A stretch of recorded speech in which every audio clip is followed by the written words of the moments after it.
Hey guys, I'm bringing you a new story today. It's called The Path of the Hunter-Nin. Written by Anime Enthusiast. This is one of my favorite Naruto fanfics and I hope you guys enjoy it. Summary, starts after Asuma's death. Naruto decides to become a Hunter-Nin. He travels around taking out everyone in the bingo book one by one. On the way he trains with Kurama to become stronger. Enjoy. Chapter 1, Taking the Blame. It was sunny afternoon in Konoha and Uzumaki Naruto was training to perfect his new jutsu. After his training in order to master Futen Chakra, he was now trying to perfect the Rasengan by incorporating Futen Chakra in it. Meanwhile, Kakashi was reading his precious and inseparable Icha tactics while watching the blonde in front of him, doing what his sensei, the fourth Hokage, failed to accomplish when he created the Rasengan. The fourth Hokage, namely Namikaze Minato, was the sole creator of the spiraling ball. However, few people knew that the Rasengan was an incomplete jutsu. In order to perfect it, the ninja needed to add elemental chakra to it. Just like Kakashi's Chidori, which managed to fuse both chakra manipulation and lightning chakra, the Rasengan, which was known to be the highest form of chakra manipulation, was created to the sole purpose of merging both chakra manipulation and elemental chakra. Since Naruto had a Futen affinity, he was trying to fuse his element with the Rasengan with the aid of his clones, but failing miserably. Another factor that made possible for Naruto to improve on such technique was Yamato. Since the ex-Anbu has Makuten abilities, he had the ability of keeping the Kyuubi's chakra from interfering with Naruto's chakra, making his control improve. After several tries, Naruto slightly managed to add Futen chakra at the Rasengan, adding little sharp blades around the energy ball. Kakashi-sensei, I can only go about this much yet, said Naruto, to which Kakashi stopped reading his book and came to look at the Rasengan, which now looked like a little shuriken was added to it. Looks different, let's test it. I'll do the normal Rasengan and we'll see what this new version does, said Kakashi, before making a normal Rasengan and charged towards Naruto, who in turn charged with his one. After the encounter, smoke came out of both Naruto and Kakashi's hands. However, while Naruto stood still, Kakashi was holding his stomach from the deep cut caused by Naruto's technique.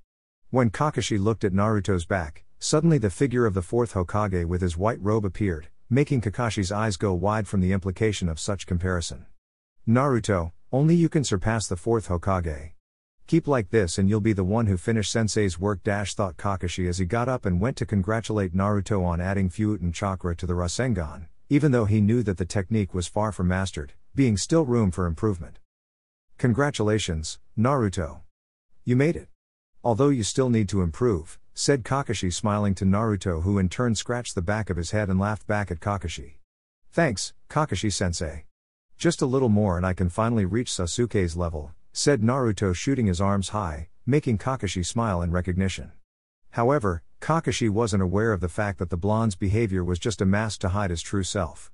When Naruto was a little boy, he was always mistreated by Konoha's population, just because of what was kept inside his body. However, one time when Naruto was 8, he was being chased by a couple of Chunins. He was terrified at the time, since he didn't know the reason as to why he was chased all the time. Since he couldn't outrun shinobi, the Chunins managed to catch him and started kicking him, while screaming obscenities linked with the word demon. Suddenly, for some reason, Naruto smiled at the Chunin. Even though he was drenched in blood, Naruto genuinely smiled at them, making them stop kicking him and walk away. Because of that, Naruto chose to be this loud and obnoxious attitude of his in hopes that people started acknowledging him as a human being, other than a demon. Even now, after being able to protect himself in case someone decided to attack him, Naruto still chose to behave like an idiot, hiding his true nature. Back to his training, Kakashi was talking about further developing his technique when Izumo arrived at the scene together with Yamato. Upon seeing the pair, Kakashi was suspicious that something bad happened, but he couldn't put himself to figure out. However, he was sure that something really bad happened, from the looks of sadness displayed by both Izumo and Yamato. Suddenly, Yamato broke the sudden silence and delivered the bomb. Sarutobi Asuma is dead, said Yamato, making Kakashi's eyes go wide and Naruto to lose focus on his eyes and start remembering of his interactions with the deceased bearded shinobi. Kakashi, however, demanded to hear what happened, to which Izumo said that his team consisted of Shikamaru, Kotetsu, Asuma and himself faced 2 Akatsukis and one of them killed Asuma. Upon hearing that, Naruto paled. One of his worst nightmares was that people died because of him, or rather because of what he contains.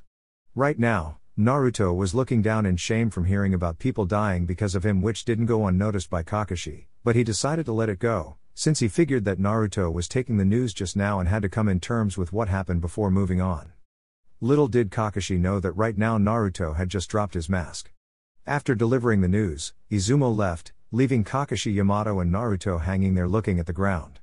Before Izumo left, he said that the funeral would be at 5 p.m. at Kurenai's apartment. Heading to the red-eyed Kunoichi's apartment, Shikamaru was to carry a message to her. However, he was new at this, since he never brought news such as this before to anyone ever in his life, and not knowing how Kurenai would react, Shikamaru was afraid for who she carried inside her. Asuma told him right before he closed his eyes, that he and Kurenai were expecting a baby together, and depending how she took the news, the baby could be lost as a result.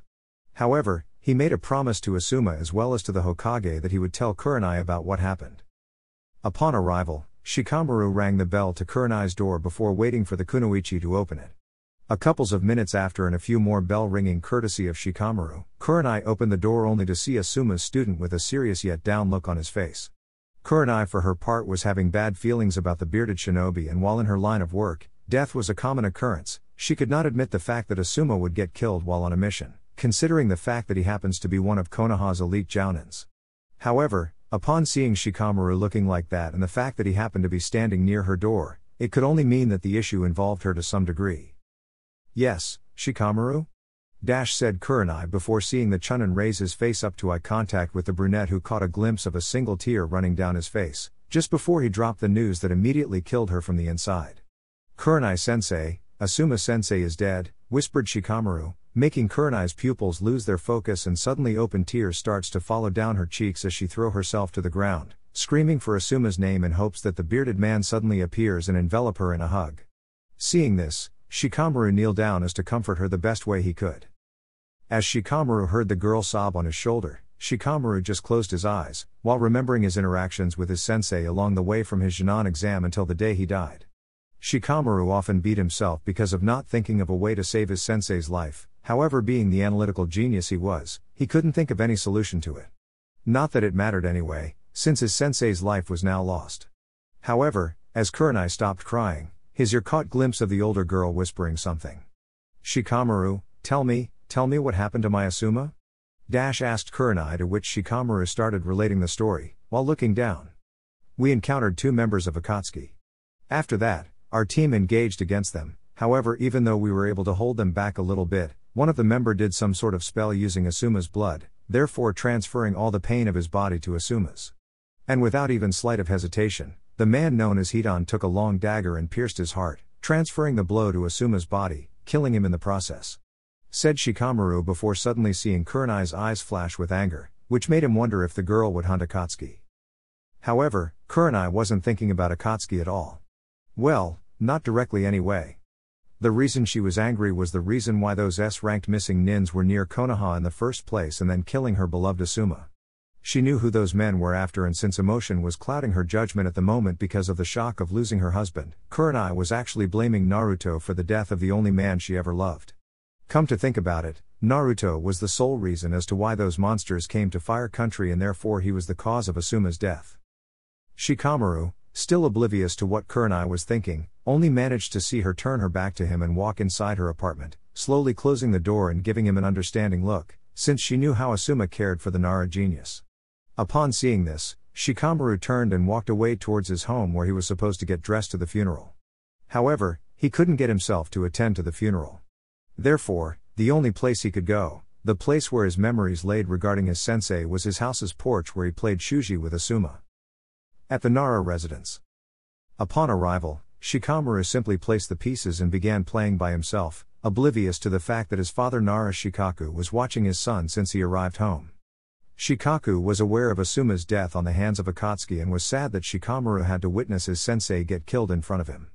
However, death was a part of being a shinobi, and therefore Shikamaru needed to come in terms with such facts, since the boy, while smart, was still young in regards to experience. Back to Shikamaru, he just kept playing shuji, while the funeral was taking place at this moment. At the funeral, Naruto, upon becoming aware of someone dying because of him, was deeply hurt. He had swore some time ago in silence that the Kyuubi wouldn't cause any more pain to others ever again and that he would take care of that himself. Now, however, seeing that Asuma-sensei was killed because of the Kyuubi, Naruto was at loss of what to do. Because of his training, he didn't know of Tsunade's mission assignment to all available shinobis in order to search for the Akatsuki, therefore he couldn't stop her from sending others to their death. And now Asuma was dead, and for what? Akatsuki sure won't stop knocking at Konoha's door, and I'm afraid they'll kill even more just to get to me. I can't let this continue. However, before doing what he was sought out to do, Naruto began to scan the funeral for familiar faces.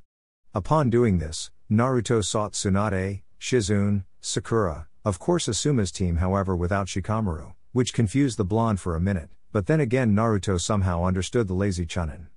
Growing up through pain and suffering, Naruto could sympathize with the lazy chunin. Upon more scanning, Naruto located Konohamaru crying and went there to comfort him by hugging the little Jinan. At last, Naruto's eyes caught glimpse of Team 8's Jounin sensei carrying a bouquet of roses in memory of Asuma. Upon further look, Naruto realized that Kurenai, even though obviously sad for Asuma, was looking at him as if she wanted to kill the blonde. Naruto knew that look since it pretty much appeared on his life daily. That look came from all Konoha citizens who mistook him from the Kyuubi reincarnated. Nevertheless, this time Naruto looked down, but which was once disappointment and sadness, now was filled with shame and guilt, which didn't get unnoticed by the silver-haired Jounin who happened to stand near him together with Yamato. Kakashi for his part was wondering what Naruto was thinking. He saw the look of guilt clearly and was afraid to even think that Naruto would consider himself to blame for what happened with Asuma and Akatsuki. However, Kakashi saw Naruto turn and walk towards Kurenai and now was found suspicious of the blonde's intentions. Naruto for his part, upon seeing the look displayed by Kurenai, turned to walk towards her with a single intention. He knew now that what happened was because of him, and if he wasn't in Konoha or either from the hidden village, no one would have to suffer again. Upon arrival next to Kurenai, he noticed that the glare was intensified, therefore taking away any doubts he had on what he was about to do. Kurenai-san, I feel terribly sorry for what happened to Asuma-sensei. Started Naruto, but was cut off by Kurenai, who chose this time to use Naruto as a scapegoat for all her negative feelings right now. Sorry? You are sorry? If it wasn't for your presence here, none of this would have happened. Konoha would be fine and I'd have Asuma here with me. Now tell me, what part do you say you're sorry about? Screamed Kurenai once again in sobs, earning everyone's attention, including the Hokage, Shizune and the Rookie 9. Upon hearing this, Naruto looked down once again in shame and started talking with a voice that no one has ever heard coming out of the blonde's mouth. You're right, Kurenai-san. It's because of me that Asuma's dead, and it's because of me that Konoha is at risk of attacks. Said Naruto, making everyone flinch to hear the once flooded with happiness, sounded like someone who did a wide list of sins throughout his existence. The others were literally taken aback because of Naruto's statement, as was Kurenai, who wasn't counting on Naruto actually taking the blame for what happened to Asuma. Tsunade, Shizune and Sakura were screaming for Naruto to take it back, since he wasn't to blame for something he didn't have any control over. Kakashi looked at the blonde with sadness from seeing Naruto like this, and even more saddened to see Naruto taking the blame because of what's inside of him. However, he couldn't get himself to not look something odd to Naruto's new kind of behavior. From what Kakashi was seeing, Naruto's somewhat serious expression seemed to fit him, as strangely as that sound. Naruto, I know what you're doing, and while I won't dissuade you out of it, you are a grown-up now and responsible for what you chose, thought Kakashi. Kurenai-san, I have a last favor to ask of you. Take this kunai and shove it in my heart, and you're in everyone's misery right now. Said Naruto, now abandoning his will to live, if it meant to rid the village of Kyuubi's burden, once again scaring everyone to their very core. Kurenai for once took the kunai and started looking at it, and then to Naruto, who by now was with his eyes closed, waiting for the finishing blow. Upon seeing the blonde submitting himself to her wish, Kurenai was in turmoil. She blamed him for what happened to Asuma, and for as most as she wanted to avenge the bearded shinobi, she just couldn't put herself to do it. Therefore, Kurenai threw the kunai on the ground and ran towards her apartment for safety, leaving Naruto to pick the kunai that was to be aimed at his heart and end all the misery. However, Naruto didn't even see the slap that hit his face. While not even carried with chakra, the slap was channeled with sadness and disappointment. When Naruto looked up, he met the eyes of Tsunade, who upon seeing Naruto's eyes, which once was ocean blue, so full of life, now was dark blue, filled with void and dread. Tsunade couldn't bring herself to open her mouth after such interaction.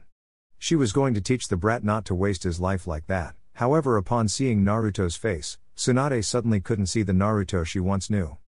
Naruto for his part, seeing that Tsunade wouldn't talk, turned away towards the Hokage monument. He knew that what he did scared a lot of people, but he knew that when he let the mask drop, people would be shocked to see the result of Naruto's real life. Striving for affection once, Naruto put up that mask so that people could see his smile and somehow be kind to him. Now, Naruto needed to take care of some things if he wanted to achieve what he intended to become. While still loyal to Konoha, Naruto felt that his presence inside the village would only destroy it in the long run. At the Hokage Monument. After arrival on top of the Yondaime's head, Naruto seat and start looking at his favorite view of the village that was doomed to extinction, in case he chose not to proceed with what he planned to do. Suddenly, a soft gust of wind blew his hair away and somehow his face expression was at ease. He thanked the heavens for blessing him with a Fuutan affinity, simply because he enjoyed its nature. The wind could be calm and peaceful at times, however without any warning, it could become strong and fearful, destroying everything in its path. However, when Naruto closed his eyes, he immediately regretted since he felt the damn fox driving him inside his mindscape for a little chat. When Naruto opened his eyes, he came across a wide-grinned Kyuubi, which seemed somewhat amused by the whole situation. So, finally decided to let the mask drop, huh? Quite interesting, Naruto, although I'm quite surprised with the amount of time it took for you to do it, said the nine-tailed fox, to which Naruto looked down and gave his answer to the fox. I thought that if I kept the mask, people wouldn't get hurt, however after seeing what happened, there isn't any purpose anymore. Imbecile, your mask never had a purpose. On the contrary, it only made others look down at us. However, now that you realize that on your own, you can grow stronger now. It's time to show them what we're made of. You know what to do, said Kyuubi, before seeing a nod from Naruto. The blonde knew how proud was the fox, and also it unnerved him to see Naruto losing on purpose all the time, simply because he didn't want others to know that he didn't need help in order to defeat his opponents. Now, Naruto knew what he had to do, and that meant getting stronger. Since his ninjutsu affinity was Fuutan, he decided to head to the library and copy all Fuutan jutsus he could find and learn them. He hoped that as his control over wind improved, the completion of the elemental Rasengan would be much easier to complete. You only wasted your time with that mask of yours. Nevertheless, now that you realized your mistake, it's time for us to train our way. Since you're fused with me, that means you already have an affinity for fire as well. However, you must use my chakra in order to use Katan attacks. In time, Naruto will manage to unite our affinities, and then everyone will think twice before messing with us, said Kyuubi, earning a nod and a smile from Naruto. Seeing that his presence was no longer required inside his mindscape, Naruto closed his eyes and opened them now to see Konoha from a certain distance. However, he wasn't alone. As he turned his head, he found that a certain silver-haired jounin was there waiting for him while reading his book. I see that you're awake. Had a good night's sleep? Asked Kakashi, hoping to light the mood a little bit, but to no avail. Naruto didn't even twitch his lips, which concerned Kakashi deeply, since he couldn't recognize the blonde. I was talking to an old acquaintance of mine, Kakashi-sensei. Is there something you wish to talk about? Why did you take the blame for Asuma's death? Asked Kakashi out of the blue, since he somehow knew that Naruto wouldn't like having small talk. Naruto for his part knew that he would have to answer the question eventually, and considering that Kakashi rarely used emotion as an argument, he would be perfect to hear his reasons. Asuma died because of me, plain and simple. My presence here made Akatsuki chase me here. So it's only logical that I'm to blame for their presence here, therefore blamed for Asuma's death, said Naruto with emotionless voice, only pure rationality, which made Kakashi look at his eyes for a few moments, as a way to gauge any hint of emotions. However, even with his wide experience at looking at the underneath of situations, in this case he was having trouble deciphering. So what's next now? Are you going to leave? Asked Kakashi after he stopped trying to access the situation. Yes, answered Naruto, making Kakashi look down again at another one of his students who chose to defect the village. However, his thoughts were cut short, since Naruto wasn't quite finished. And before you wonder if I'm doing the same thing as Sasuke, don't. I'm loyal to Konoha, however I can't stay within these walls. Well, you're a smart guy, you'll figure out, said Naruto, lifting and turned back to back with his sensei, who by this time already knew what Naruto intended to do. You want to become a Hunter-Nin, aren't you?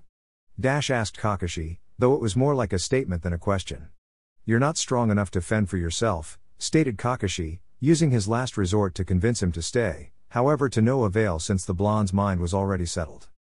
That's for me to worry about. Not you, said Naruto before vanishing within a swirl of leaves, leaving Kakashi alone on top of his sensei's head. Minato-sensei, he is as stubborn as I was, isn't he? With Naruto. After leaving the monument, Naruto went towards the place he knew where all of the techniques would be located. Already packed with a couple of scrolls in order to copy all the Fuuten ninjutsu and its theories, Naruto stopped right in front of the library. When he entered, he proceeded to look at the many shelves that happened to be packed with books and scrolls. After a while, he reached a roll with the word ninjutsu in it and went along the roll in order to find the Fuuten section. Upon arrival, he came across the Fuuten section, slightly disappointed to see that compared to other elements, Fuuten was the least popular area of the library. Still, he thought that would at least a dozen Fuuten jutsus for him to use. Of course, Naruto intended to learn Kata ninjutsu as well, but since Kyuubi told him that it would teach him later on, he decided to focus entirely on Fuuten. Quickly picking the scrolls, he positioned them on top of the tables near him and proceeded to copy all of them. As he passed through the named, he recognized the one called Fuuten Daitapa, Wind Style, Great Breakthrough Jutsu, that the snake used on his team at the Chunin exams.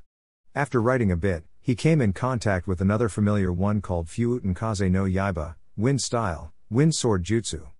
He remembered hearing something about Hayate's wound being caused by a sword made of wind. After a while, he copied all of the Fuuten jutsus, using the entire scrolls he had at his disposal. Wrapping it up, Naruto left the library carrying with him the scrolls with the information he gathered with Fuuten ninjutsu. Calmly, he went home and went straight to bed, since he knew that tomorrow would be the day that he voiced his request to the Hokage and he was sure she would protest immensely. The next day. One day later, Naruto woke up and immediately dressed up. He knew that Tsunade would begrudge him after his request, so he wanted to take care of it as soon as possible. However, he needed to do something else first. Even though he didn't quite agree with Kakashi's assessment of his abilities, Naruto knew that he would face eventually A and S ranked missing nins, because of his chosen profession. So he needed to up his physical training as well. Being proficient in taijutsu was good enough, however the nine-tailed fox told him to purchase a katana, since Kyuubi wanted to teach him some ancient kenjutsu style that was used by a strong samurai nearly 500 years ago. Therefore, he picked some cash that he kept inside his apartment from not trusting the bank and left his apartment towards a weapons shop he knew about that was located near his home.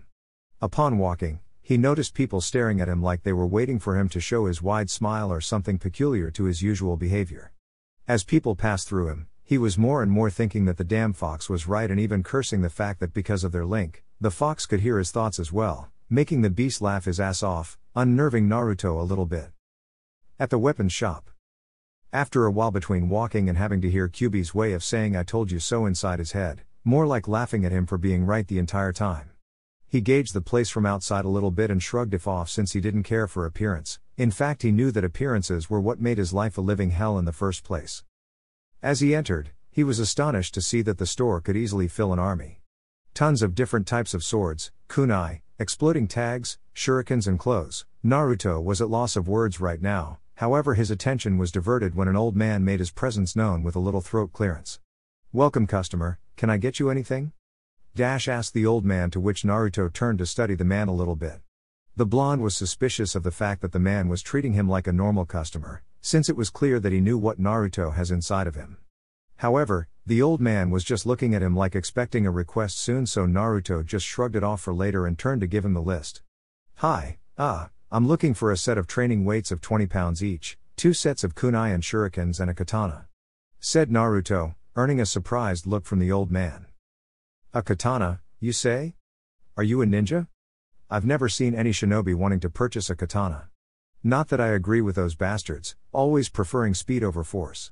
However, I need to know what style do you intend to use, before I pick the right one for you," said the old man, to which Naruto nodded and asked Kyuubi the name of the style. "Right, the name is Hukayakushin, Fire Dash, but I don't know if you're familiar with." Said Naruto, but stopped after seeing the man's eyes literally go out of his sockets just from hearing the name of the style. "Is there something wrong?"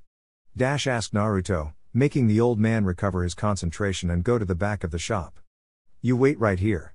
I have the perfect one for you," said the old man, getting a nod from the blonde who by now was asking questions to the fox. "What was that all about?" Said Naruto, only for Kyuubi to hear. The man was astonished simply because of such an ancient kenjutsu style. "If I would guess, I'd say the man has a lot of knowledge regarding kenjutsu. This style will be perfect for you, since it uses the strength of the user not only offensive but defensive as well. With this style, You'll be able to defend attacks and disorient the attacker.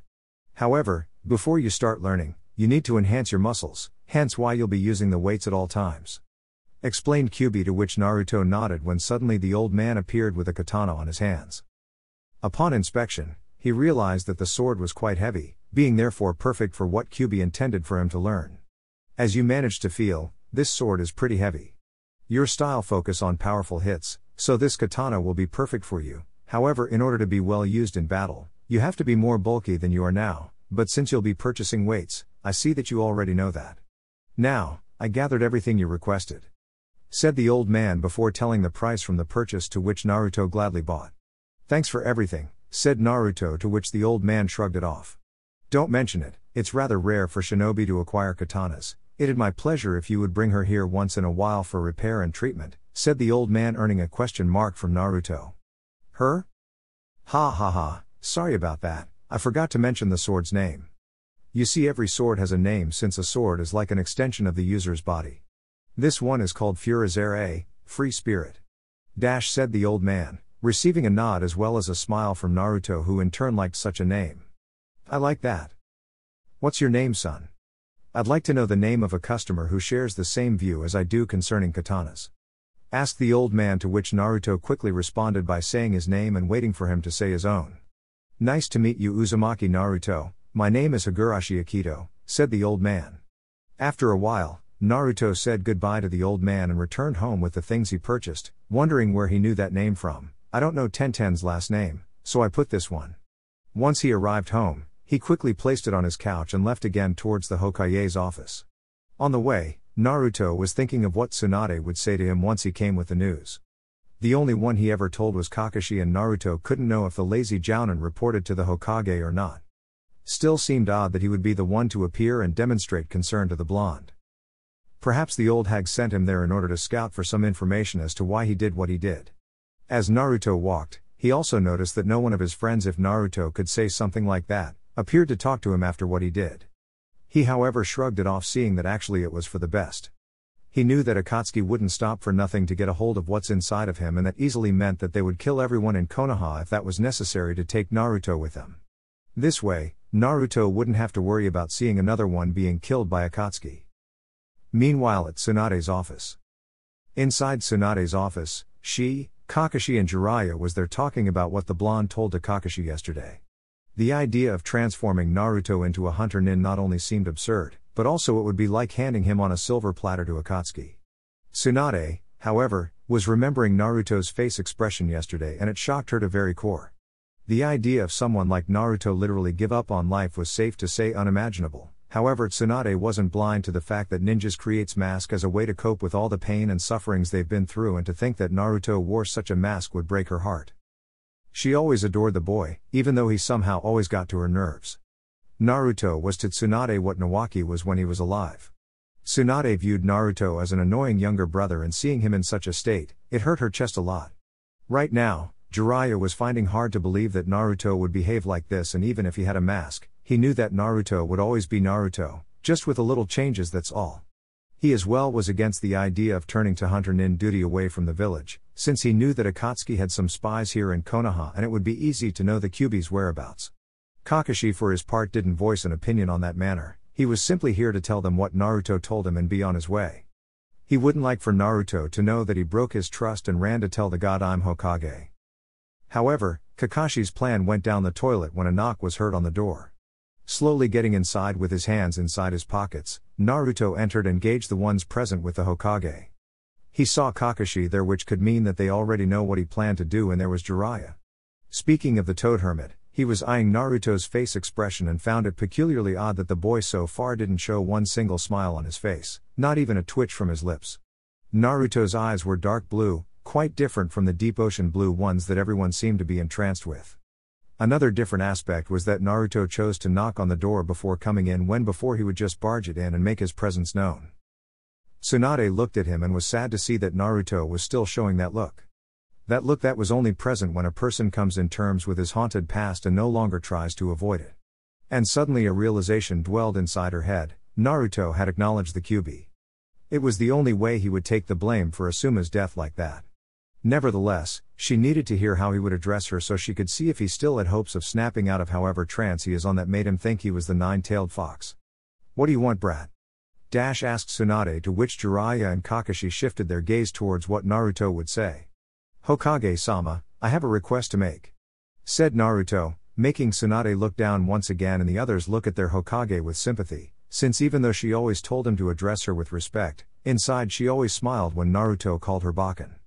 Both of them knew how Naruto and Tsunade were close to each other, and seeing Naruto treat her like that was one of the deepest blows she received since Dan and Nawaki's death. "And what request would that be?" asked Tsunade, still looking down, trying to hold her tears from falling. "Even though I suspect that you're already aware, since Kakashi is here, I wish to become a Hunter-Nin," said Naruto, making the lazy Jounin snap at him so quickly, Kakashi himself thought he almost broke his neck. Even though Kakashi did tell them about Naruto's request beforehand, he wasn't expecting for the blonde to be suspicious of him like that. A part of him was deeply hurt that his student wouldn't trust him, however the other part sighed since Naruto was right to be suspicious of him. Nevertheless, Tsunade lifted her face to address who was now simply one of her genin requesting for a Hunter-Nin position. "Why would you want to become a Hunter-Nin, Naruto?" asked the Hokage, to which the blonde asked right away. "A couple of reasons, actually. First, Akatsuki is looking for me and they will do anything to get to me, therefore with me out of the village, they wouldn't come here. Second, I believe Konoha would be a better place without the demon walking around," said Naruto, however with little to no emotion, which made Jiraiya flinch after hearing the boy's somewhat icy tone, even more after considering himself the demon. Seeing Tsunade not even trying to convince Naruto to stay, Jiraiya moved to the Akatsuki argument. "Naruto, think about what you want. Akatsuki knows that you're out of the village, they'll come for you. You're not ready yet to face them on your own. Also, how long do you think it'll last before they know that you became a Hunter-Nin?"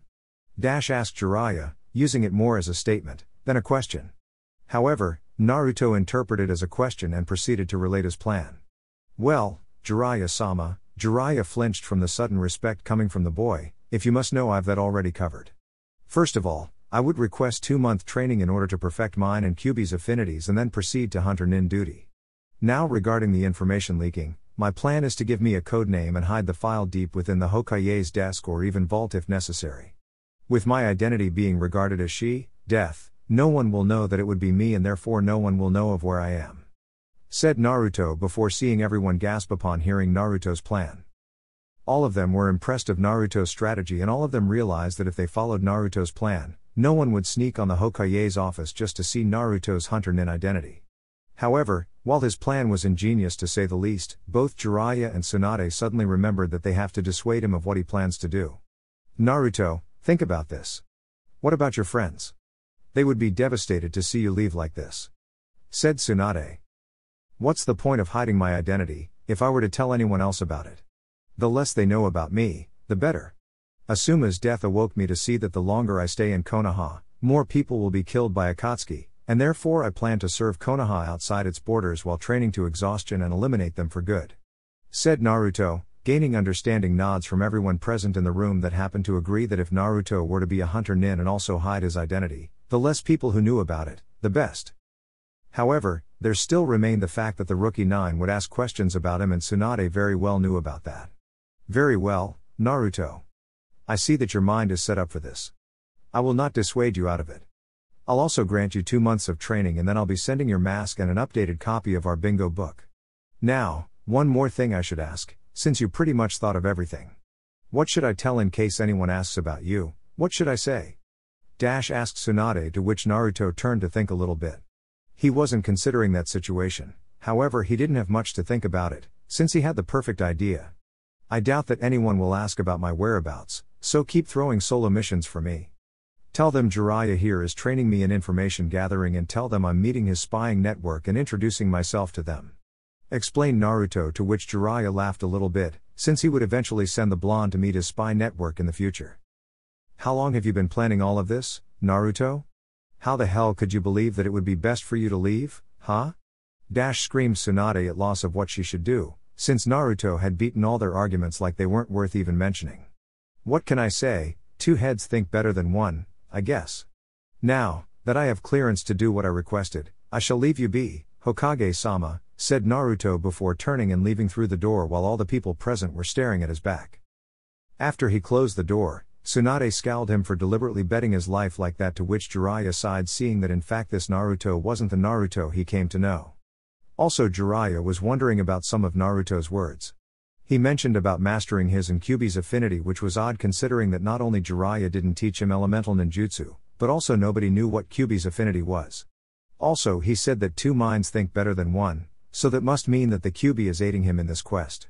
Jiraiya now was at loss on what to think of this situation. However, he would be a fool if he would sit around and miss Naruto and Kyuubi's idea of training.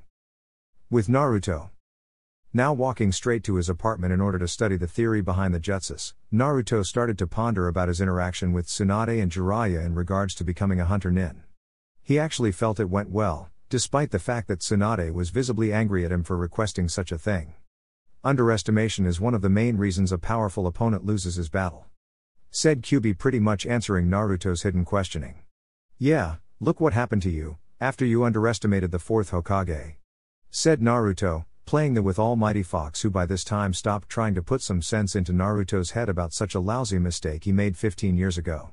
Quit trying to mock me, I'm serious. They underestimate your potential, therefore they think that we'll get killed easily, said Kyuubi, to which Naruto nodded. Naruto's interaction with Kyuubi improved after 6 months of Jiraiya's training trip. The beast at the time said that since their bodies were linked to each other for life, that they should work together to stay alive, on Naruto's part, and satisfy Kyuubi's bloodlust every once in a while.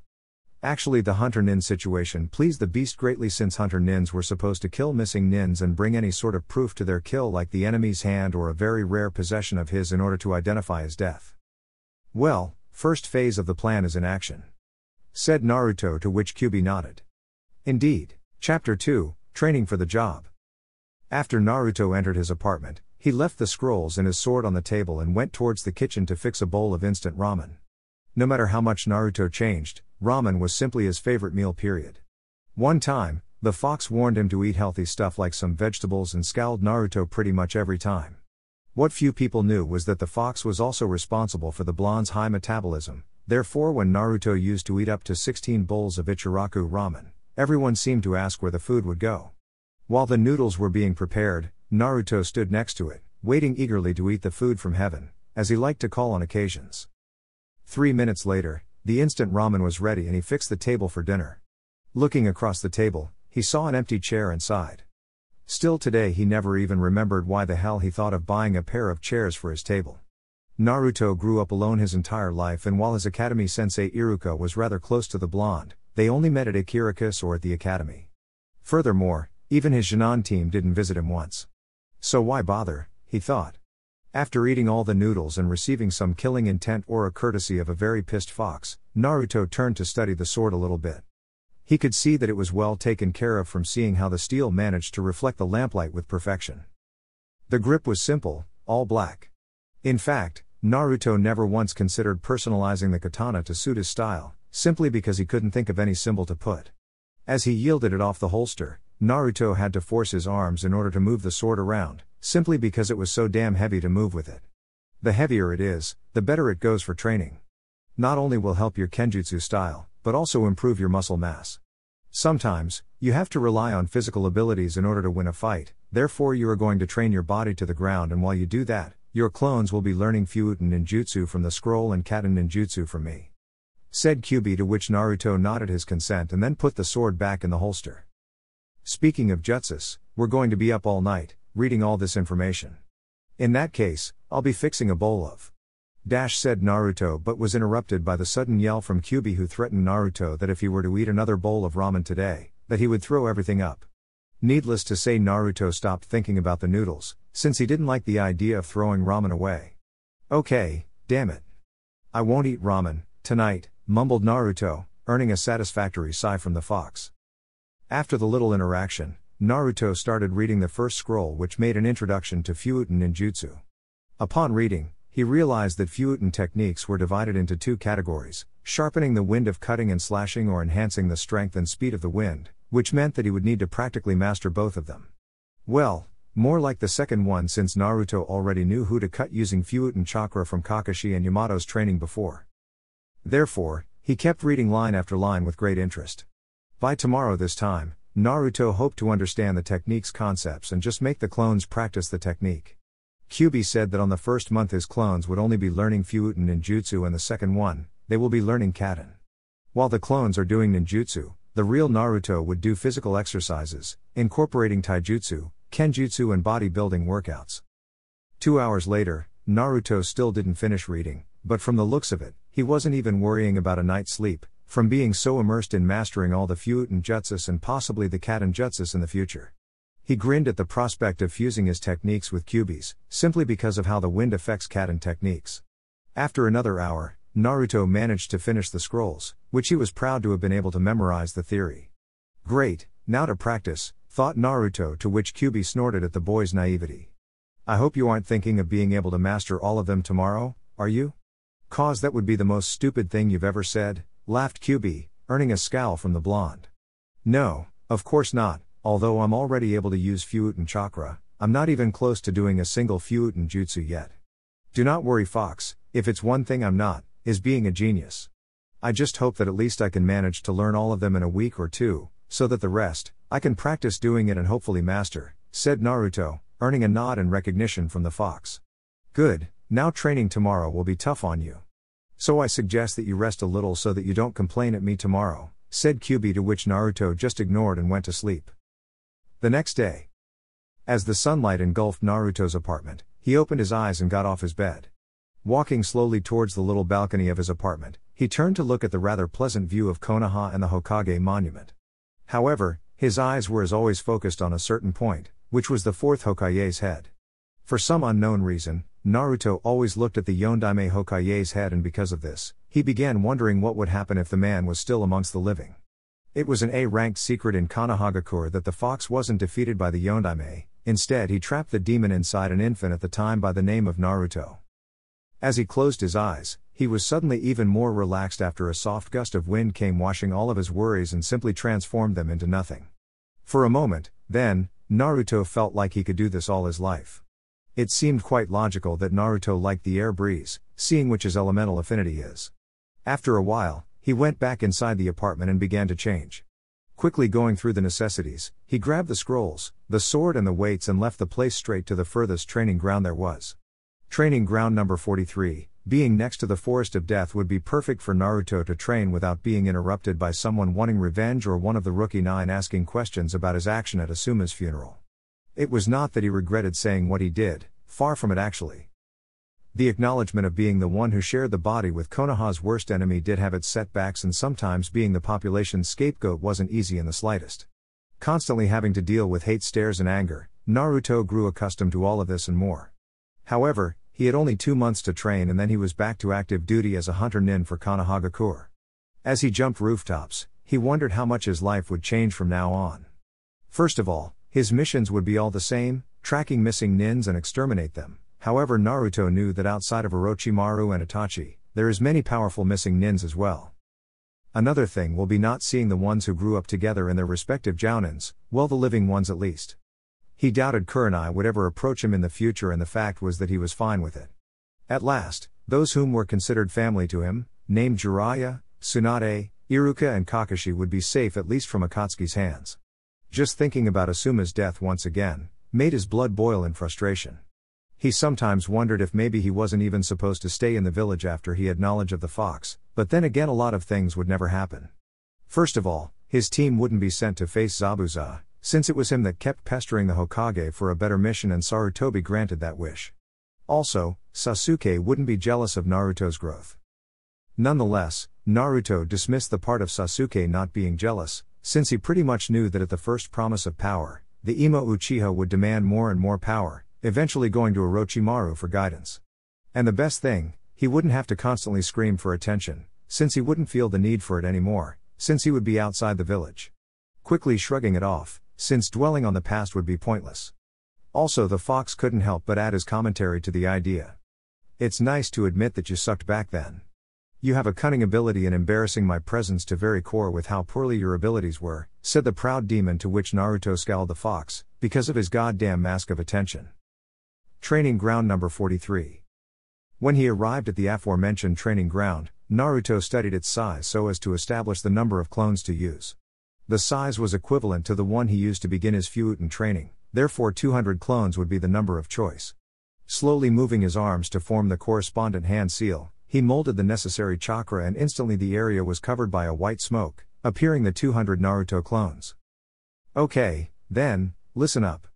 You all have memories of the Fuuten jutsus that we need to practice.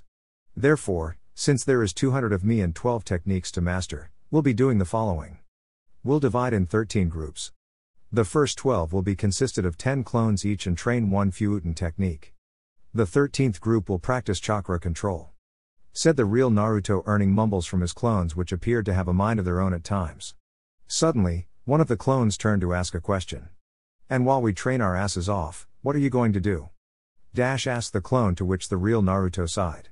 Since he learned the technique, he unconsciously developed the technique up to transfer the real one's conscious to the clones, therefore making them questioning the orders of the real one. For me is physical training.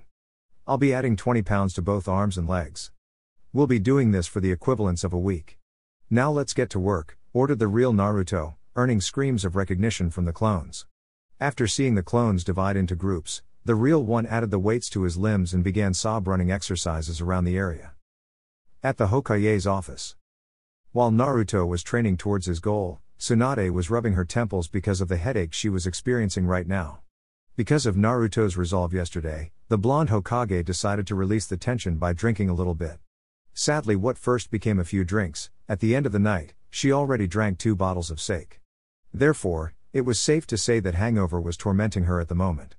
Not only that, but right now she was in front of Sakura, Sai and Kakashi, explaining to them that Naruto would not be a part of Team anymore. Tsunade-sama, what do you mean Naruto is no longer part of Team 7? Asked Sakura, clearly concerned for the blonde. As I'm trying to say, Sakura, along his training trip, Jiraiya trained Naruto in information gathering. Now the next step for him is to meet the pervert spying network, in case something happens to Jiraiya and they try to contact someone from the Leaf. Said Tsunade, to which Sakura looked down in sadness from Naruto's sudden mission. Even though Sakura was a strong person on the outside, inside she was just as fragile. She blamed herself from Sasuke's defection to Sound, and now Naruto is to be trained to replace Jiraiya in the future. Kakashi knew his student and also knew that she would be even more depressed if she knew the real truth. However, Kakashi kind of understood Naruto's reasoning for doing this. Whether he is to be blamed for Asuma's death or not, it was safe to say that Akatsuki wouldn't stop for nothing in order to get their hands on him, which meant that they would be using the life of others just for information of his whereabouts. However, what Kakashi was really wondering was how insightful his blonde student was to realize this and act upon it. Sai, the 4th member, now turned 3rd, was impassive as always. Being trained en route made him behave more like a weapon. Deprived from emotions, Sai grew up as just a weapon for Konoha and nothing else. However, when he met Sakura and Naruto, he started changing his behavior, much to the point of requesting to be permanently assigned to Team 7. Now, here he was hearing the Hokage's explanation of Naruto's sudden mission, and truth be told, he didn't believe it at least one bit. He knew Naruto to be unpredictable from time to time, so he was inclined to believe that everything concerning the blonde would be more complicated than it looked. Nevertheless, Sai wasn't much of a meddler in people's affairs, so let it be for the moment. Returning to the issue in hand, Sakura was coming into terms of what will happen from now on, much to Tsunade's happiness, since she didn't feel like revolving around this certain topic, concerning her blonde little brother. Now, Team 7, you have a B-ranked mission close to Suna. The Kazekage requested some help in dealing with some troublemakers that are attacking some merchants. You are scheduled to leave in 2 hours, so gather everything and head up there. The Kazekage informed us that one of their jounins will be meeting your team close to the border between the 2 countries, said Tsunade, to which the team accepted and left. With Team 10. Shikamaru, Kuji and Ino were now having lunch at the barbecue place, in memory of their dead sensei. Kuji was barely touching the food, demonstrating how sad he was. Shikamaru and Ino were discussing about the future of Team 10, now that their sensei was gone. Shikamaru was relating that one must be able to apply for jounin very quickly so that the team could continue to be together. Both of them knew that the Hokage would distribute the now incomplete team around or set them up with a different jounin to be captain. Shikamaru, there is something troubling me about what happened at the funeral. Since you weren't there, for Kami knows why, there was a discussion between Kurenai-san and Naruto. Said Ino, perking Shikamaru's interest right away. Ever since Asuma died, Shikamaru vowed to protect the family that he left behind, meaning Kurenai and the yet-to-be-born infant. Ino, for her part, upon seeing that the Nara was interested, turned to explain what happened. Along the explanation, Shikamaru's eyes were getting wider and wider, as if it was even possible after some time. However, when he heard that Kurenai called Naruto a demon and Naruto took the blame for his sensei dying, he was speechless to say the least. Shikamaru was considered to have an IQ of more than 200, however no matter how much he tried, he couldn't figure out the reason as to the two's sudden behavior. Resolving on investigating it after lunch or even asking the blonde Janan, he shrugged the topic off for now. At the library. After saying goodbye to his peers from Team 10, Shikamaru headed to the library so as to try if he could find something pertaining Naruto and why Kurenai called him a demon in the first place. Quietly moving through the library shelves, since he practically memorized them, Shikamaru went straight for the history section. He thought that if he could see what happened during the time of Naruto's date of birth until today, he could get the answer that he was looking for. Upon looking at the shelves, Shikamaru found the history book of Konoha. Inside there was all the facts that occurred in Konoha from the date of the village's foundation until today. Since Naruto was his age, of course, he flipped directly to the date when Yondaime was instated as Hokage of the village and go forward from there. As he flipped through the pages, he saw Konoha's victory on the last shinobi war against Iwa, courtesy of the Yondaime's Rasengan and Hiraishin no Jutsu. No matter how much people said, Shikamaru couldn't possibly believe that a single man was responsible for winning a war, no matter how strong the guy was. Furthermore, Shikamaru focused on the part when Yondaime managed to beat the nine-tailed fox Kyubi no Yoko at the cost of his life. As he was reading the story, he came upon the specific paragraph. Tsunamis and earthquakes being caused by a simple wave of its tail, the Kyubi no Yoko was an immensely powerful demon that descended upon Konoha. After consecutive attacks from Konoha's elite shinobis, it still wasn't enough to overcome the demon that somehow chose to bring his wrath to Konoha. It took our strongest shinobi, Namikaze Minato, the instated Yondaime Hokage, to use all his power to defeat the almighty demon, however not without the cost of his own life. After the monster's defeat, Konoha was divided among happiness and terrible misery, happiness because of the demon's defeat but sadness from the loss of Konoha's strongest Hokage. After reading it another time, Shikamaru felt a sudden appreciation for what the Yondaime Hokage did for the village. Because of him, his family and friends was able to live in peace. Quickly dismissing such an event, Shikamaru sighed since other than this incident and the Sand Sound invasion, nothing much happened, therefore, he couldn't find anything related to Naruto at all. So why, Kurenai, one of Konoha's jounin, would call Naruto a demon? He thought.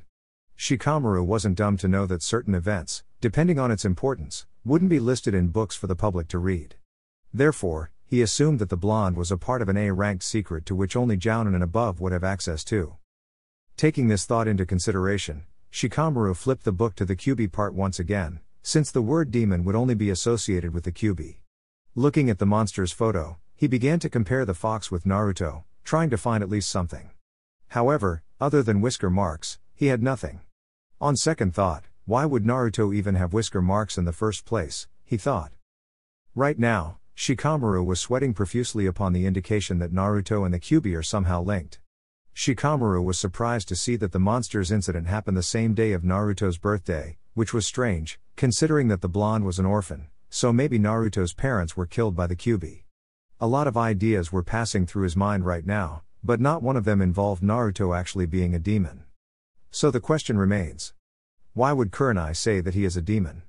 He thought, well, more like rubbing his temples for not being able to find the answer. Looking at the time, he realized that he just spent over 2 hours in the library and still wasn't even remotely near the answer. Deciding to dwell on it from a different approach, Shikamaru moved to see how the fourth defeated the monster. Suddenly, just like some say that in order to remember something, you need to think of something else, a thought came barging in and Shikamaru remembered of Naruto's fight against Neji at the Chunin tournament. At first, Naruto's chakra color was blue, quite the same as anybody else, which to Shikamaru, proved that he was human. However, during the fight, Naruto's chakra color somehow changed to a red appearance. It was there that Shikamaru cursed his overgrown curiosity for the first time in his life. Sweet Kami, 2 different chakra sources. Naruto's chakra is blue, while Kyubi's chakra is red. Thought Shikamaru as he imagined a line splinting Naruto's image with being in the left side, Naruto representing the blue chakra and on the right, Kyubi representing the red chakra. As Shikamaru was dwelling on the discovery, one silver-haired Jounin was there reading the latest edition of Icha Icha when he spotted the pineapple head looking at a picture of the Kyuubi with a face peculiar to someone who went to hell and back twice. Sighing, Kakashi concluded that Shikamaru was indeed a genius and thus, the truth would be clear to him. I assume that by the look on your face and the subject you're reading that you know the connection between Naruto and Kyuubi, said Kakashi, making Shikamaru look at him, still looking like shit from such realization. Sweet Kami, is this why Kurenai-sensei called him a demon? Asked Shikamaru, now demanding answers. Relax, I'll explain everything. But first, you are to swear secrecy of this. This is an A-ranked secret, after all. Now, as you already know, the Yondaime was the one who saved Konoha from the fox, however he didn't defeat the demon. The Kyuubi happened to be a creature consisted of pure energy, therefore, it was safe to assume that it didn't have a corporeal form. Being a master of the lost art of Fuuin Jutsu, sealing technique, Yondaime created a seal that was able to trap the demon and keep it in place. Nevertheless, the demon's jail couldn't be an inanimate object since the Kyuubi would break free in seconds. Also, it couldn't be sealed inside a grown man, since the guy's chakra coils wouldn't resist, therefore, killing him and once again setting the monster free. The Yondaime's only option was to seal the demon inside someone whose chakra coils wasn't developed yet, as a way for the monster's chakra to be able to mingle without so much as damaging the body. Explained Kakashi, just waiting for Shikamaru to conclude the line of thinking. Therefore, Yondaime Hokage sealed inside a newborn baby, thus one named Uzumaki Naruto. Mumbled Shikamaru, still shocked from the news, to which Kakashi just nodded. Needn't I remember you that sharing this information will be your death penalty?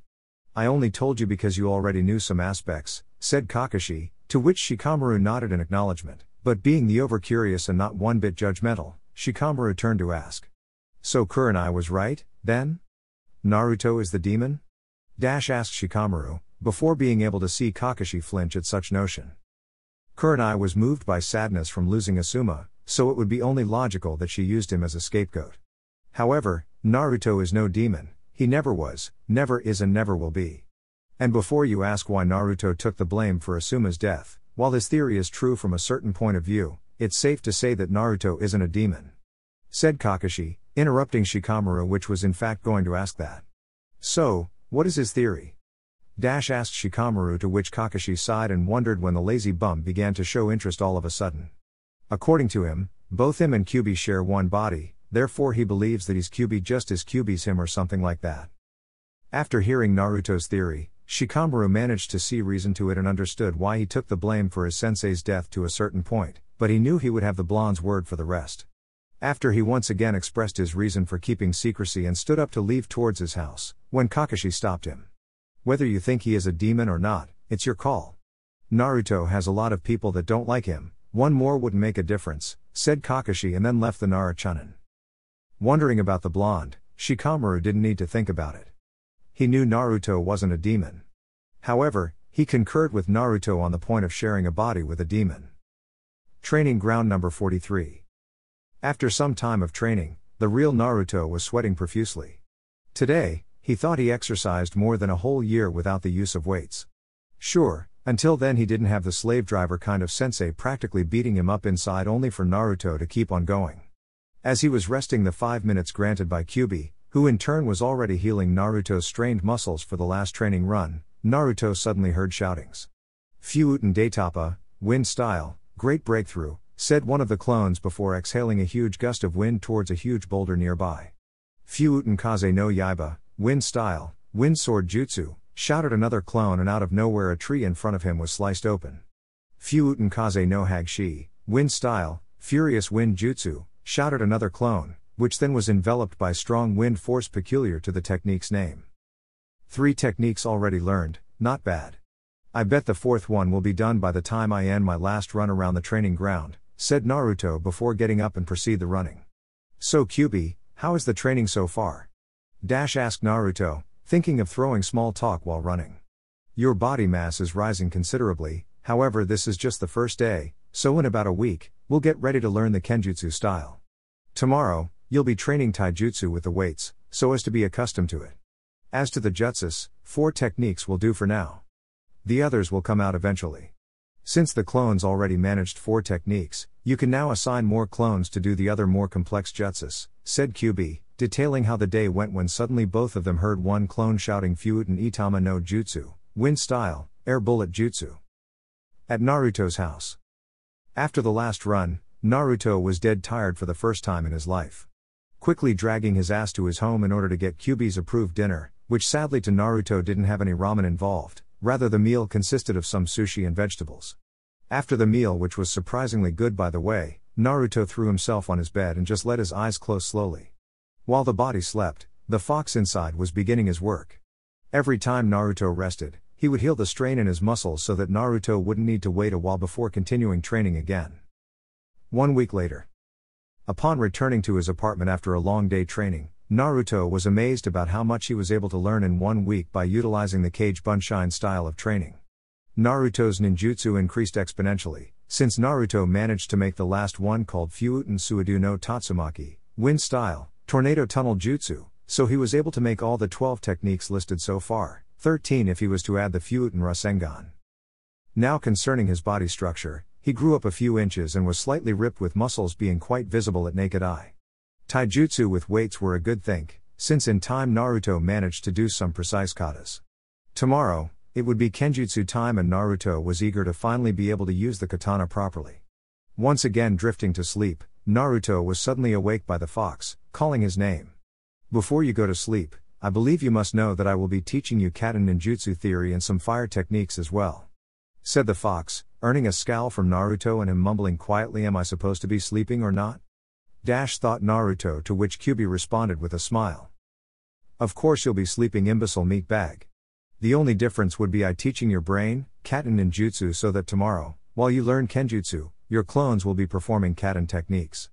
Said the fox, to which Naruto nodded and quickly closed his eyes sleeping. Okay, then. Now that he's asleep, let's implant some memories about the jutsus I'd about to teach him. Kyuubi was impressed to see that Naruto has some strong lungs, which could gather lots of air for combustion, therefore, being able to learn the most difficult and most dangerous techniques. Meanwhile with Shikamaru. Along the week, Shikamaru thought a lot about the blonde Jinchuriki. During the week, Team 10 did a couple of C-ranked missions, since they didn't have Asuma with them anymore. During this time, Shikamaru managed to reach a conclusion about the blonde. While he knew Naruto wasn't a demon, he knew that the fox demon was residing inside of him. Thinking of the blonde's life with a demon trapped inside his body, Shikamaru wondered how Naruto remained sane. He knew that the blonde was an orphan, and being the host of a demon, Naruto could very well turn up to be a demon. However, in all his life, Shikamaru just couldn't imagine Naruto doing something akin to a demon. Quite on the contrary, the blonde always wanted to protect everyone and become the Hokage. Nevertheless, he remembered what Kakashi said about a lot of people hating Naruto because of this and wondered if people blamed him for what the fox did back then. Right now, Shikamaru was relaxing at his household's garden and staring at the clouds. Suddenly, a shadow appeared behind him. Nara Shikako was in a lot of ways an older Shikamaru, however the look on his face right now was dead serious and Shikamaru rarely saw that look. Shika, we need to talk, said Shikako, before kneeling down next to his son. Shikamaru, Kakashi-san told me that you unraveled one of Konoha's most prized secrets. Said Shikako, to which Shikamaru snorted since he knew what his father wanted to talk about. It took me quite some time, but I managed to know. What I don't know, though, is why all of you lied to me about the Kyuubi being defeated. Asked Shikamaru strangely casual. The Nara clan never raised a finger towards Naruto, however they had to comply with the Sandaime's law. When the Kyuubi was trapped inside Naruto-kun, the Sandaime Hokage was afraid that people would try harming Naruto, on the hopes of hurting the demon. So, he issued a law stating death penalty for those who regarded Naruto as being a demon. However, while no one could regard him as such, the people of Konoha simply treated him like trash, beating him, cursing at him.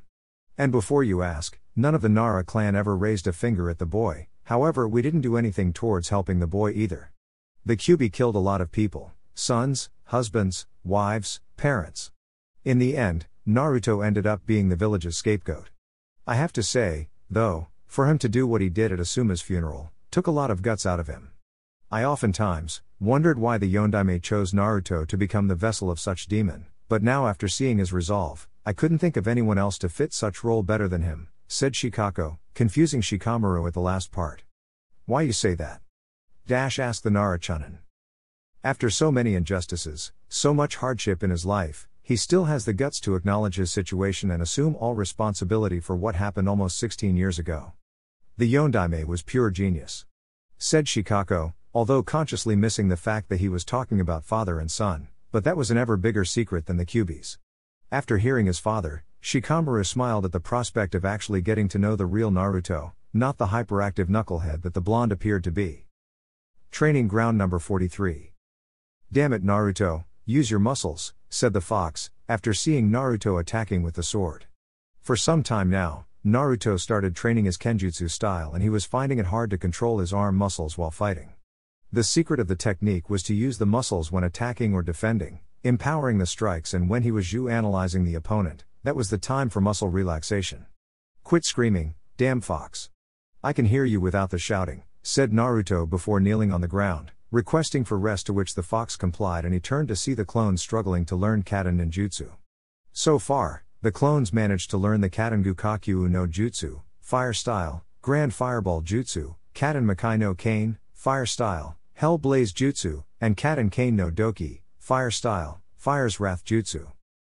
Naruto was impressed to see that the last ones the clone learned was the fox's creations. However, Naruto wasn't surprised, seeing that the kitsune lived through thousands and thousands of years, thus learning a lot of things throughout his existence. Okay, now time is over, your muscles are good to go. However, I'll be teaching you my third jutsu. It's called Katanendo no Tsurugi, Fire Style, Flame Sword Jutsu. It consists of channeling Katen Chakra at the blade, transforming it into a fire-type katana, similar in a way to applying Fuuten Chakra and making the blade sharper. With this technique, no one will try to attack you and will be extra cautious to defend as well, said the fox, to which Naruto nodded and started focusing the necessary amount of the fox's chakra and start channeling Katen Chakra. How do you know the metal won't melt? Asked the blonde, to which the fox answered like it was plainly obvious. I know a good sword when I see one, said the kitsune, making Naruto sweat drop at possibly melting his sword, thus having to buy another one. After channeling the chakra, Naruto was expecting the metal to suddenly turn into liquid, however, much to his amazement, the sword began to catch on fire. What was even more amazing was the fact that he wasn't being affected by the heat. After seeing this, Kyuubi grinned, saying that the flames would only hurt a regular Katen user, but Naruto was sharing a body with the Fire Lord of the Underworld. Now let's proceed with the physical training. You're getting stronger, but you're in no way near the strength necessary to wield the Furizere, free spirit, said the fox, to which Naruto mumbled something about stupid slave driver fox and began to do his sets of push-ups and sit-ups, followed by running around the training field and jumping from tree through tree. While the real Naruto was working out, a single person was just walking out of her favorite training ground. Few actually knew, but the second part of the Chunin exam was held at the Forest of Death simply because Mitarashi Anko was the proctor of such event. The reason as to why she liked the place was the peace and quiet that came along with it, plus a few animals to kill when she was feeling like a little blood. However, as she jumped from the gate, she sensed a lot of chakra being spent near where she was standing, presumably someone training in training ground number 43. When she arrived at the training ground, her jaw was instantly set to the ground. In front of her were what appeared to be hundreds blondes training Katen ninjutsu and apparently one doing physical workout. Actually, the sight before her made Anko drool a little bit at seeing the one doing push-ups and sit-ups. Damn, he's hot. Doesn't hurt to pay a little visit, let's see who this guy is, thought Anko as she proceeded to the one working out, not even minding the clones stopping their training to look at the newcomer. The real Naruto suddenly received a message from one of the clones that vanished. He was furious that he was going to be perturbed in here, where he thought no one would ever come here except for the Chunin exams. Suddenly, a thought registered and Naruto knew the only one crazy enough to consider this side of the village a little playground. Mitarashi Anko was the most sadist person he ever met, and the fact that the fox liked the girl didn't help one bit. There were times when Naruto would dream that he and Anko was inside the training ground number 44 aka Forest of Death, doing naughty stuff together, and only now he knew that it was the damn fox delaying images inside his head, just for his amusement. Anko, for her part, as she approached the person, was beginning to recognize the face features. However, the one she knew that contained whisker marks wasn't supposed to be this big as of yet. Even though 3 years have passed ever since she laid eyes on the obnoxious brat, it just wasn't possible for him to grow so much. As she arrived near him, she realized she was drooling for a 15-year-old.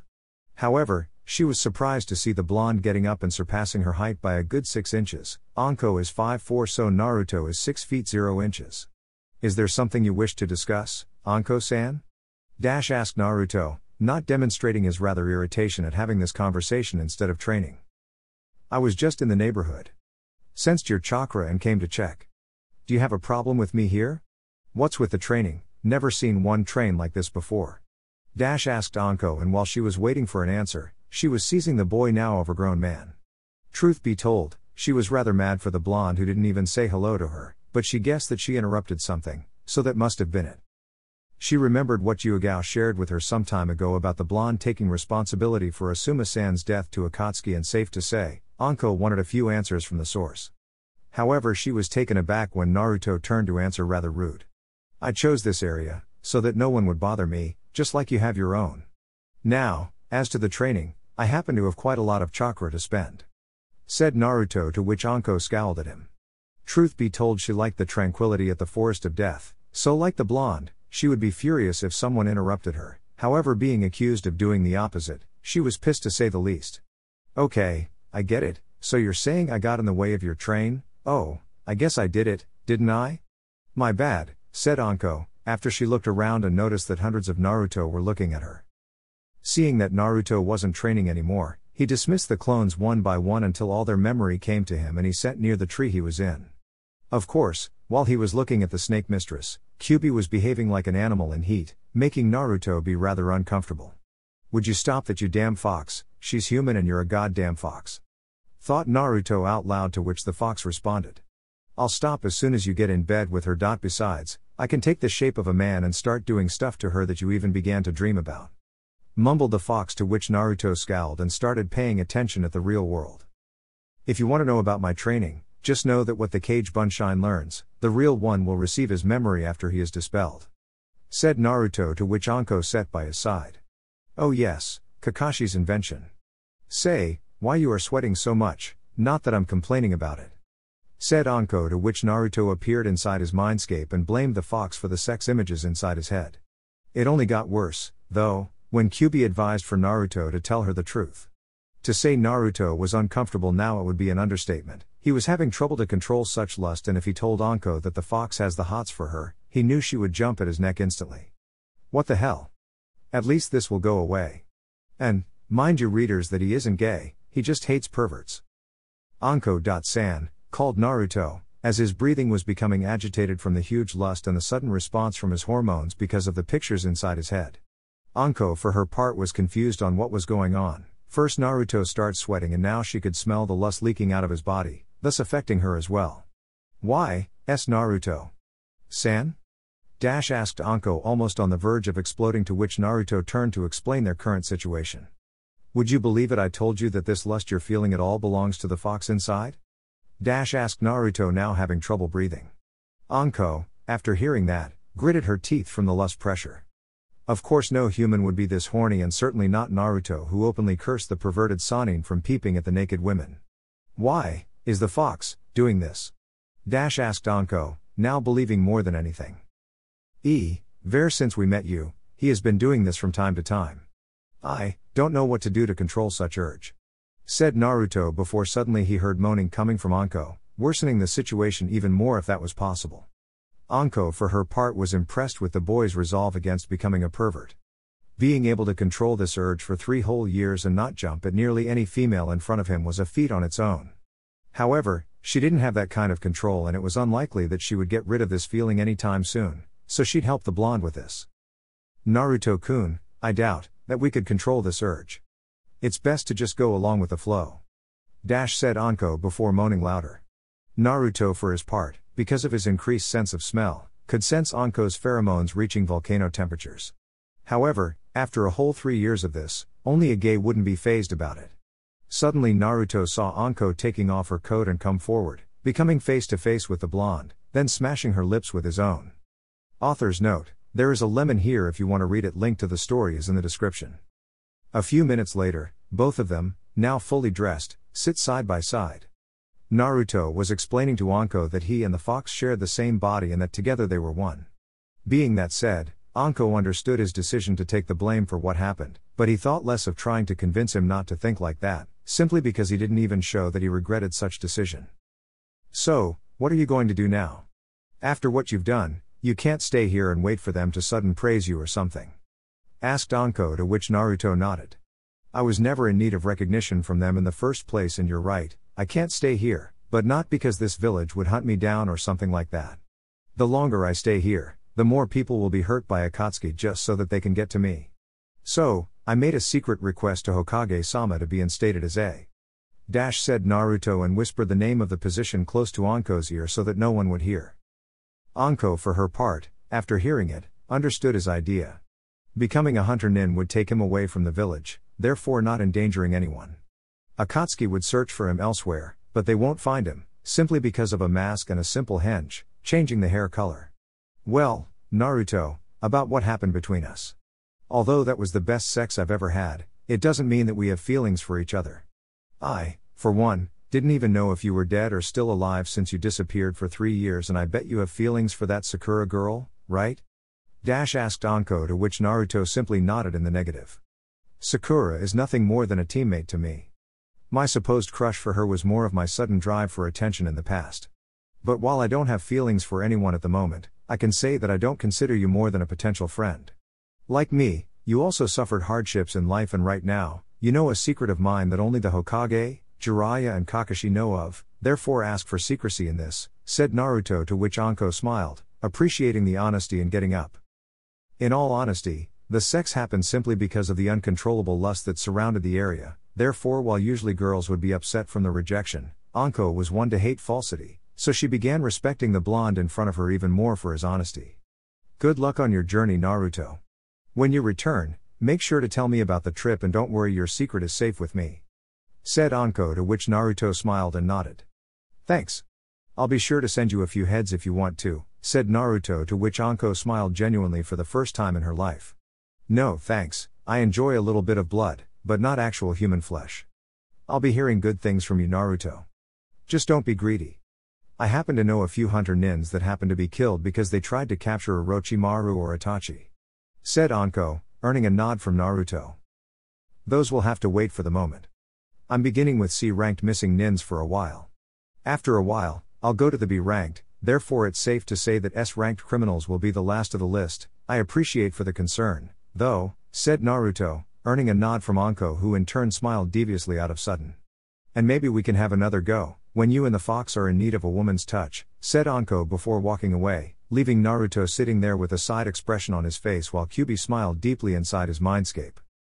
Yep, indeed the most sadistic person alive, thought Naruto, to which the Kyuubi retorted, indeed she is, but that doesn't mean you didn't enjoy it, said the fox, making Naruto sigh.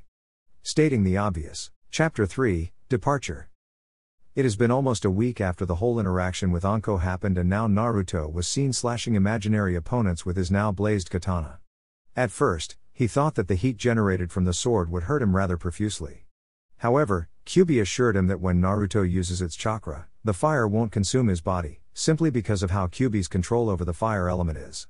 Suffice to say, Naruto was impressed to know that Kyuubi was the true Lord of Fire. Furthermore, Naruto was quickly learning the Huka Yakushin, Fire Kenjutsu style, and thus being able to wield the Furizare, Free Spirit, with ease now. After all, he not only got accustomed to the weights on his body but the katana's weight as well. Naruto, now that your Kenjutsu training is done, we'll improve your ninjutsu part. I know that you already learned all the Fuuten Jutsus and all of the Katen Jutsus that I told you so far. But since you're going to be pretty much alone out there, you'll need to save as much chakra as you could. Therefore, chakra control exercise is vital. Now, summon 300 clones and divided them into 2 groups. One will practice tree walking and the other will go to the lake for water walking practice. You, on the other hand, will do a new exercise. Said the fox, to which Naruto nodded and turned to summon the 2 groups. After he divided them and set each group for their specific tasks, he turned to listen to the exercise that the fox would relate to him. Now, you'll be practicing meditation. The theory is simple: by closing your eyes and focus on your inside, you can manage to feel your chakra flowing through your chakra coils. The objective of this exercise is to be able to feel how much chakra you're using while on a technique or just channeling chakra to a specific part of your body. After this exercise, there is 2 high-level Katen jutsus that I will teach you. First one is a human one called Katen Karyu Enden, Fire Style, Dragon Fire Missile Jutsu, and the other one is one of mine that I called Katen Makai no Kyorin, Fire Style, Hell's Fury Jutsu. Said Kyubi, to which Naruto sit and closed his eyes, true to Kyubi's teaching so far. Along the month period, Naruto was rather impressed by seeing this teacher's side of the fox. While he was tough, actually more inclined to a slave driver, Naruto was able to learn a lot from the kitsune, thus shortening the time needed for him to be able to take care of himself outside of Konoha. While he closed his eyes, he began what the fox said about channeling chakra through specific parts of his body, thus trying to feel such a flow. After a while, Naruto had already tried every parts of his body in efforts of feeling the chakra flowing inside of him, but he wasn't lucky at all. So far, he couldn't see if he was channeling more or less of the chakra necessary, and that was frustrating. Kyubi once told him that this exercise was more to test his patience while channeling chakra, since it would get him to understand things more clearly, without being driven by negative emotions. With Anko. Walking without a care in the world, among the streets of Konoha, Anko was heading towards her favorite restaurant in Konoha, the Dengo store. Along the way, she wondered how she would have survived without being able to taste such pleasure in life. While she was walking, however, she noticed someone familiar coming from the opposite side of her and sighed at the person's sad expression on her face. Anko kind of sympathized with Kurenai, not because she lost someone dear to her, but simply from pain in general. Kurenai was somewhat of a friend to Anko, since she was the few amongst the ones from their generation that never mistreated Anko because of what Orochimaru did to Konoha. Deciding that a little comfort was in need, Anko approached the red-eyed jounin with a smile on her face. "Ohayo, Kurenai," shouted Anko, greeting to which the woman smiled and nodded in response. After a while of greetings, Anko offered an invitation to eat some dengo, to which Kurenai accepted. So right now, both of them, having already ordered their respective plates, settled down at a table. Kurenai was still looking down, clearly mourning over her lover's death, while Anko was trying to come up with something for conversation purposes. "So, how is your team?" Asked Anko, clearly throwing conversation away, and even more clearly it was that Kurenai wasn't on the mood to be talking about Team 8. "Sorry Anko, since it happened, I haven't seen them yet.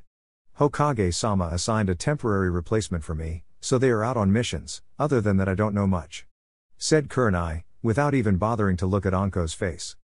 However, as Anko was about to ask another question, Nara Shikamaru entered the place and spotted the 2 Kanoikas and the look on Kurenai's face at the death of his sensei. Truth be told, Shikamaru still wasn't accustomed to not smelling the intoxicating smoke that usually came out of Asuma's death sticks, but he at least was in terms with what happened and was on the verge of moving on, but seeing Kurenai's saddened face, proved to him that in her case, it would take longer to heal. "Ohayo, Anko-san, Kurenai-sensei," said Shikamaru, not with the pretension of staying any longer than he has to, since he felt like interrupting their conversation and it would be much troublesome to do a thing like that. "Hello there, Shikamaru. Join us if you want. I believe Kurenai here would appreciate that you stay at least for a little while," said Anko, most likely begging for him to stay and bring up a topic that was worthy, also one that wouldn't increase Kurenai's sadness even further. "Say, I was looking for Naruto, I wonder if any of you know where he is?" Asked Shikamaru, making Anko sweat profusely and suddenly diminish the guy's intelligence rate. Here she was expecting him to at least bring up a harmless conversation, and instead the man asks for the man who, according to Kurenai, was the one responsible for Asuma getting killed. True to her worries, Kurenai clenched her fists at the sudden name and would attack Shikamaru had his shadow wouldn't appear and hold the woman's punch. After seeing what she would have done, Kurenai withdrew her arm and apologized to the Chunin. "Sorry Shikamaru, I didn't mean to lash out on you as just," said Kurenai, to which Shikamaru filled in the gaps for her. "Every time you hear Naruto's name, you get angry." "There is no need for apologies Kurenai-sensei," said Shikamaru, to which Kurenai nodded and looked down again. "It was his fault that Asuma is dead. If he wasn't here, Akatsuki wouldn't come here searching for him," said Kurenai, almost like expecting to be contradicted by any of the two, but strangely no one said a word, making the red-eyed Kunoichi look at both shinobis on the table. First, she noticed that Shikamaru was sad as well, but she knew that the death of Asuma was the only reason. However, Anko was with her eyes closed, presumably thinking. True to Kurenai's wonderings, Anko was indeed thinking, and the reason was Kurenai's comment regarding Naruto staying here in the village. She wondered if Kurenai was saying that simply because of Asuma's death, or that Kurenai really believed that Naruto staying in the village would only bring misfortune to the village in the future. Suddenly, She remembered the blonde saying something to her that. Flashback on. So, what are you going to do now? After what you've done, you can't stay here and wait for them to sudden praise you or something. Asked Anko, to which Naruto nodded. I was never in need of recognition from them in the first place, and you're right, I can't stay here, but not because this village would hunt me down or something like that.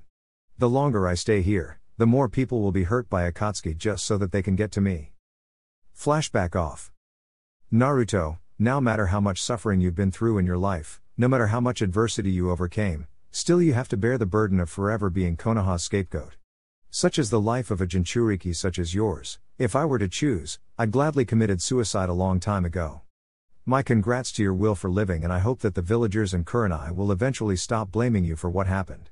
Thought Anko as she looked at Kurenai one more time, before saying all that she needed to say. Do not worry anymore, Kurenai, you'll never see his face ever again, said Anko before lifting from her chair and leaving Kurenai and Shikamaru looking at her trench coat. Shikamaru for his part was intrigued by what Anko said. He knew that Naruto wouldn't abandon the village, simply because he wouldn't stand as low as the Uchiha traitor. However, why would no one ever see his face again? A mask perhaps? Thought Shikamaru, wondering that Naruto's face would be forever hidden by him using a mask. So that meant that either he entered the Onbu program or he was listed as a Hunter-Nin. Knowing that such doubt wouldn't solve the mystery that is Uzumaki Naruto, Shikamaru turned to address Kurenai that he was supposed to meet his father, to which Kurenai nodded and bid him goodbye. After Shikamaru left, Kurenai got to think about what Anko said for a moment. Since her interaction with Naruto at the funeral, Kurenai was getting more and more convinced that the blonde would be better off gone from Konoha even before he was born. Of course, she knew, deep inside, that she began to think about him as being the one to blame, because of Asuma getting killed. Kurenai never viewed the boy as being a demon. Actually, she even found her student Hinata's crush on Naruto to be actually cute. However, at the funeral, Kurenai was in turmoil over Asuma dying, so yet again Naruto was used as her scapegoat for her frustrations. Kurenai remembered all of the interactions that she so far had with the boy.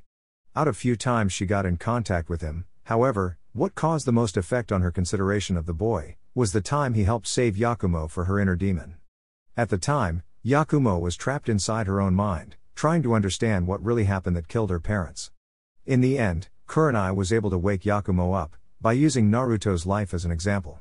At the time, she actually respected the boy from keeping the fox demon at bay and even be able to endure the hatred of the villagers and even some shinobis who happened to lose their family. But now that Kurenai lost her family supposedly because of Naruto, Kurenai simply changed her whole idea of who was Uzumaki Naruto and blamed everything on him. She remembered seeing Naruto's eyes that moment at the funeral, and she was able to see guilt all over his face. Now that she recollected the events, she was able to see that the blonde was assuming all the blame for Asuma's death, without even worrying about the consequences of such act. After that, when he offered her the opportunity to take revenge from Asuma's death, he was simply abandoning his will to live only for her to take revenge from her husband's death. But why would he do something like that? If I decided to go through at the time, I would have killed him for sure. Would he let me do it? Thought Kurenai as she was done eating and just playing with the remaining food. Suddenly, thoughts of Anko saying that she wouldn't see Naruto's face ever again, made her wonder what would that supposed to mean.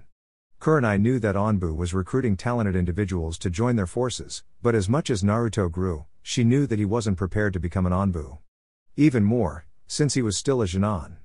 So, that would remain the second ninja profession that required the usage of a mask. Oh no, he's going to become a Hunter-Nin, isn't he? He is going to leave the village? My God, is this all my fault? Thought Kurenai. Reaching to a conclusion, Kurenai got up from the restaurant, paid for the bill and went towards finding the blonde for a little conversation. With Naruto. Looking at the mask that he was going to be wearing, Naruto was remembering when the leader of the Hunter-Nin program, aka his new boss, appeared this morning. Flashback on. A tall man wearing a Hunter-Nin mask and black overcoat approached the area where he was supposed to meet his new recruit. According to the Hokage, this person was talented and would be a fine addition to his program. Therefore, he approached the training ground at first to gauge this Uzumaki Naruto's abilities.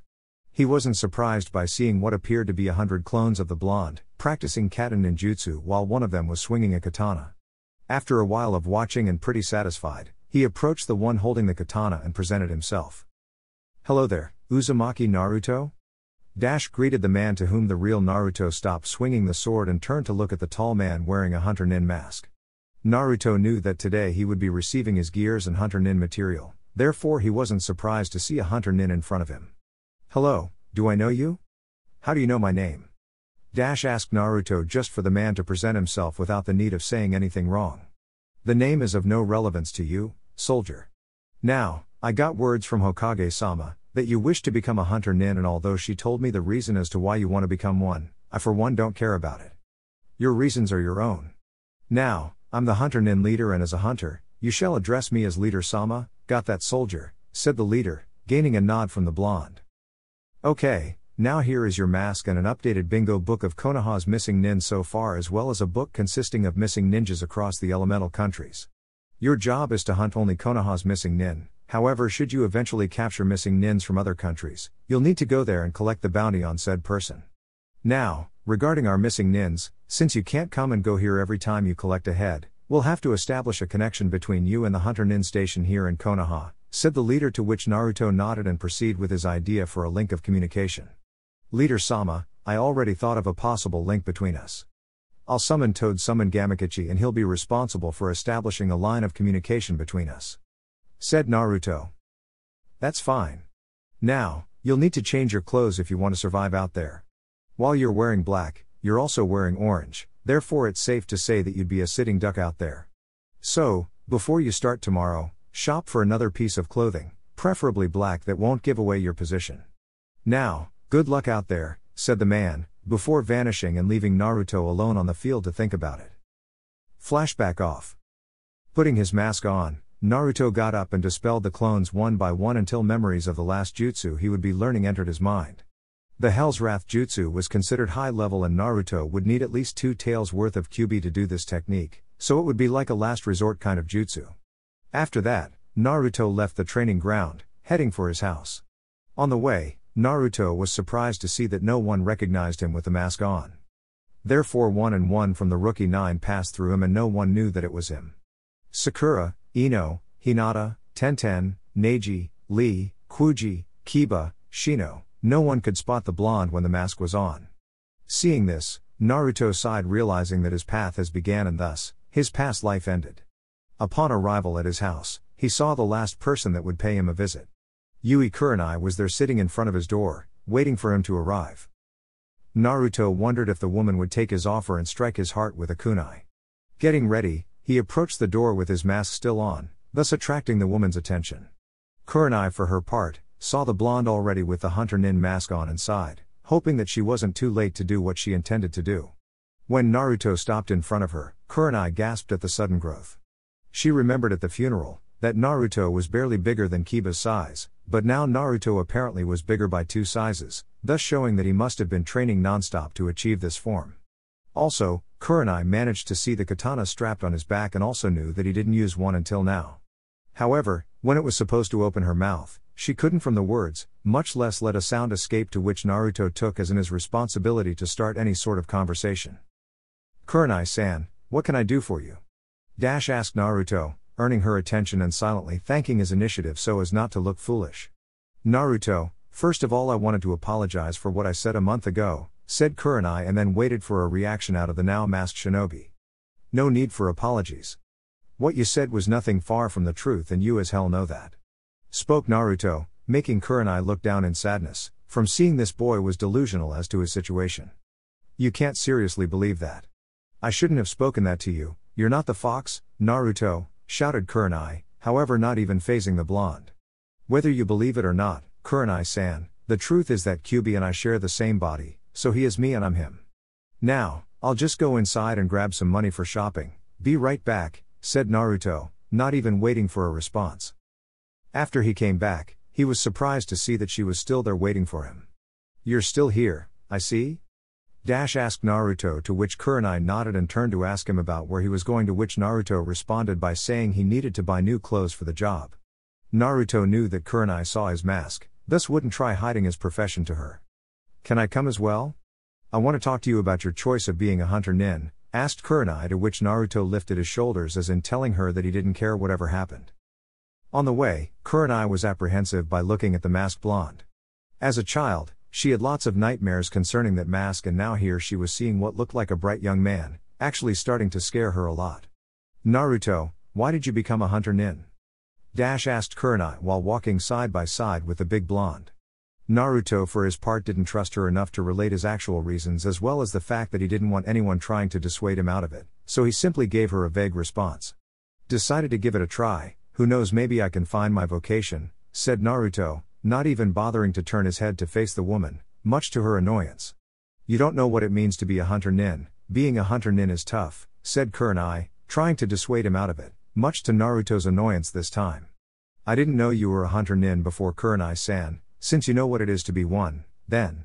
Now, I'm going inside to buy some black clothes for me, you can come if you so wish too, said Naruto, to which Kurenai was already fuming at the boy's ability to piss her off.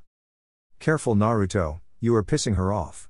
While I enjoy seeing that face on people, you wouldn't like to be on her bad side, said Kyubi, to which Naruto started to talk inside his head. My answers are serving a purpose, getting her pissed at me, will stop her from trying to dissuade me from leaving. Thought Naruto as he entered the shop and went to the clothes section, while seeing the face of anger displayed by the jounin. Kurenai, for her part, decided to breathe a little bit and forget about the blonde's attempt of pissing her off. After that, she began to scan the blonde's choice of clothes. So far, Naruto picked up what appeared to be the black coat, also he picked a fishnet shirt and went to the dresser to try it on, never once taking his mask off, making her wonder if he's doing this so as to remain inconspicuous amongst the crowd. When he went out of the dresser, Kurenai had to give it to the guy. In a few minutes, he managed to find a style that well suited him and his new profession. Black cargo paints on the bottom and an open black coat on top of the fishnet shirt. Also, he found some fingerless gloves, also black, finishing with dark gray boots. Actually, if she wasn't a month ago, blaming him for the death of her husband, she would find this new Naruto to be quite the looker, of course without the mask on. After seeing him paying for the clothes and leave the store, she sighed, knowing that his path was now chosen and no one would change that. Now leaving the store, she ran to his side and started to look at his new look. Quite an enigma, this guy, he didn't even appear to be thinking about anything other than going forward. What is on his mind right now? Thought Kurenai. Upon arriving at his apartment, he took off his mask and looked at Kurenai for a moment. After this, Kurenai forever felt like betraying her husband after seeing the blonde's face. However, she was awoken from her wonderings, when Naruto turned to speak. This will be last time we laid eyes with each other, Kurenai-san. Whether we meet after this, will be by pure coincidence. Take care of what and who's important to you, said Naruto, before giving his back to the woman and closing the door, leaving her outside without even waiting for a response. Truth be told, she was appalled by what she said, but then she knew that he was simply stating the truth of the matter. Hunter-Nins were hard to be seen since they traveled constantly, and when they were inside the village, they used masks, so it was impossible for them to meet again outside of pure coincidence. Kurenai also was happy to hear what he said for last. Needless to say, the blonde managed to get Kurenai out of her misery from Asuma's death and helped her wake up for life. Naruto, I'll be waiting for your return, so that I can tell my son your story. I want him to meet the one who faced the adversities in life and strive to overcome them. Through your story, I hope to teach my son what it means to be a true shinobi that inherited the will of fire. Naruto, Junon of Konoha, Jinchuriki of the Kyubi no Yoko, and now Hunter-Nin for Konohagakure. I'll do my best for the next generation to know of whom you are and who are you about to become in the future. Until then, please watch out for yourself. The next day, Naruto woke up to what was his last night's sleep inside the village walls. Strangely enough, he had the best sleep of his life. He dreamed about being able to see the world without worrying to come back or even having to fulfill a mission. Since he decided to leave the first thing in the morning, he woke up at 6 and was already heading towards the gate at 7. Looking around, he saw the shops beginning to open for business, but very few citizens were on the streets, which was perfect for him. A couple of shinobis were visible, even 2 Anbis that were patrolling the area, but other than that, Naruto didn't recognize anyone. Practically visualizing the huge gate in front of him, Naruto sighed, since right in front of the gate, there were a few recognizable people. Jiraiya, Tsunade, Kakashi, Anko and strangely Iruka were there to see him off. Somehow, they knew that Naruto would leave early and stood there waiting for his arrival. As to the group, they were waiting for Naruto to appear and leave to start his Hunter-Nin mission. However, their sights were met by a big 6'2" man wearing all black from head to toe, Hunter-Nin mask and blonde hair.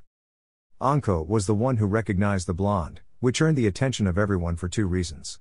One was Naruto's outfit and two was that Anko managed to recognize him, which made everyone grow suspicious of the snake mistress. Jiraiya already figured that the girl and Naruto got comfortable with one another and began to write some noted on his notebook, earning Kakashi's attention, from being the #1 fan of Icha and Tsunade's fury. The result was Tsunade punching Jiraiya and Kakashi to grab the notebook and read the material so far. When Naruto stopped in front of the group, he was surprised to say that he didn't know what to say to them. Kurenai was easy because he wanted to piss her off, however this group was the only one to whom Naruto could trust, however he didn't want them feeling sad that he left or even trying to dissuade him of his decision. Luckily to Naruto, however, Kakashi chose to initiate the conversation. Naruto, contrary to what you might be thinking, none of us wishes to dissuade you of anything. We just wanted to wish you best of luck out there, said Kakashi with a smile behind his mask, to which Naruto just nodded and took off his mask, surprising everyone present.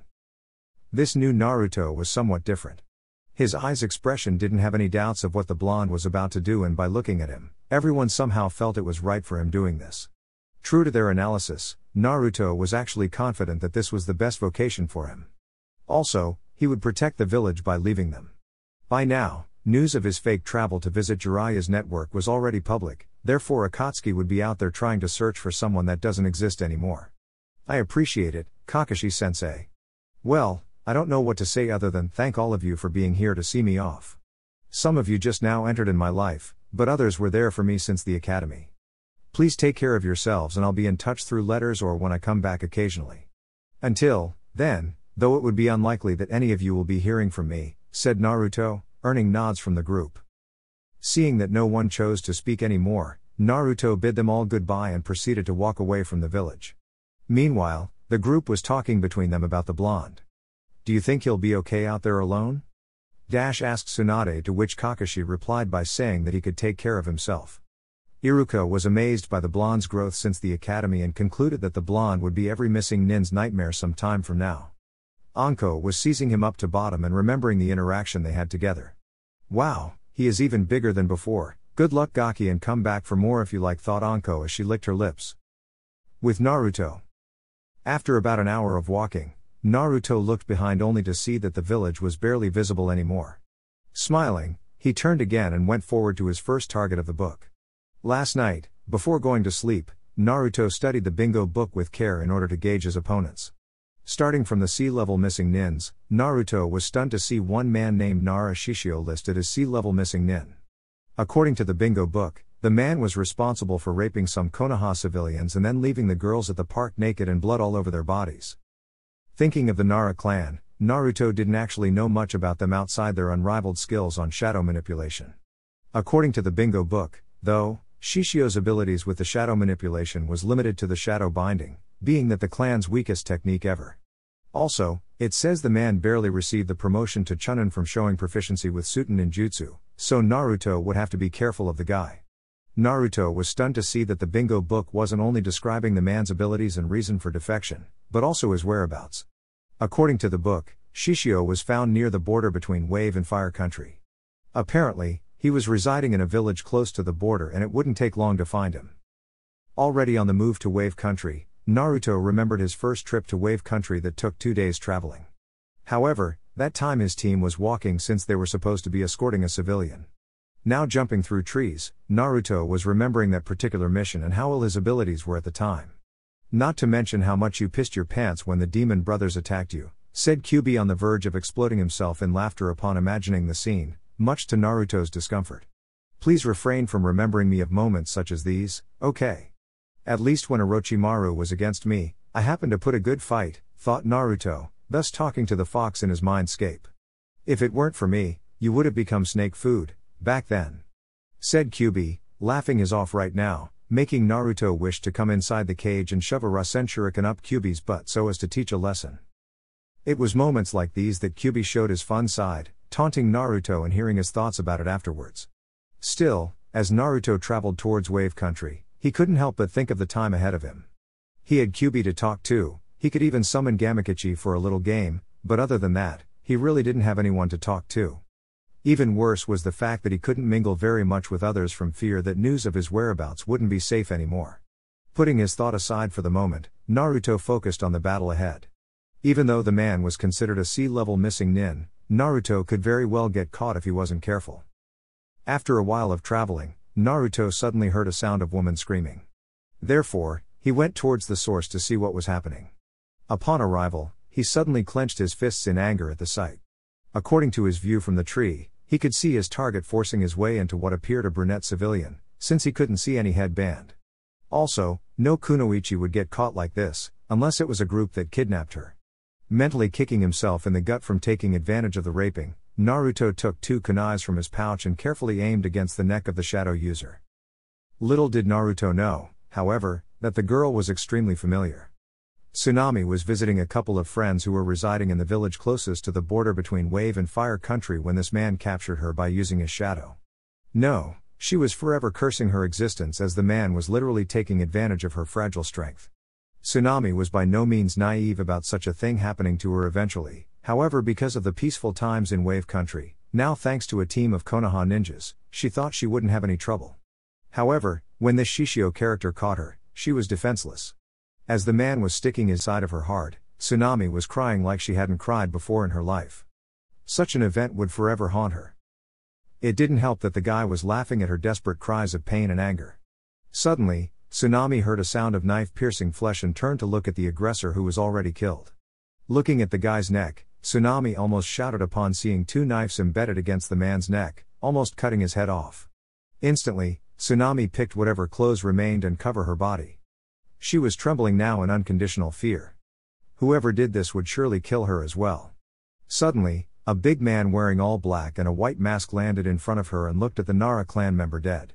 "Serves you right, moron," said Naruto as he began to study to see if the man was truly dead before cutting his head off and burn the body. Should anyone capture this man, the Nara clan would be in serious disadvantage.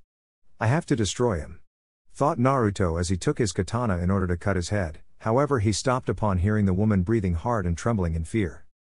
Upon looking at the woman, Naruto was appalled to see that the girl was no other than Tsunami, Inari's mother and Tazuna's daughter. God damn it, what is she doing here? Wave is very far away from here. Was she kidnapped? I must take her to Tazuna, then. Off to Wave Country, then. Tsunami-san, don't be scared of me. I was after this guy.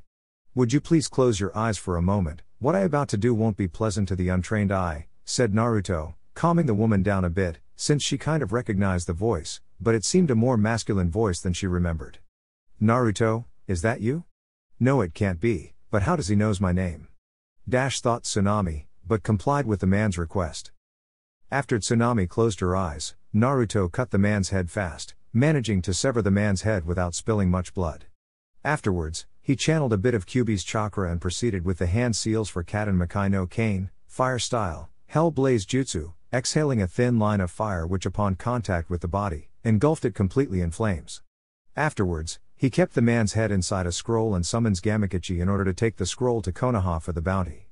After the toad left, Naruto authorized for Tsunami to open her eyes, to which she did, only to blink in surprise that where the body of the rapist was located, now only flames could be seen. Tsunami-san, are you alright? Asked Naruto, but was surprised that Tsunami flinched from the sudden touch of his hands. Nonetheless, he sighed and left the woman be for the moment. He didn't know how to deal with post-traumatic disorder, but he needed to take Tsunami to Tazuna. After a while of waiting for the woman to stop shaking, he heard the faint whispering of his name from the woman and turned to look at her. Yes, it is me, Tsunade-san. However, I can't take off my mask out here in the open. Here, take my jacket and cover yourself. We'll need to take you back to your house, said Naruto before taking off his blouse and handling over to Tsunami, who appreciated the gesture and dressed the black jacket. Thank you, Naruto-kun. Once again you come to the rescue, isn't it? Asked Tsunami, already breathing more relaxed, to which Naruto just nodded. The Hokage's office. Back in Konoha, Tsunade and the leader of the Hunter-Nin division was talking about the new recruit. Tsunade was surprised to see the man complimenting Naruto's abilities both with the sword and ninjutsu. Suddenly, when Tsunade was about to open her mouth in agreement towards the man's assessment of Naruto's abilities, when Gamakichi appeared in the office, carrying with himself a scroll that Naruto handed to him. Message from Shi, death, for you Hunter-Nin, said the toad, handing the scroll, to which the man opened and started to read. Leader Sama, I found sea-level missing Nin Nara Shishio on the way to Wave Country, continuing his favorite activity with a civilian. I took advantage of the situation and embedded his neck with 2 kunais, thus killing him as per my assignment. Below this letter lies the kanji for his head. It goes without saying that I already burned his body and by now his ashes must be reaching Iwa by now. After reading, the leader smiled behind his mask and released the dead man's head, holding the man's hair with his hands.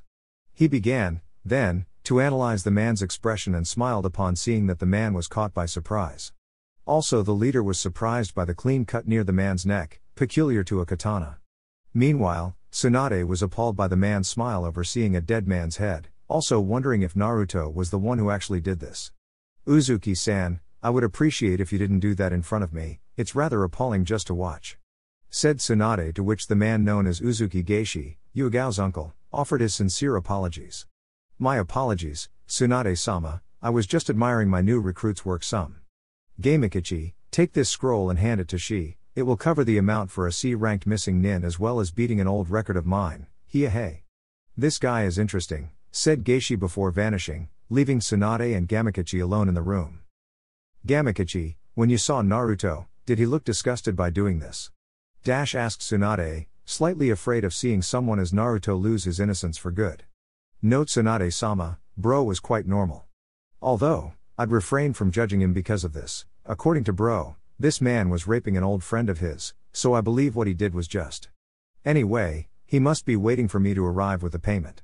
Said Gamekichi, to which Tsunade nodded and then the toad vanished, leaving the blonde Hokage alone. Naruto, you have to attain your level of humanity in order to come alive from this job. The more you kill, the more you'll appreciate doing it again. Be careful out there. Thought Tsunade. With Naruto. While Gamekichi was getting his bounty regarding his first kill, Naruto was talking to the older woman, now more comfortable to what happened. Since the guy wasn't able to finish the raping, Tsunami would eventually get over it. Would the man finish the job, Tsunami would be scarred for life. The woman was surprised to see this new Naruto in contrast to the one she met almost 4 years ago. The Naruto she knew had this spark within him that was able to make everyone smile. This one, though, was more reserved, collected and strangely more mature than normally a man would be at his age. Tsunami was also surprised about Naruto's choice of profession, seeing that Naruto would always travel alone, without a soul to talk to or release some stress. At some point, Tsunami asked about the other ones from Naruto's team, to which Naruto promptly responded by saying that Sakura and Kakashi were the same as usual and Sasuke was training under a strong ninja. Tsunami wouldn't know of Orochimaru, thus telling her that Sasuke was now a missing nin wouldn't be really relevant. When Gamekichi arrived with the bounty and then disappeared, Naruto got up and ushered Tsunami to get up as well. Smiling at him, Tsunami felt a wave of safety, and all of that was thanks to the blonde. Somehow, the whole story of being raped was the past, and now she would come back to her house and everything would be okay. All thanks to the blonde who by now was her hero. Are you some kind of angel, Naruto-kun? Asked Tsunami, surprising Naruto a lot, from hearing that term for the first time. You can see the irony of this, isn't it? The one with a demon inside of him being called an angel, said Kyubi inside his mind. Angel? I don't think so, just being the right place at the right time. Said Naruto as he walked towards her house in Wave Country, making Tsunami giggle at the modest comment. Well, I believe you're an angel that came to help Wave Country, and now you saved me from being victim of rape. Said Tsunami, grabbing Naruto's arm and leaning strangely closer to him. Shit, I was afraid of this happening. Thought Naruto, to which the fox concurred and manifested. Since you're the one who saved her, she's showing feelings to her savior. You're in for quite a ride, there Naruto. However, this Tsunami is quite a looker, don't you think? Maybe you could get a rise at her before dumping her at her father's house, said Kyubi, to which Naruto sighed, seeing that the fox was helpless. Pervert Kitsune. That would be wrong. I'll admit she is pretty and all, but she is vulnerable right now. Her head is a mess right now, I can't take advantage of her, thought Naruto, making Kyubi growl and mumble about stupid blonde and his politically correct behavior. However, the fox wasn't the problem this time. Naruto was afraid that she would get physical with him, if the whole feeling his arm was any indication. Tsunami for her part was indeed feeling the blonde's arms and was quite mesmerized by the size and shape of Naruto's biceps. Naruto could have sworn at some point, he heard a little moaning from the woman while groping his arms and now his chest. Tsunami-san, what are you doing? Asked Naruto, now getting uncomfortable with the woman's hands caressing his chest. Ah, nothing, Naruto-kun, I was just getting to feel your body a little bit. I was under the impression you were enjoying. You aren't dating anyone, are you? Asked Tsunami, now making Naruto really uncomfortable. Of course, he liked the feeling of a woman's touch just like any other man, especially one at his age. Don't get me wrong here, Tsunami-san, I was enjoying and no, I'm not dating anyone. However, you've just been through a traumatic event, therefore what you're doing is just because I was the one who saved you, said Naruto, almost on the verge of begging the girl to stop, so as to avoid having to reject her. Naruto, I appreciate the concern and all, but I assure you that no feelings will arise from me about you. I just wanted, to release some stress. This was a much stressed situation for me and I'm now in need to blow off some steam. You don't have to worry about me having feelings for you, Naruto-kun. You're a great guy and someday, we'll make a girl really happy, but right now, I'm needy and I want right now, shouted Tsunami, almost on the verge of scandal, to which Naruto sighed, seeing no other alternative. Yeah, right. Just admit that you wanted to have sex with her and you'll feel a lot better, said Kyubi, to which Naruto nodded. Man, first Anko, now Tsunami, said Naruto, to which the fox scowled at him from sounding like complaining. Pure shinobi, I feel so sorry for you. That snake lady almost rocked your world and now this woman is in need for some hot sex. What do you think she'll do to you, Hiehei? Asked Kyubi while laughing like a perverted demon. Okay, Tsunami-san. We'll be arriving at a village shortly, once there, we'll rent a room, said Naruto, to which Tsunami nodded and began daydreaming about feeling a man's body for the first time since Keiza. At the hotel. After the temporary couple rented a room, Naruto took off his mask for the first time since leaving Konoha. After that, he quickly closed the drapes and turned to see Tsunami approaching him. Naruto was getting excited just by seeing the way the older woman walked sexily at him, swinging her hips in a teasing manner. However, Naruto was in control of his body, therefore he waited for Tsunami to come over to him so that they could begin. When the brunette stood face to face with Naruto, she reached his cheeks with her left hand and began caressing it as she landed a fierce kiss on his lips. Naruto, however, was already lost in control, simply because of Tsunami's soft hands caressing his weak spot. After the initiation of the makeout section, Naruto used his both hands and began to caress Tsunami's body by either embracing her or caressing her butt a little bit. Tsunami, upon feeling Naruto caressing her from behind, smiled at the boy. No, man's initiative. It went without saying that Tsunami was indeed able to blow off some steam. Chapter 4, Tough Opponent. After dropping Tsunami in Wave Country, Naruto was now seated on the beach contemplating his next target in the bingo book. However, memories of dropping Tsunami came in full view and he knew now that his chosen path was the right one for him. He couldn't afford to be seen anywhere that might endanger his plan of being blown. Flashback on. After Tsunami and Naruto had their way together, Tsunami went to the shower so as to get cleaned up. Between the raping in the woods and the sweat sex making with the blonde, she could say a bath was needed. However, as she entered, memories of the one to whom she just had sex with be nothing more than a child 3 years earlier. Tsunami, never in her life, saw someone change from child to grown-up in just 3 years, and this scared her a little bit. When the water came down, though, Tsunami smiled upon being able of doing this yet again. However, because of her savior, she would be able to see her family again and do all the things she most treasured in life. When she got out, she was surprised to see that the blonde was already dressed and wearing his mask, while telling her to speed things up. Tsunami, we have to go. I can't stay any longer than this. I need to be on the move and I need to take you back to Tazuna's house, whispered Naruto, to which the woman nodded, and then the two went out of the room. Once Naruto paid for the room, he and Tsunami were on the way to Tazuna's house.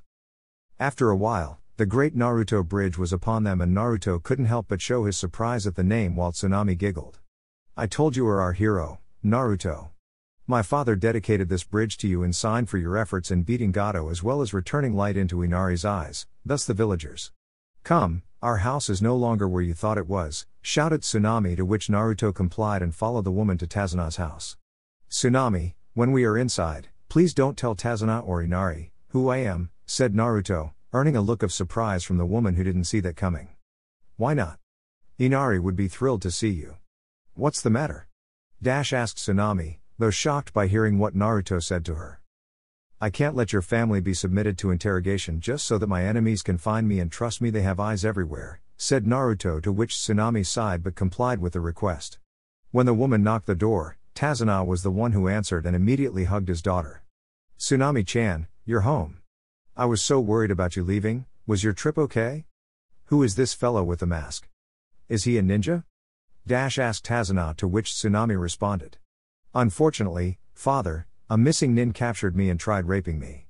This Hunter-Nin here saved me and brought me back here, said Tsunami while pointing to Naruto, who in turn turned to study the drunk in front of him to see if he would be able to recognize the blonde. Tazuna looked at the man and hugged him while screaming words of appreciation over and over. Tsunami-chan, I'm sorry, but the next time you travel, I'll be calling Konoha for an escort mission. We can't let that happen again. Ah, Hunter-Nin, don't you want to come in and have something? Asked Tazuna, showing his hospitality, to which Naruto waved it off. No, thanks Tazuna-san, I believe I would be interrupting your privacy.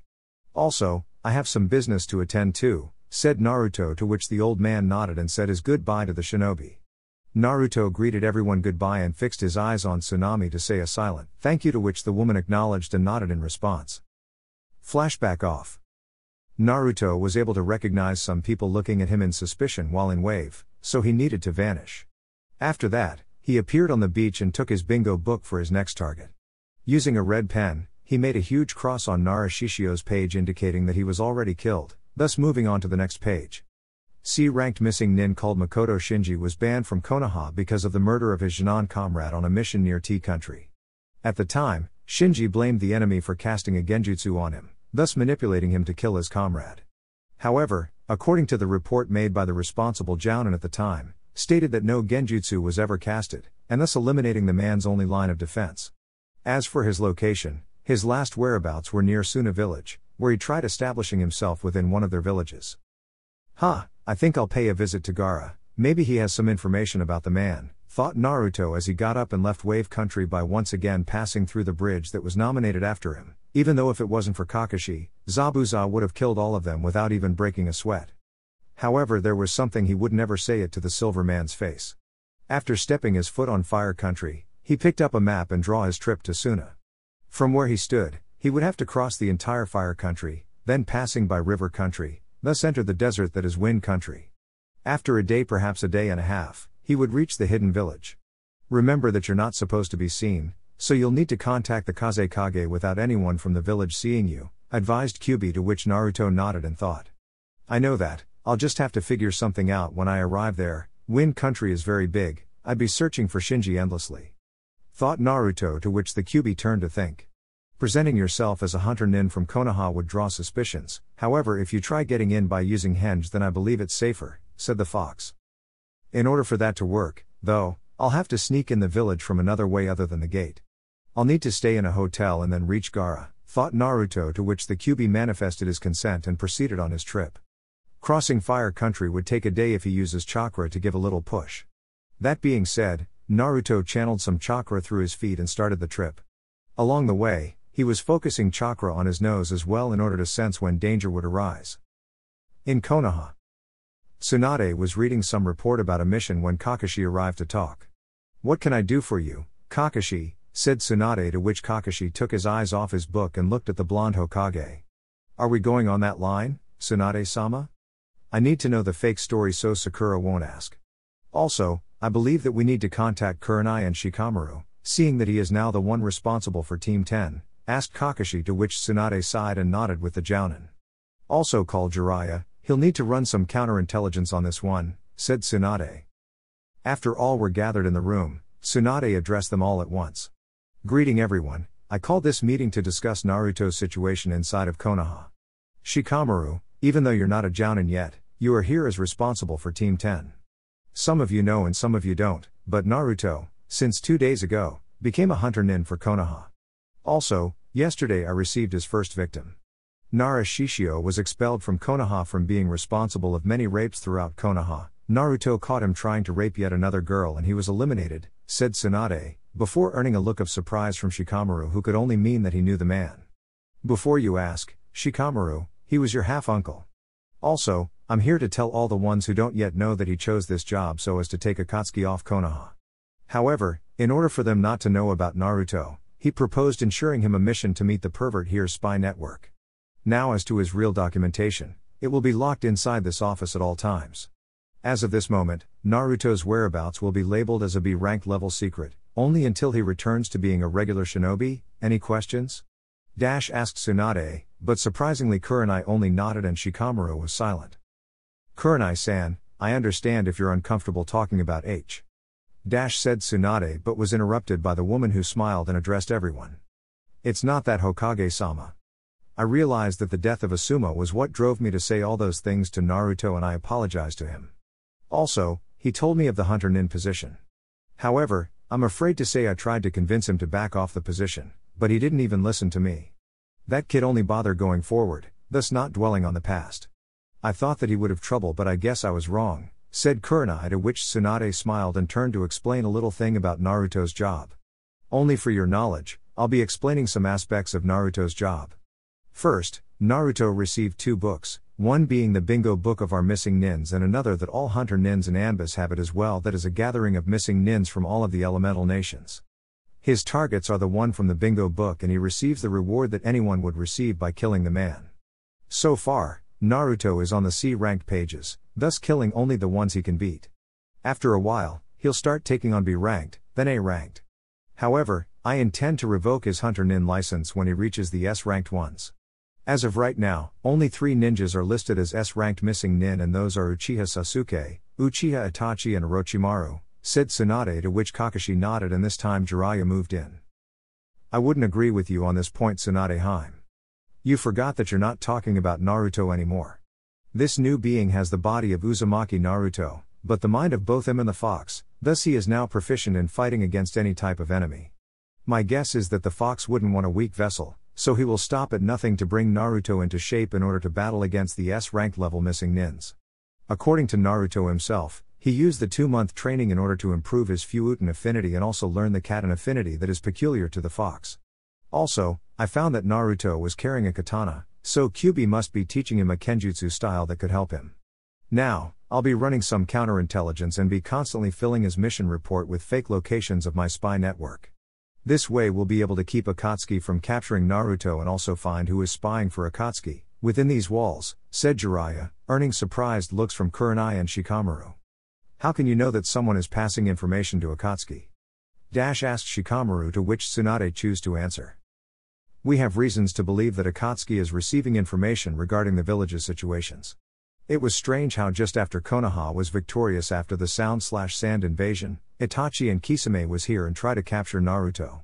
Also, Jiraiya's spy network warned him about Akatsuki mobilizing towards Fire Country after leaving Kumo, where they managed to capture the 2-tailed Jinchuriki. We don't know if Orochimaru also has a spy inside Konoha as well, but we are sure Akatsuki has one and will use Naruto's fake mission in order to find him, said Tsunade, before earning a nod from Shikamaru. Tsunade-sama, how did he go on his first one? I mean, although I wasn't around much, he's still my student, asked Kakashi with his head down, to which Tsunade recognized it as guilt. Kakashi, I don't know if you'll be proud of him or disgusted, but according to the Hunter-Nin in charge of the program, Naruto severed the man's head by using his sword, also he was admired by the clean cut of the man's head. To a Hunter-Nin, Naruto was efficient, to a human being, I would say he was vicious, said Tsunade, to which Kakashi nodded. I'd say he was more human than you think, Tsunade-sama. As you said, Shishio was raping someone when Naruto caught him, so he had it coming. Naruto doesn't kill just for the kill, at least from what I know of him, said Kakashi, to which Tsunade nodded. I just hope you're right, Kakashi. Being a Hunter-Nin for so long can really change a man, and even though the missing nin deserves punishment, a Hunter-Nin won't take anything to consideration and just kill him should the opportunity arise, said Tsunade, to which everyone nodded except Shikamaru. This was the path he chose by himself for himself. Maybe he'll become a vicious killer, maybe he'll become the only capable of dealing against our toughest opponents. It's too troublesome, but as Kurenai-san said so herself, Naruto only looks forward and won't stop at nothing so that his goal, whatever that is, can be fulfilled, said Shikamaru, once again receiving nods from the group. We all hope so, Shikamaru, concluded Jiraiya. With Naruto back to the Hunter-Nin, he was already half away from reaching River Country, so he decided to take a rest. While resting for a bit, Naruto was considering his next step for training. Even with the 2 months training, he knew he could take a B-level missing nin, however A and S ones were obviously 10 times as tough, so he needed to train and gain more knowledge. You needn't worry about Kenjutsu and Katan ninjutsu training, I have plenty of material for us to practice. However, we have to do something about your affinity. As of right now, I believe you have the equivalent of Fuuten Chakra control as of Asuna Chunin. You need to be on pair with a Jounin in terms of skill to be able to beat A-ranked missing nins. Maybe you could ask this Gaara person if we would share some exercises or at least 2 high-leveled Fuuten techniques, told Kyuubi, to which Naruto nodded but was somewhat uncomfortable with simply entering and asking for the Kazekage to share his village's secrets, thus sending the impression of espionage. However, he thought that asking wouldn't hurt to ask. After 30 minutes have passed, Naruto got up and continued his trip. While traveling, he was considering the last time he was in River Country and the time Gaara was captured by Akatsuki. He knew that River Country was famous for its hot springs. So he would find a hotel near one and simply relax a bit, even if he has to do it under a henge. A couple hours later, he was crossing the border of River Country and out to find a place to stay for the night.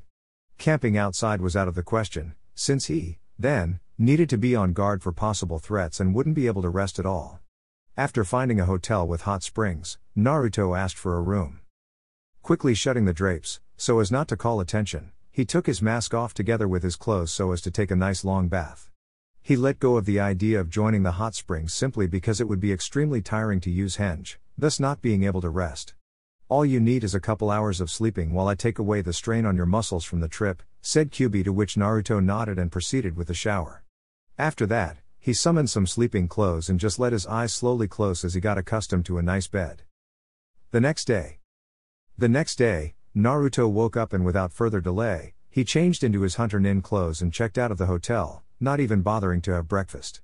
Quickly finding a dengo stand, Naruto bought a few and eat while on the way to Wine Country.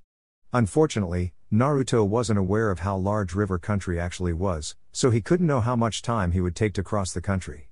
However, he knew that he needed all his rest to cross the desert and reach Suna, so he chose to find another place to stay near the border between River and Wind Country. Take your time, Naruto, and let's get some practice before you proceed with your trip. Find an open and secure place. When you find it, summon 10 clones to learn a new Katen jutsu that I remembered seeing at once.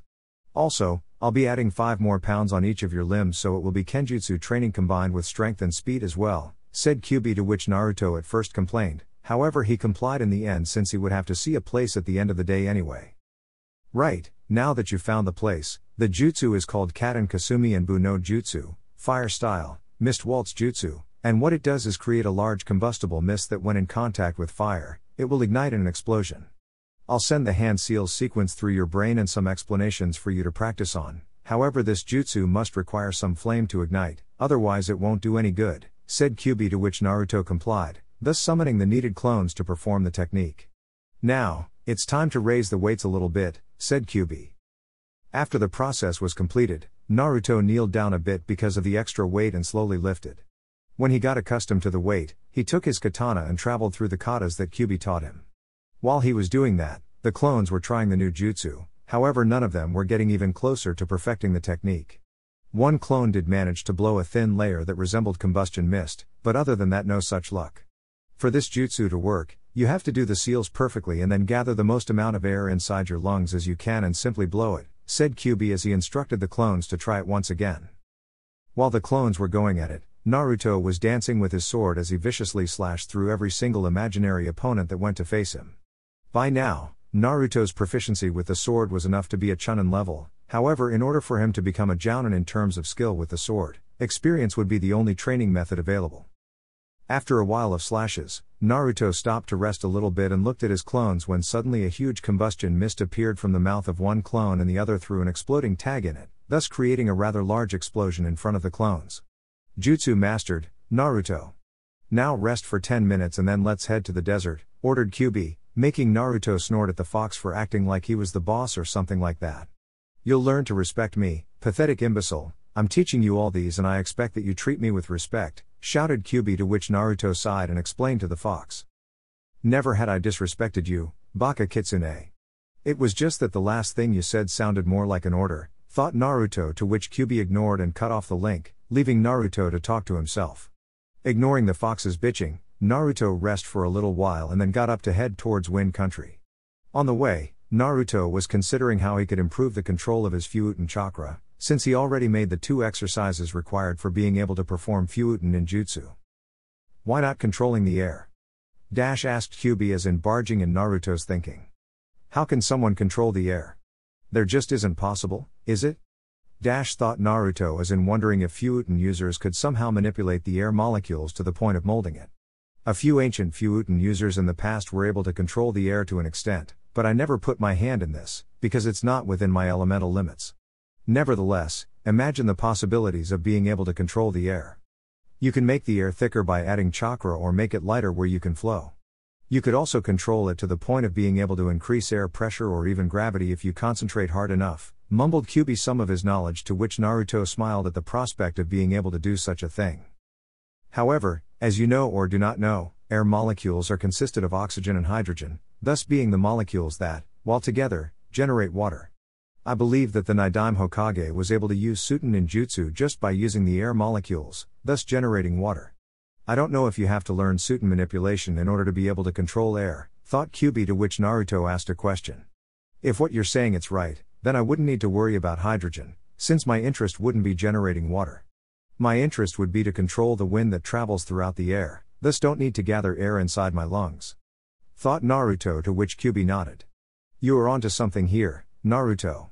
If you were able to use the wind around us instead of gathering it in your lungs, then the attacks will be much faster and precise. Not to mention that chakra won't be an issue here since you got plenty to use, said the fox. Well, what can I do to sense the wind around me, then? Asked Naruto before hearing the noise of the fox, thinking. You pathetic humans can't feel it like I do, otherwise your control would much better by now. You'd have to try meditation. Only by closing your eyes and relaxing your chakra flow, can you sense the wind passing by. However, to attain such form of relaxation, you'd have to be patient. It's not just that close your eyes, you'll need some time standing still, with a clear mind and a clear spirit. Only then, can you feel it, said Kyuubi, to which Naruto nodded and already envisioned himself standing still. Won't work, fox. I have too much chakra to just ease the chakra circulation, complained Naruto. That's why I say it isn't easy, imbecile. Air is a force of nature, therefore, you have to be one with the air. Only then, can you feel the air around you, concluded Kyuubi, earning a nod from Naruto, who didn't even notice he was staring at the river/wind country border in front of him. Looking around, he was glad he found an inn right on his left. With Jiraiya. After getting out of Tsunade's office, Jiraiya initiated his counterintelligence mission towards Naruto. He already gave false information about Naruto being in Tea Country meeting some people and then would head straight to Marsh Country where he would meet another group. However, Jiraiya wasn't counting on Naruto actually being where he informed. Being that, he summoned Gamakichi in order to see where the Gaki was located right now. Hey, where's bro? Why do you summon me, pervert? Shouted Gamakichi as he looked down at the Sannin. Gamakichi, just like Naruto, grew up and now stood a great 20 feet of height. Of course, that didn't mean Jiraiya wasn't offended and found the lack of respect to be rather infuriating. You better treat me with respect, Gaki, or else I'll tell your father, shouted Jiraiya as he crossed his arms. My dad? I wouldn't do that if I were you. He was the one who taught me what a pervert you really are, and the bro just confirmed the story, laughed Gamakichi before seeing the look of surprise by the Sannin. Forget about that. I need you to inform me of Naruto's whereabouts? Where is he now and where is he heading? Asked Jiraiya, to which Gamakichi promptly answered. Right now, he is at the border between River and Wind Country. He'll be heading to a village near Suna in order to capture the second missing nin in the bingo book, named Shinji something, I don't know, said Gamakichi, to which Jiraiya nodded and smiled since his counterintelligence was in full force. Now, the only thing left to do was to spread the counterintelligence information so that his spy network can spread the false information. Jiraiya would never think of such plan, and he actually enjoyed this counterintelligence position. The next day, Naruto checked out of the inn and was not stepping on the desert when his fellow toad appeared. Gamakichi appeared in his mini form and informed of Jiraiya's conversation yesterday and him asking where Naruto was at the moment. Gamakichi also informed that for Jiraiya's counterintelligence to work, Naruto would have to inform the pervert where he would be heading so that Jiraiya could spread the information that Naruto's located on the other side of the elemental nations. Upon hearing this, Naruto nodded and appreciated the info. Before leaving, though, Gamakichi extended a question made by his father Gamabunta as to why he wasn't summoned in a while. Naruto, then, informed that because of his identity being a secret, summoning the Toad boss would ruin everything. Naruto, then, assured Gamakichi that once he has the ability to face Akatsuki, he'd summon the boss. Satisfied with the answer, Gamakichi vanished, thus leaving Naruto to begin his travel towards Suna. The desert was tricky to pass by because of some sandstorms that seems to appear out of nowhere. However, as he traveled, Naruto channeled chakra through his ears in order to hear some loud manifestations of wind so as to know when a hurricane is coming his way. He remembered the last time he went to the place and figured that it would take at least 2 or 3 hours before the village is visible. After a while of traveling, Naruto stopped to see the valley where the village was located right in front of him. Focusing chakra through his eyes so as to see any traps that may pinpoint his location, Naruto frowned as his eyes caught sight of several seals in front of him, which could only be chakra detection seals or a trap of sort to catch the infiltrator. For you to be able to pass these seals undetected, you'll need some teachings in the art of Fuuinjutsu, Naruto. Although it's kind of a lost art to you humans, Fuuinjutsu masters are feared throughout the elemental nations from being unpredictable. Maybe you can ask that Sanin, you call him Uro-Senin, to lend you some material, explained Kyubi. Okay, but if I were to pass by this without Fuuinjutsu knowledge, what should I do? Asked Naruto, before hearing the fox speaking. Oh, it's pretty easy once you realize the seal's location. Just mold chakra towards the seal's direction and disrupt the chakra that happens to make the seal work. It's kind of like dispelling genjutsu, however, instead of disrupting the flow of chakra all over your body, you'll have to focus on a certain point, say the seal, taught Kyubi, to which Naruto turned to think about it for a moment. The blonde was beating himself right now over not worrying to learn more about disrupting genjutsu when he could, and now he had to improvise. Reaching a conclusion, Naruto sighed and started counting how much seals there were to be dispelled. When he counted the last one, he was surprised that only 5 of them were positioned on this side of the valley. I don't think they'd realize that someone would enter the village through the top of the valley. Now, focus on the seal and say Fuin Kai, seal release, explained Kyubi, to which Naruto nodded and began the seal dispelling. After breaking the first one, Naruto realized his mistake as all the 4 started to glow, which indicated a trap. Quick Naruto, the seals are linked with each other. You have to disrupt all 4 of them as quickly as possible, shouted the fox. Not wanting to lose one of them, Naruto summoned 3 cage bunshines and sent them to disrupt the other 3 while he would disrupt the 4th one. Letting the air he didn't know he was holding, Naruto looked at the village from above for a place to land until he could reach the ground. Observing the village for a while, he found that he was right in front of a dead alley that practically no one would see him land. Quickly dashing to the nearest landing point, Naruto began his movements down the valley until he reached the ground safely. Looking around for any shinobi or kunoichi that could spot him, he found that no one was around. He could say he was lucky to spot a hotel nearby, but considering what he's been through his whole life, luck wouldn't be the word to describe it. So, he went into the hotel, while in a henge, and picked up a room. After he entered the room, he went to the balcony and turned to investigate the distance to get to the Kazekage Tower undetected. He knew that Gaara was a night person from not being able to sleep when Shukaku was inside of him, so he knew he could sneak into the tower undetected at night and have a nice conversation with his friend, the Kazekage. At night. Looking at the village at night, he was surprised to see quite a lot of shinobi doing some patrols around the village. However, he knew the reason to this. Datara of Akatsuki was able to pretty much approach the Kazekage Tower without anyone seeing him, so Gaara must have tightened security so that no one can come in here. Foxes are the most cunning of animals, Naruto.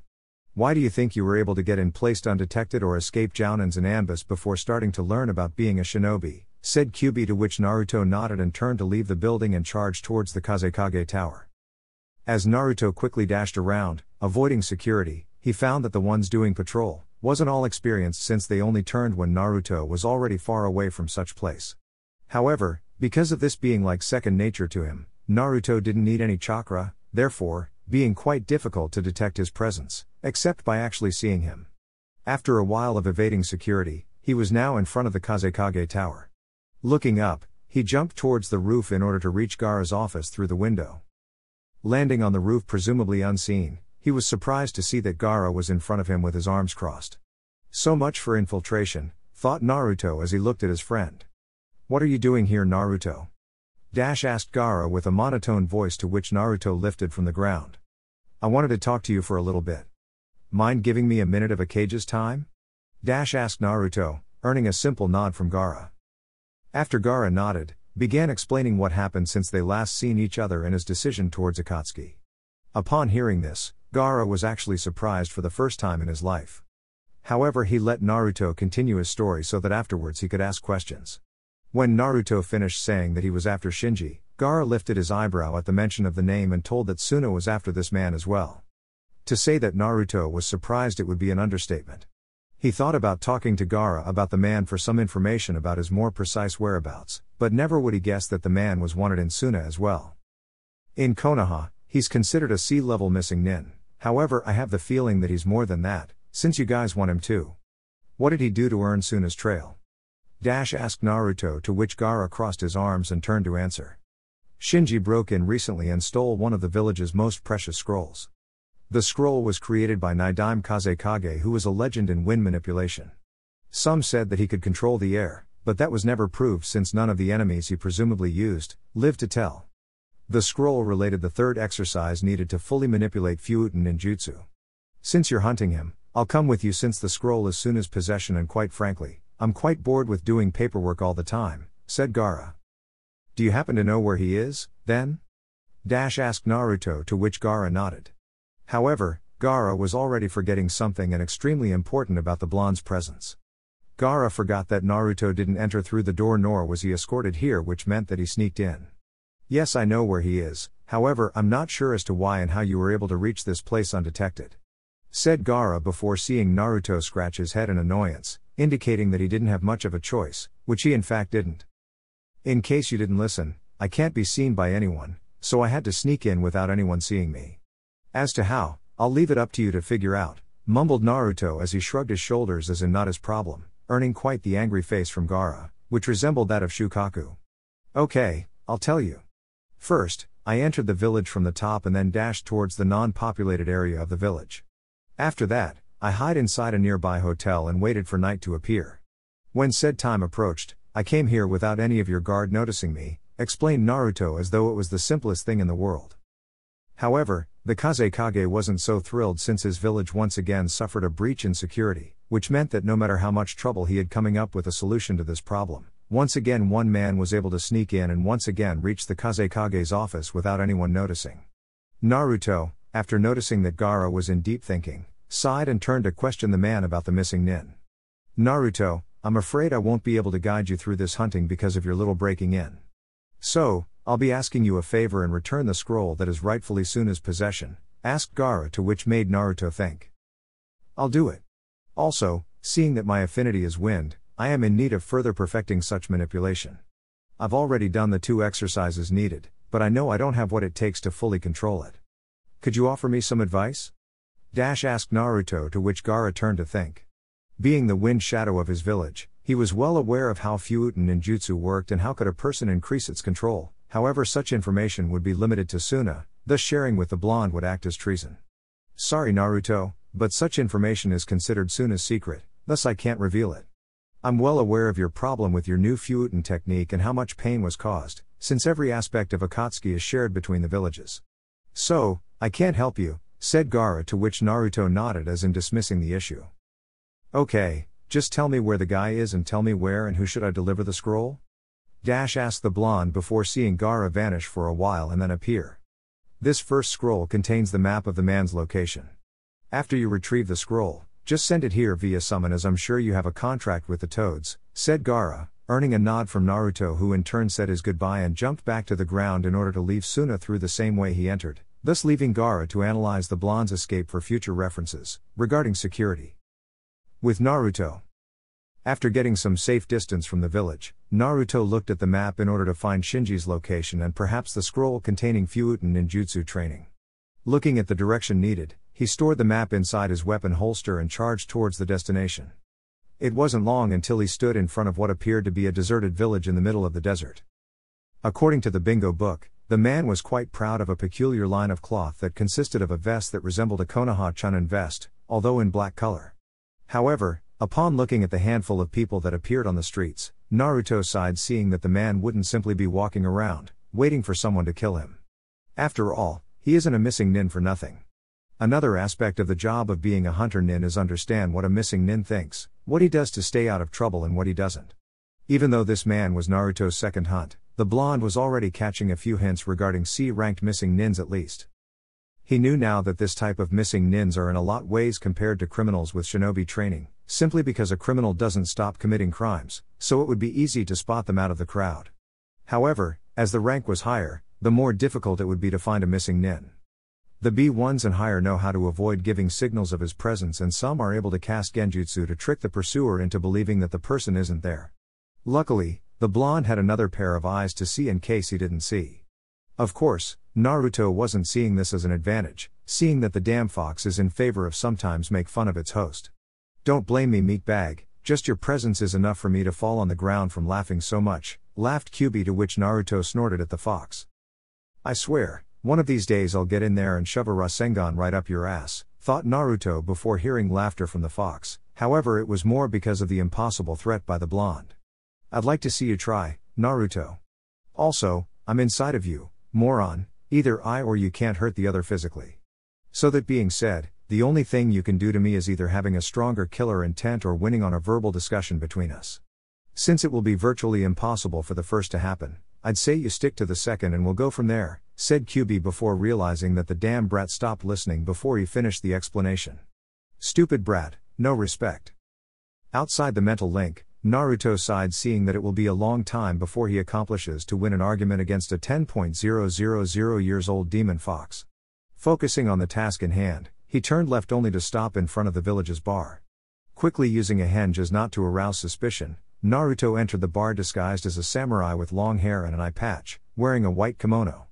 Upon entering, he gauged the crowd that turned their attention to see the newcomer.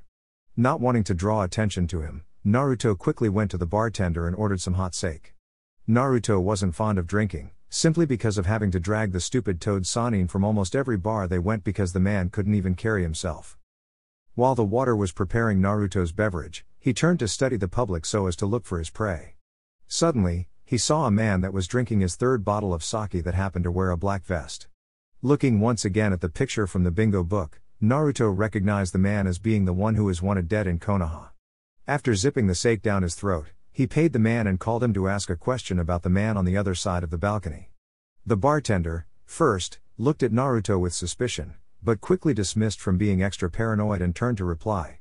According to the man, he didn't know the man's name. However, upon hearing that the man came from Kumo, the blonde realized that the man wasn't who he was looking for.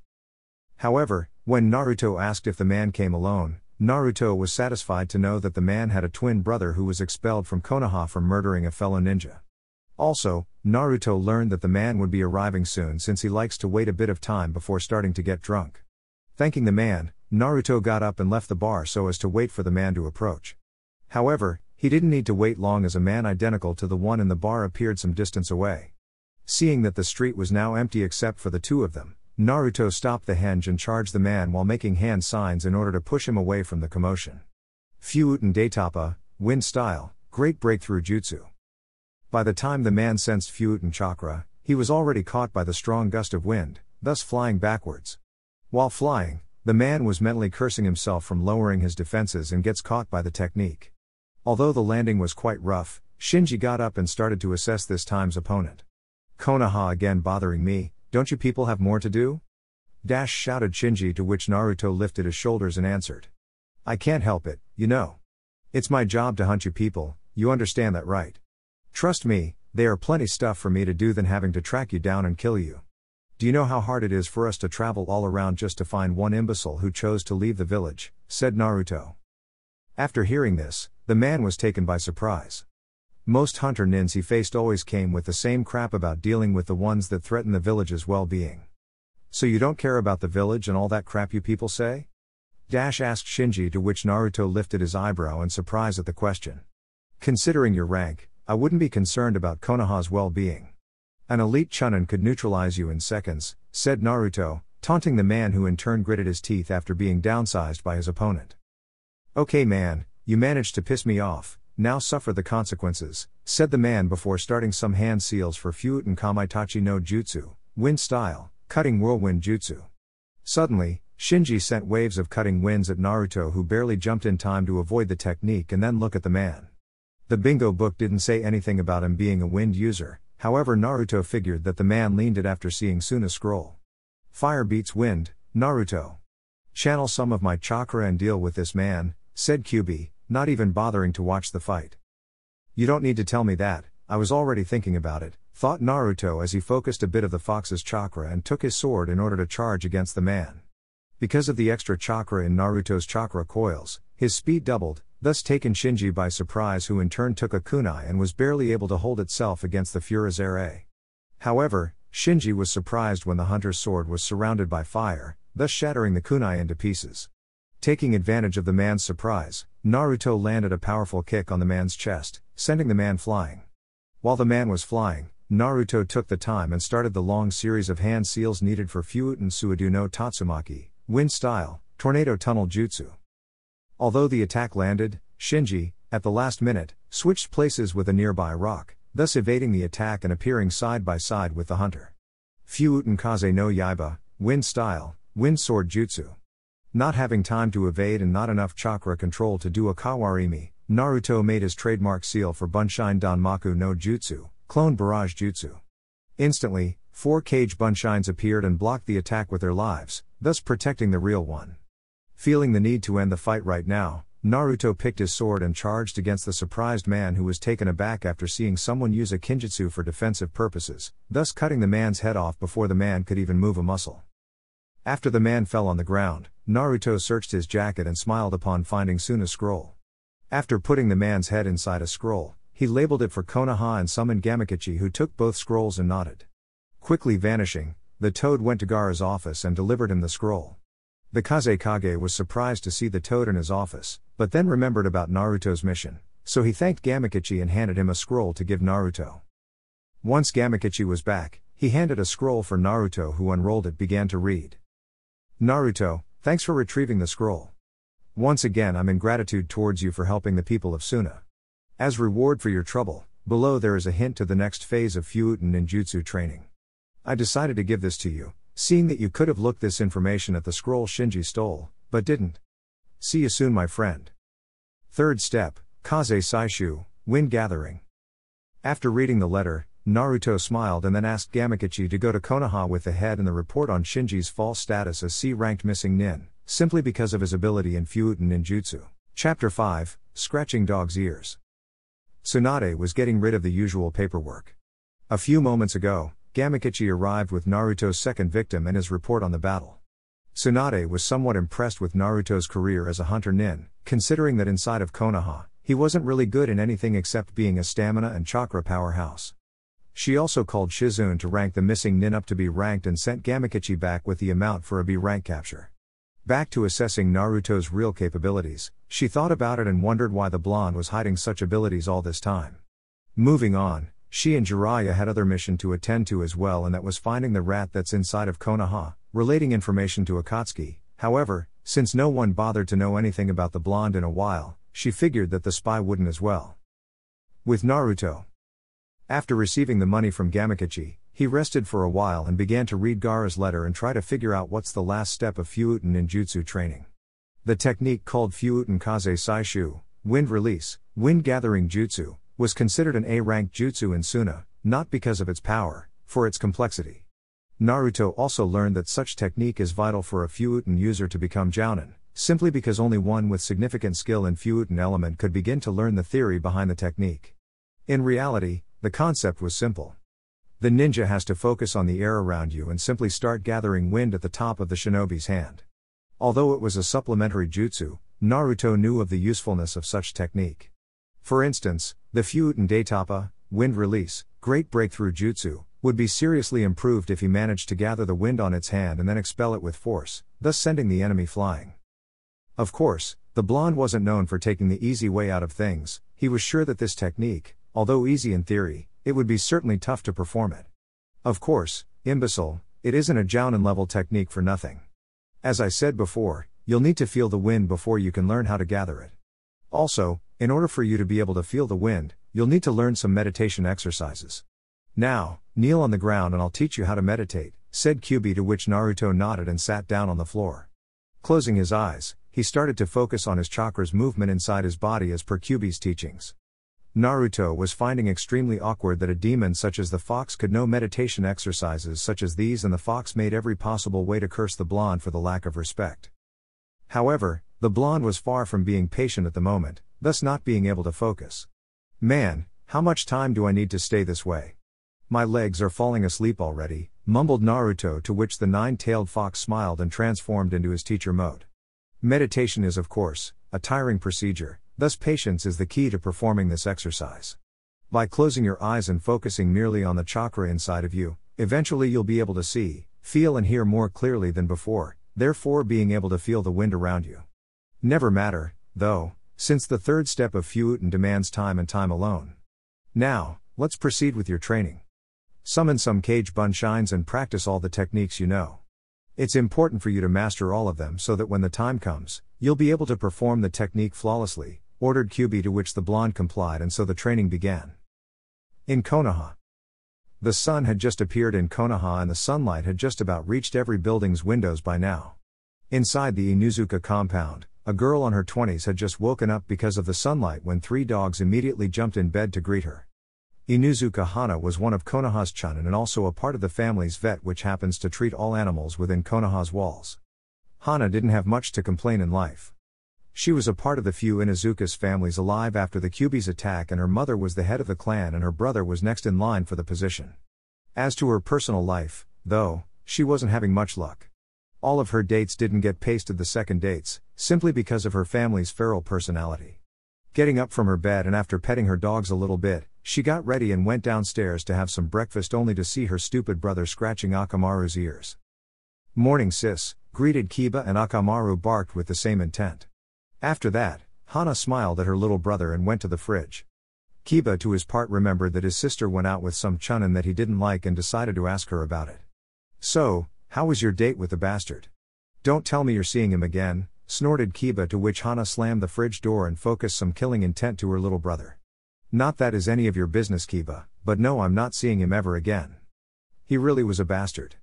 Don't sweat, though, my dogs took care of him. Let's just say he won't go near 100 yards from any dog at least for a while," said Hana, finishing with a devious smirk, making Kiba flinch at such smile. "Geez, I'm glad I'm on your side. Well, I'm off to meet my team. We'll be having our first mission together with Kurenai-sensei once again," said Kiba before leaving Hana alone. After Kiba left, Hana remembered what happened with her friend Kurenai. She loved Asuma more than anything, and losing him was a big blow for the genjutsu user. She also remembered Kurenai pretty much blaming Asuma's death on Kiba's friend Naruto just because Akatsuki was responsible for the Jounin's death.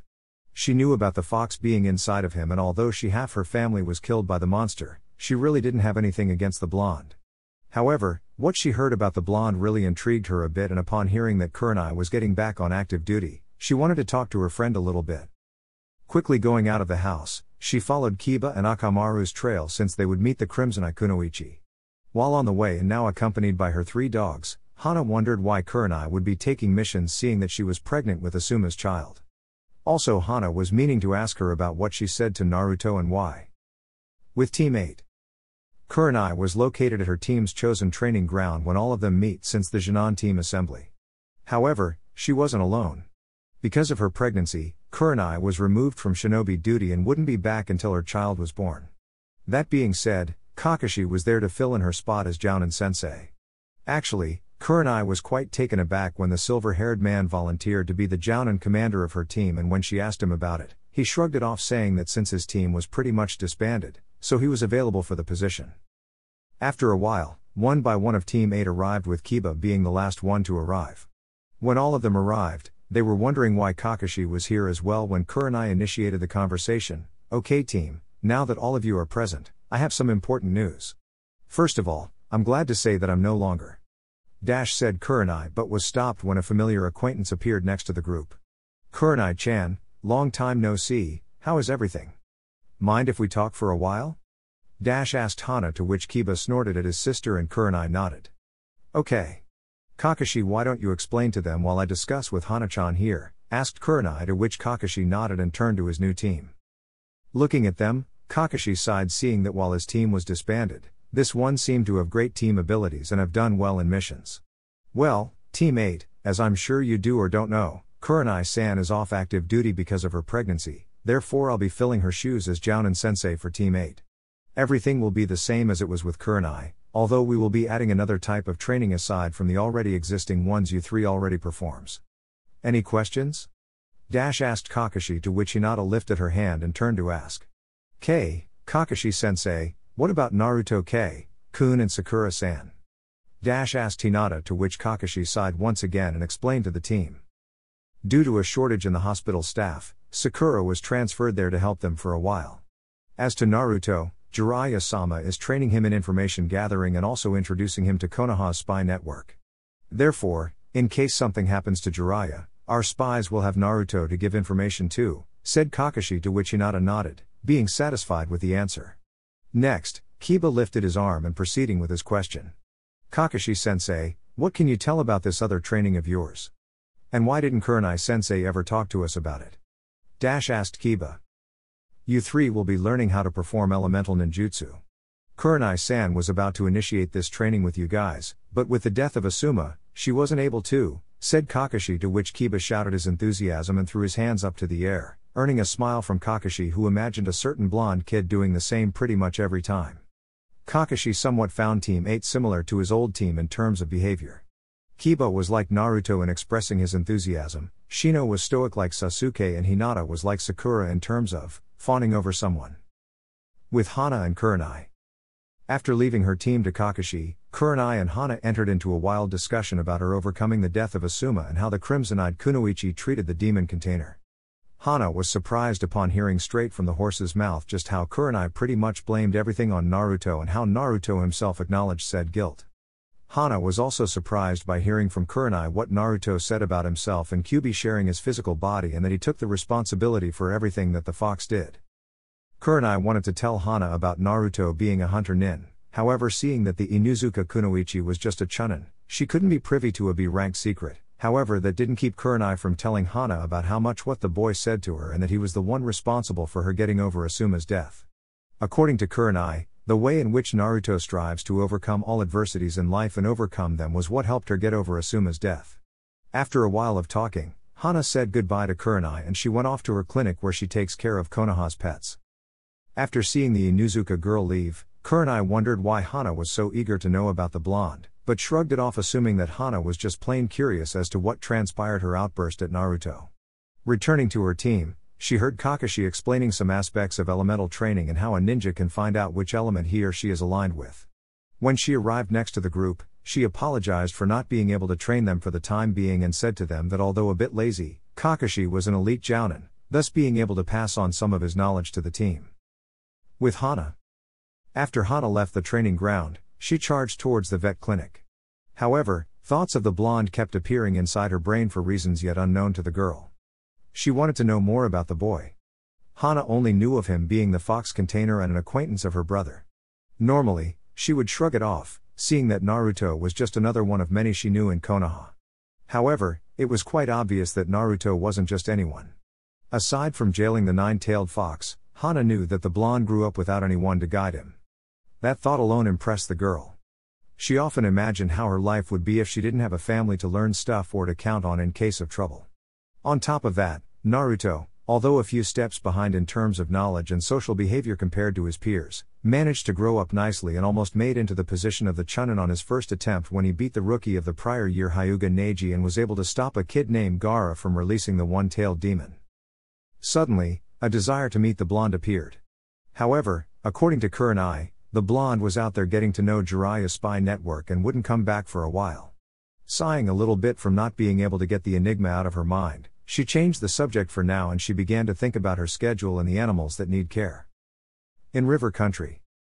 After practicing all of his jutsus, Naruto summoned Gamakichi and invited the toad for a game of shuji and chat for a while. Gamakichi was a little bit surprised but accepted the invitation. While playing, the toad asked Naruto what was wrong, to which the blonde replied by saying that talking to the fox so much would eventually get into his nerves and that it was nice to hear a third voice even it was only during a game of shuji. The toad knew of Naruto's reasons for becoming a Hunter-Nin, and although he understood, it didn't mean that he was okay with it. Gamakichi was to Naruto like Gamabunta was for Minato and Gamaken is for Jiraiya. Gamakichi grew up watching Naruto and eventually came to call him bro. Nowadays, they were now partners in crime, performing numbers of pranks together and even fighting together. Gamakichi was also sad that Naruto wouldn't summon him in the middle of the fight, but after Naruto explained him once again the reason why he can't summon the toads, Gamakichi nodded in understanding. Only 2 people could summon toads and one of them was Jiraiya of the Sannin. If Naruto were to summon a toad, His cover would be in serious jeopardy. After a while of talking about how things in Konoha are, Gamakichi made the finishing move, winning once again. Damn, Gamakichi, I guess I'll never beat you in this game.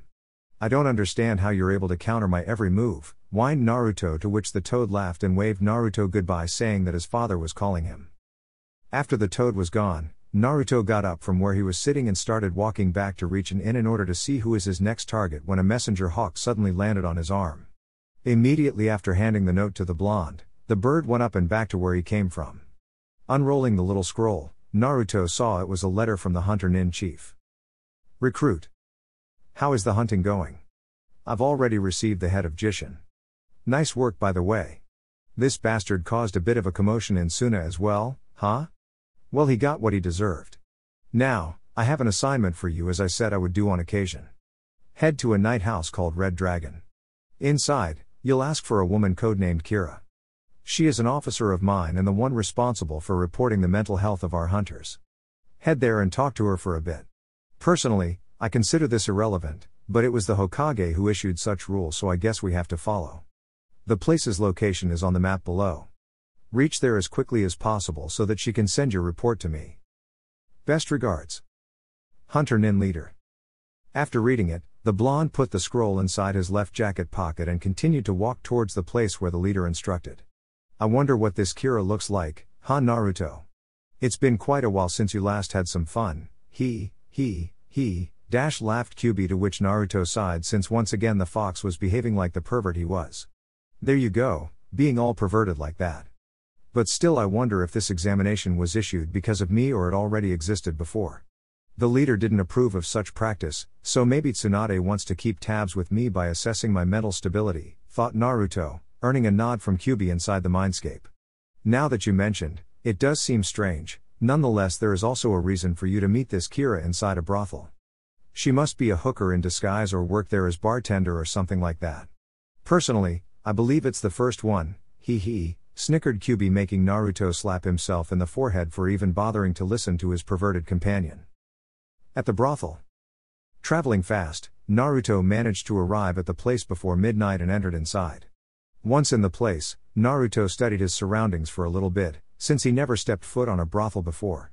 For 3 years, he denied Jiraiya's invitations, saying that he wanted to train and not focus on becoming a pervert. But now here he was. Although a little darker than the bar, Naruto assumed that it wasn't much different. Approaching the bar, he ordered some sake and began to scout the place for a woman named Kira. Naruto cursed his leader for not describing the girl, leaving him to go ask around. Also, he knew the woman wouldn't be able to recognize him since he wouldn't enter with the Hunter-Nin mask simply because he would be drawing unwanted attention. Little did the blonde know that said woman was seizing him up from head to toe from across the place. Codenamed Kira was a Hunter-Nin specialized on gathering information on missing nins and passing on to her peers so that they could hunt them. Kira wasn't much of a fighter, though she earned the position of Hunter-Nin from her outstanding tracking and information gathering skills. Kira was about 25 years old, red hair and perfect physique. Upon seeing a person enters that matched the description of her next assignment, she smiled upon seeing the man suspiciously studied his surroundings like he was entering an enemy hideout. She knew that said person was using an advanced henge from barely usage of chakra, however she had to maintain her disguise as well as his next assignment. Walking casually to the bar, she gently landed her hand on Naruto's shoulder, making the blonde disguised as brunette turn around to meet the girl. However, Naruto soon realized his mistake upon looking at said woman's physique, and soon he was bombarded with naughty images courtesy of the fox. Kira found it strange that this character in front of her suddenly stiffened just by looking at her, but seeing that every man that came across her did the same thing, so she proceeded with the mission. Greetings, Death, I'm Kira. As you know, leader sent you here for me to evaluate your mental condition, so follow me to one of the rooms and we'll begin as soon as possible, said Kira before turning and head for one of the rooms. Naruto followed her while mentally berating the damn fox from interfering with his mission. Upon entering in one of the rooms, Kira sat on the bed while waiting for the man who was now walking casually inside the room. After Naruto entered the room, he closed the door and released the henge, revealing his blonde hair, blue eyes and of course his whisker marks, stunning the woman a bit. Kira often complained about having to take care of some scary faces during her time as Hunter-Nin, but now that Naruto appeared, she was quite taken aback and wondered what possessed such a man to choose the solitude of the Hunter-Nin position. Kira, before beginning your analysis, How long have you been doing this mission? Asked Naruto, to which Kira responded, albeit still stunned by the blonde's looks. I'll be completing 8 years next week. I was a medic nin in Konoha, but I always wanted to go outside the village, so they offered me this job to attend Hunter-Nins. Now, we'll begin with your checkup. If you please just take off your shirt so that I can run a couple of diagnostics, said Kira, though somehow the thought of seeing this guy's body was tempting. The woman was by no means perverted, nonetheless she had needs just like anyone else. Naruto, for his part, did as he was told and took his shirt off and stood standing while the girl ran her green glowing hands through his body in order to assess his physical health, but also assess his physical assets as well, while hoping that said blonde wouldn't mind. After a while, she was satisfied with the checkup exam and returned to the bed to write something in a scroll. You are perfectly healthy for now, Uzumaki Naruto. Now, I'll be asking some questions and be analyzing your answer to see if you have what it takes to be a Hunter-Nin, okay? Asked Kira, to which Naruto nodded. Okay, first of 3. Why do you become a Hunter-Nin? Mind that you have to answer the truth at all times. I can see when a person is lying, asked Kira, to which Naruto sighed, seeing that his answer could cause 2 reactions out of the girl. 1. She suddenly charges with a kunai and kill him, or 2. Just do nothing and proceed with the questions. Due to a jounin called Sarutobi Asuma's passing away because of me, I knew that Akatsuki would be after what I keep inside of me, so I became a Hunter-Nin in order to protect the village. As to what's inside of me, I believe you can figure out, said Naruto before waiting for realization to appear and punch Kira with more force than a ton of bricks. Kira was shocked to say the least, seeing that the being responsible for her becoming a medic nin was there in front of her. The woman was 12 when the Kyuubi no Yoko attacked Konoha and was one of the people who helped attend the ones who survived the battle. However, Kira was an orphan at the time, so she didn't have any of her parents killed by said fox. Naruto, for his part, wondered if the woman would try to kill him, seeing that she was in a lot of thoughts. Sighing, he grabbed his shirt and was about to leave when Kira awoke from her dreams and reached out for the blonde not to leave. Wait, Naruto, I'm sorry, I was trapped in a lot of thinking. Don't worry about me judging you or anything, I just didn't realize you of all people chose such a lonely position, asked Kira, now quickly forgetting about her mission and wanting to know the blonde a little better. Naruto, for his part, smiled and closed the door. Turning to meet the woman, Naruto began explaining his reasons for leaving and what happened after that. Kira, while listening, was surprised to hear that Kurenai of all people would call him by such names. Although Kira doesn't know Kurenai that much, she knew about her personality and wondered how much the death of this Asuma must have changed the woman's thinking. As Naruto was talking about pretty much his entire life, Kira couldn't help but wonder why the blonde was stoic about. All his life, Naruto didn't have anyone to look after him, and yet he didn't even show any sign of being angry or sad about it. One thing was for sure, though, if his life wasn't enough to snap the guy's mind, Kira was sure nothing would. After Naruto stopped the story, Kira thought about asking some more questions but considered against it.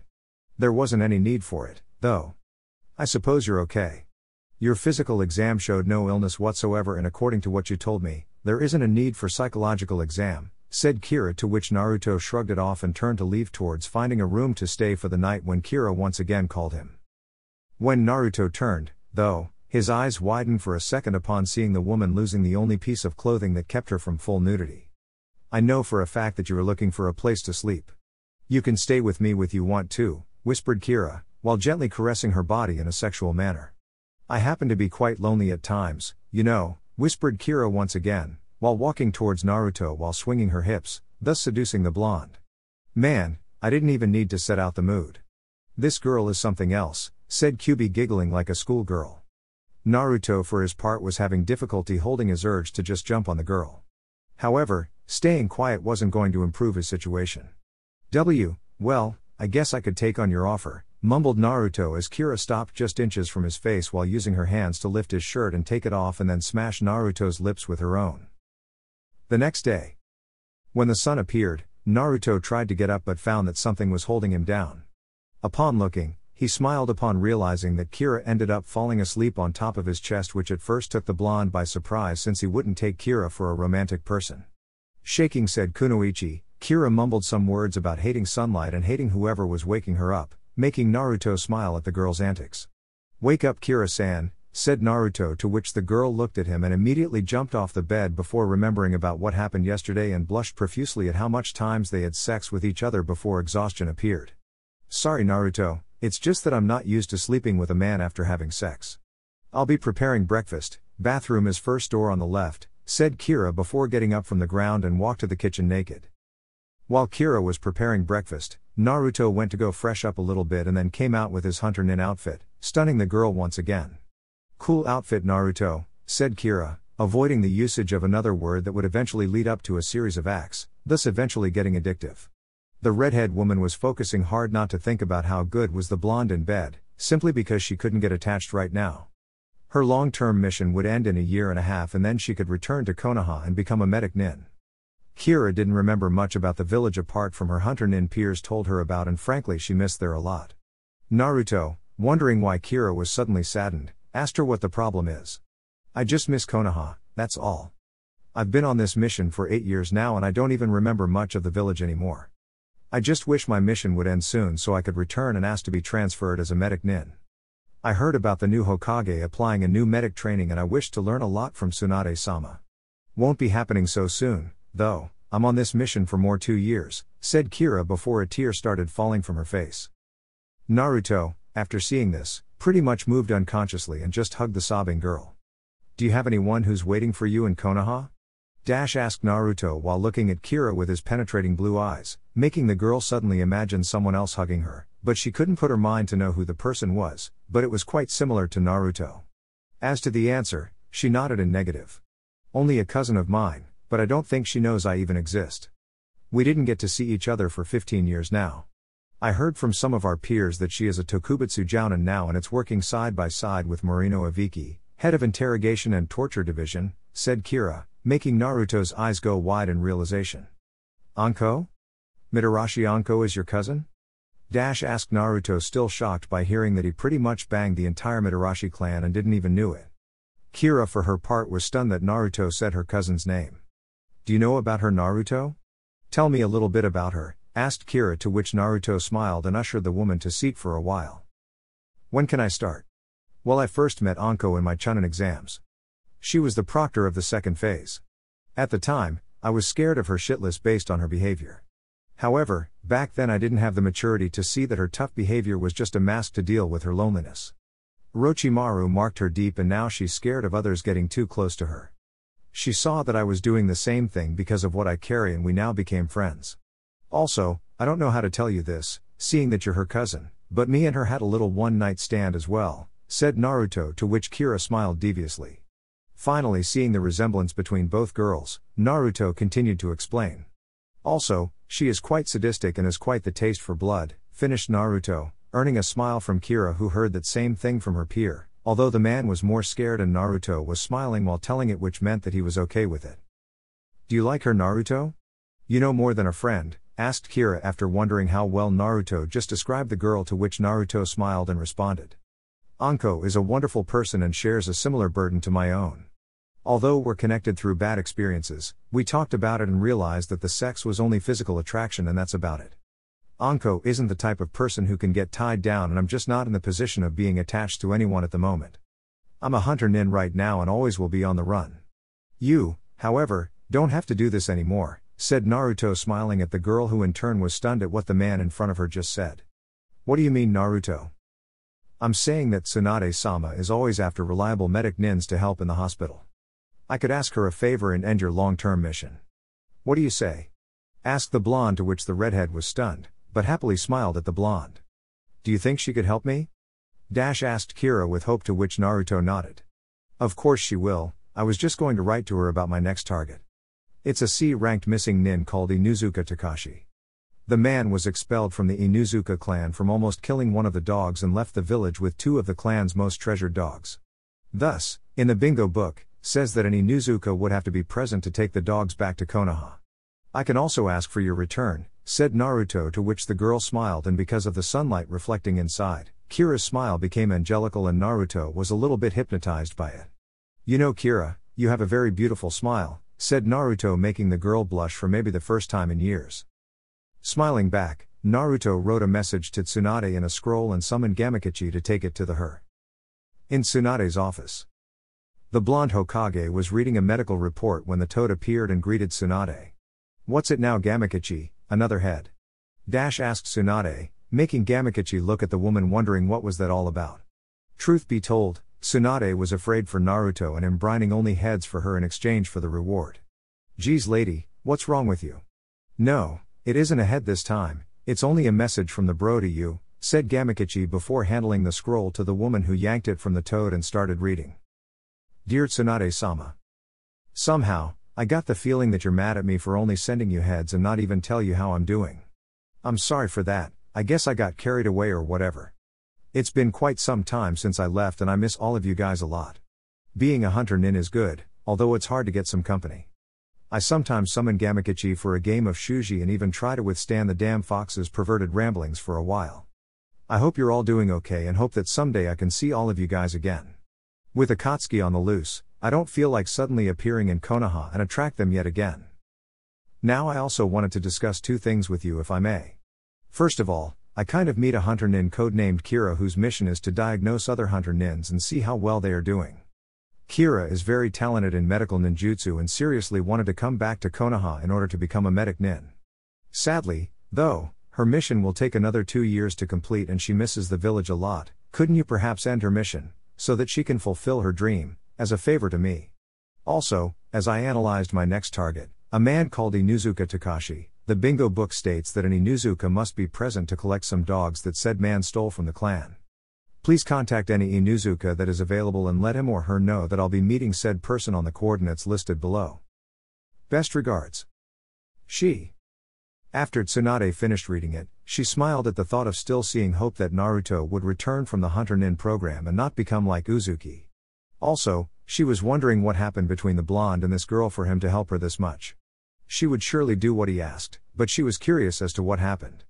Gamakichi, send this reply to him, thank you, said Tsunade, to which Gamakichi nodded and then disappeared. After, Tsunade screamed for Shizune to fetch for Inuzuka Hana, since Kiba was out on a mission with Kakashi. After a while, said girl appeared on Tsunade's office accompanied by her dogs. You wanted to talk to me, Hokage-sama? Asked Hana, to which Tsunade nodded and ushered to sit down for a while. Hana, what can you tell me of a man called Inuzuka Takashi? Asked Tsunade, stunning the Chunin, who for her part hasn't heard of this name for a while. According to my mom, Takashi was expelled from the clan for almost killing one of our dogs. He, then, left the village but not before taking with him 2 of the clan's most precious pups. These pups are the direct descendant of mother's dog Kudomaru. Why do you ask, Hokage-sama? Asked Hana, to which Tsunade smiled. One of Konoha's Hunter-Nins is after said man, and if I recall it correctly, your family made it obligatory that an Inuzuka must be present in order to take the dogs back here. Therefore, I'm sending you on this B-ranked mission, Hana. The Hunter-Nin will be waiting for your arrival in this coordinates right here. Contact him and help him in tracking Takashi. Don't worry about dealing with Takashi, though, the Hunter-Nin will be in charge of the assault, you just have to worry about the man's dogs in case he chooses to use them. Said Tsunade, to which Hana nodded and left to head for the Inuzuka compound. At the Inuzuka compound. A couple minutes later, Hana arrived and saw her mother reading today's newspaper with Kudomaru lying on the floor. Good morning, mother, we must talk, shouted Hana, sounding quite serious, to which Tsume landed the newspaper on the table and turned to listen to her daughter.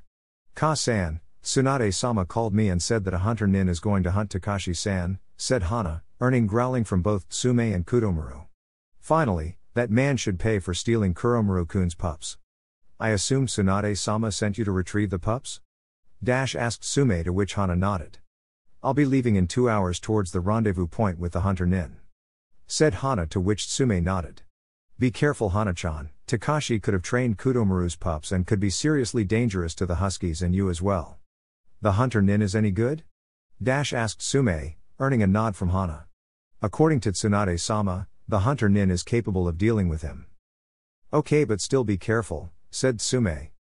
With Naruto already walking towards his destination to where he would meet with an Inuzuka, he was stopped when Kira hugged him once again from helping her. If you meet Anko, tell her that I'm doing okay and I'll be sending a message soon, said Naruto, to which Kira nodded and went back to pack her stuff before wishing Naruto good luck on his hunting. Back to Naruto, the coordinates that he sent Tsunade was not very far from where he was right now and he only needed a 30-minute walking. Unfortunately, one fox couldn't avoid and began rambling. That Kira person is really something else, no wonder she's related to that Anko person, said Kyubi, to which Naruto sighed since once again. Indeed, she and Anko have similarities, though both of them somehow have the same genuine smile once the mask falls. I wonder, though, about the Mitarashi clan since neither Anko nor Kira told me about others that were alive. Thought Naruto, to which Kyubi chose to respond. A lot of them went up against me, though few escaped, I guess. The Mitarashi clan is famous for assassination techniques, so it was safe to say that they weren't a match for me, except for a damn blonde that managed to trap me inside another damn blonde, muttered Kyubi, to which Naruto laughed out loud. Would you let go of the Yondaime already? That was 16 years ago, man, if I dwelled so much with the past, I'd be dead right now, shouted Naruto out loud since no one was near, but Kyubi wasn't so thrilled to hear this. Damn imbecile, 16 years for you is 16 days for me. But I guess you filthy human is right, dwelling on the past like this is worthless. I have to say, though, no matter how much time I was out there and how much humans I met, you are definitely the strangest one of them all, said Kyubi, stunning Naruto a little bit. Wow, I never even imagined you actually saying I'm right. It seems the apocalypse is on the way then. Thought Naruto, earning a snort from Kyubi, who then muttered words like wanting to kill a certain blonde. However, the fox changed the subject. You're almost reaching the spot and it will take at least 2 or 3 hours for someone to arrive here. When you arrive, you'll once again meditate in order to feel the wind around you, ordered Kyubi, to which Naruto nodded and continued walking. With Hana. Stopping for a moment to drink some water, Hana smiled upon seeing her 3 dogs walking towards a small lake in order to drink some water as well. She remembered the first time she got all of them and how happy she was at the time. Flashback on. A 6-year-old Hana was trying to get on Kuromaru's back but failing miserably before falling on the ground and cried from the impact. After that, the big and scarred dog started licking her face and suddenly all sad moments were gone. Hana was giggling at the feeling of Kuromaru's tongue licking her. Right behind her were Tsume and Hana's father watching as the little girl's laughter filled their heart with pride and joy. Tsume was smiling even more when she went inside the compound and brought a basket with 3 husky pups that was recently born. Hana-chan, I and your father think that you're ready for your own, said Tsume before seeing the little girl's neck almost break when she turned to see what was inside the basket. After Tsume dropped it on the floor, the 3 huskies immediately jumped towards Hana and started licking her, giving her the tinkles. Ha ha ha, stop it. It tinkles, ha ha ha, shouted Hana, before giving up and just lied down on the ground with the huskies petting her. Hana, these 3 are called the Heimaru siblings. These 3 will be your companions in life and in battle once you become a Genin. Until then, we'll be teaching you our family's fighting style and exclusive jutsus. You are to treat them as you'd treat your equal. Normally, a freshie Nezuka would take only 1 dog first and then have addictions when growing up. However, since these 3 pups here are triplets, we decided to put them together, so your responsibility will be for all 3 of them. Don't worry, Mom, I'll take care of them. Ha ha ha, stop it, not again, said Hana after being assaulted from her 3 pups. Flashback off. Getting up from where she was sitting, Hana called the triplets for a little snack before continuing the trip. After that was taken care of, 4 blurs were the only thing visible since Hana and the triplets all traveled by using a variation of the Sunshine no Jutsu that high-level Inuzuka shinobis are able to do. The technique involves teleporting further and then using her legs together with Chakra to give the extra speed. Looking at the sun for how much time she had, she concluded that a little less than 10 minutes is needed to arrive. With Naruto. Closing his eyes, he started to focus in feeling the wind around him, however once again the blonde just couldn't get it. He was getting desperate simply because he couldn't see or feel the wind. That's where you don't get it, imbecile. You can't just wait like you'd be waiting to see someone. In order for you to be able to feel a force of nature, you'll need to become one with the nature. Instead of focusing only on waiting for it to happen, just focus on breathing the air around you, focus on hearing the wind, focus on hearing the water's sound, taught Kyubi, to which Naruto breathed deeply and tried to do what Kyubi advised. Focusing Chakra on his ears and nose, Naruto was suddenly surrounded by different noises and smells that seemed to calm him a lot. The way in which the wind travels around all corporeal beings, the sound the water makes when travels towards the sea, the varied smells of different plants and flowers. Suddenly, a thin layer of transparent air passed to his left and then one passed from his right. That's it, Naruto. Keep it up, said Kyubi with a certain kind of pride of being able to seeing someone master the wind element. It wasn't long until Naruto could see and feel the wind around him. Opening his eyes, he smiled upon finally be able to perform the Fuuten Kaze Saishu, wind release, wind gathering jutsu. Getting up, he was about to take off his mask for a second when he heard 4 footsteps coming his way. Resting his hands on his sword, he awaited for the arrival of what could possibly be common thugs or Akatsuki. However, when he saw a paw appear next to a little foliage, he knew that it was one of the Inuzuka dogs. Silently thanking Kami for not seeing Akamaru's white fur, Naruto was also wondering about who would be sent when he saw Hana appear. Naruto was stunned. Using tight shorts and the Chunin jacket like that could send any man on fire right now. And Fox? Said QB, earning an inside nod from Naruto. Greetings Hunter-Nin, the Hokage sent me to aid you in hunting Inuzuka Takashi. My name is Inuzuka Hana, said Hana, earning a nod from Naruto who also greeted her. Great, Kiba's sister, thought Naruto as he greeted the girl as well. It's nice to meet you Hana-san and I guess that these three are your companion, said Naruto, scratching one of the dog's ears much to said dog's delight and Hana's surprise. It wasn't often that others treated the Inuzuka dogs like this and it was even rarer for her triplets to simply not growl at a stranger, even though the man is on Konoha's side. Also, something about the man's wearing somewhat unnerved Hana. Being an Inuzuka, she was keen on her feral behavior, of course having a thing for tough shinobi. The black clothes, the Hunter-Nin mask and the katana strapped on his back, Hana was silently clapping the choice of clothes. Hana, what can you tell me about Takashi? I need to know all he can do so that when the time comes, we'll know how to handle the man, asked Naruto to which the girl nodded and proceeded. Takashi was a Chunin when he left. I'd say that he mastered all of our clan's jutsu and knows our fighting style. Now as to his dogs, though, there is where it will be difficult. Kuromaru is our clan's strongest dog and Takashi stole Kuromaru's dogs, said Hana to which Naruto nodded. I've already know about the Inuzuka's fighting style and its jutsus. If those are Takashi's only abilities, then he won't be much trouble. Now, I assume your dogs can sense Kuromaru's scent so finding the dogs, we can find Takashi, said Naruto before turning and look at the bingo book for one final analysis. Hana was considered a proud member of the Inuzuka clan and seeing this Hunter-Nin saying that the Inuzuka abilities aren't to be concerned with, she felt a little bit taken aback. Sorry about interrupting your thought there but why do you say fighting an Inuzuka isn't much trouble? Asked Hana to which Naruto smirked upon seeing that just like Kiba, Hana was also a fiery person. I've already go to fight an Inuzuka before and I can tell that your style focus on excess speed and not much power. The only reason sometimes the attack hits it's because of the speed that follows it, not the strength. Also, without the dogs the Inuzuka's fighting style is not as effective as it would be with the companion.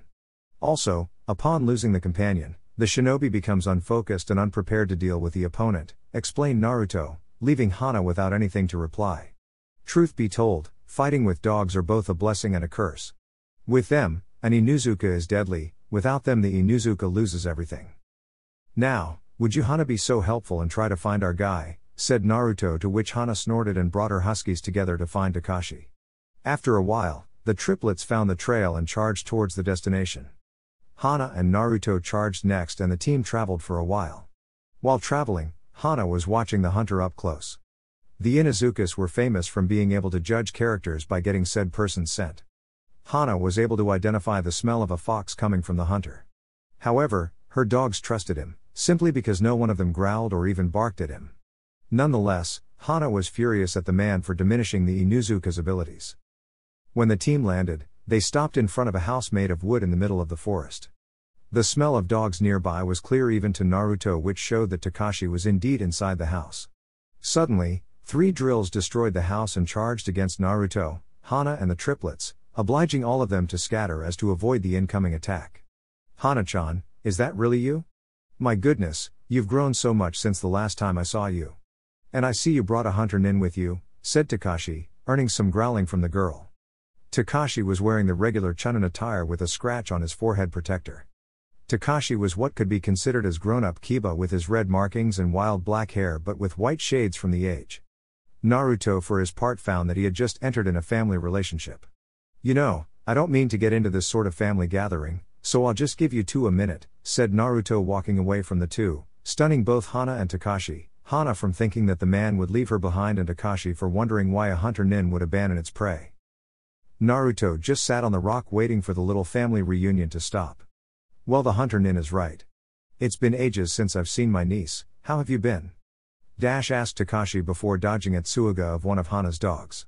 Well, I guess that the fighting now started, so I guess I can get back in, said Naruto earning a snarl from Hana who didn't know who she wanted to kill more. Why the hell did you walk away from us? What was the matter with you? Shouted Hana, now clearly filled with her so-called feral hormones. Naruto for his part just shrugged it off. Well, I didn't want to get involved in the clan's manor, the only thing that matters to me is the guy's head, said Naruto before turning to Takashi. Takashi soon got fed up with the whole story and bended on all fours, showing Naruto the clan's signature jutsu. Seeing this, Naruto got ready and prepared for the battle, signaling for Hana to get out of the way. Not even wanting to help the Hunter-Nin, Hana stepped aside and focused on the dogs that by now were as big as Kuromaru. Suddenly, Takashi jumped in the air and accompanied by his two dogs, started spinning with the Gatsuga attack towards Naruto. Not even bothering to block, make a jutsu to defend, Naruto just jumped out of the way with Chakra and proceeded with the hand signs. Fuuten Kaze no Yaiba, wind release, wind sword jutsu. Right after landing, Takashi's reflexes were the only thing that saved him from losing his neck, thus the attack hitting him on the chest, instead. Getting up once again with blood dropping from the wound, Takashi snarled at the Hunter-Nin from using elemental ninjutsu against him. I wouldn't take you for coward, but I guess you're just like everyone. Come fight me in close ranged, coward, shouted Takashi, to which Naruto smirked, seeing the obvious attempt of challenge. You don't seem too smart if you're actually thinking that I will fight against you and your dogs from close range. That would be plain suicidal. Not to mention that those dogs are the Inuzuka clan's pride, so they must be brutal. However, I know of a way of evening the numbers a bit. Tajuu Kage Bunshin no Jutsu, Mass Shadow Clone Jutsu. Instantly, 50 Narutos appeared and all said in unison. So what do you say, 3 against 50? Now do you want to fight close range? Asked Naruto, earning a growl from Takashi, who by now was completely controlled by his anger. Hana, while watching, was impressed with the Hunter-Nin's ability and chakra capacity. Summoning this much replications was a feat only one person in Konoha could attempt, and that was Kiba's friend Naruto. Looking at the fight once again, she saw Takashi once again attacking the Naruto clones with Gatsuga, taking one by one very quickly. Just as Takashi was about to attack the last one, he stopped when the clone suddenly exploded inches from the man, sending him and the dogs flying.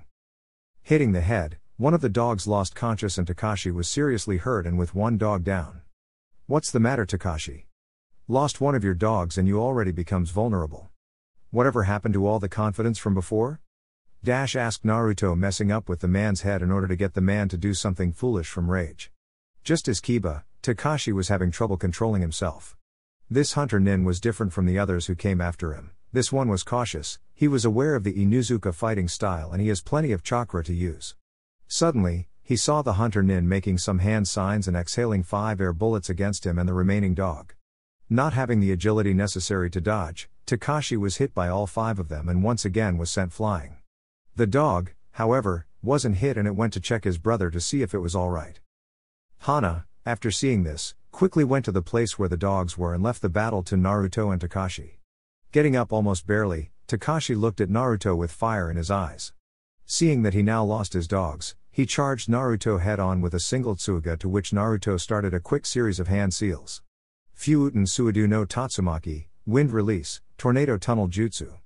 The attacks meet head-on and Takashi was once again sent to the tree, hitting his head with force, knocking him down. After that, Naruto quickly went to where Hana was treating the first dog. Is he okay?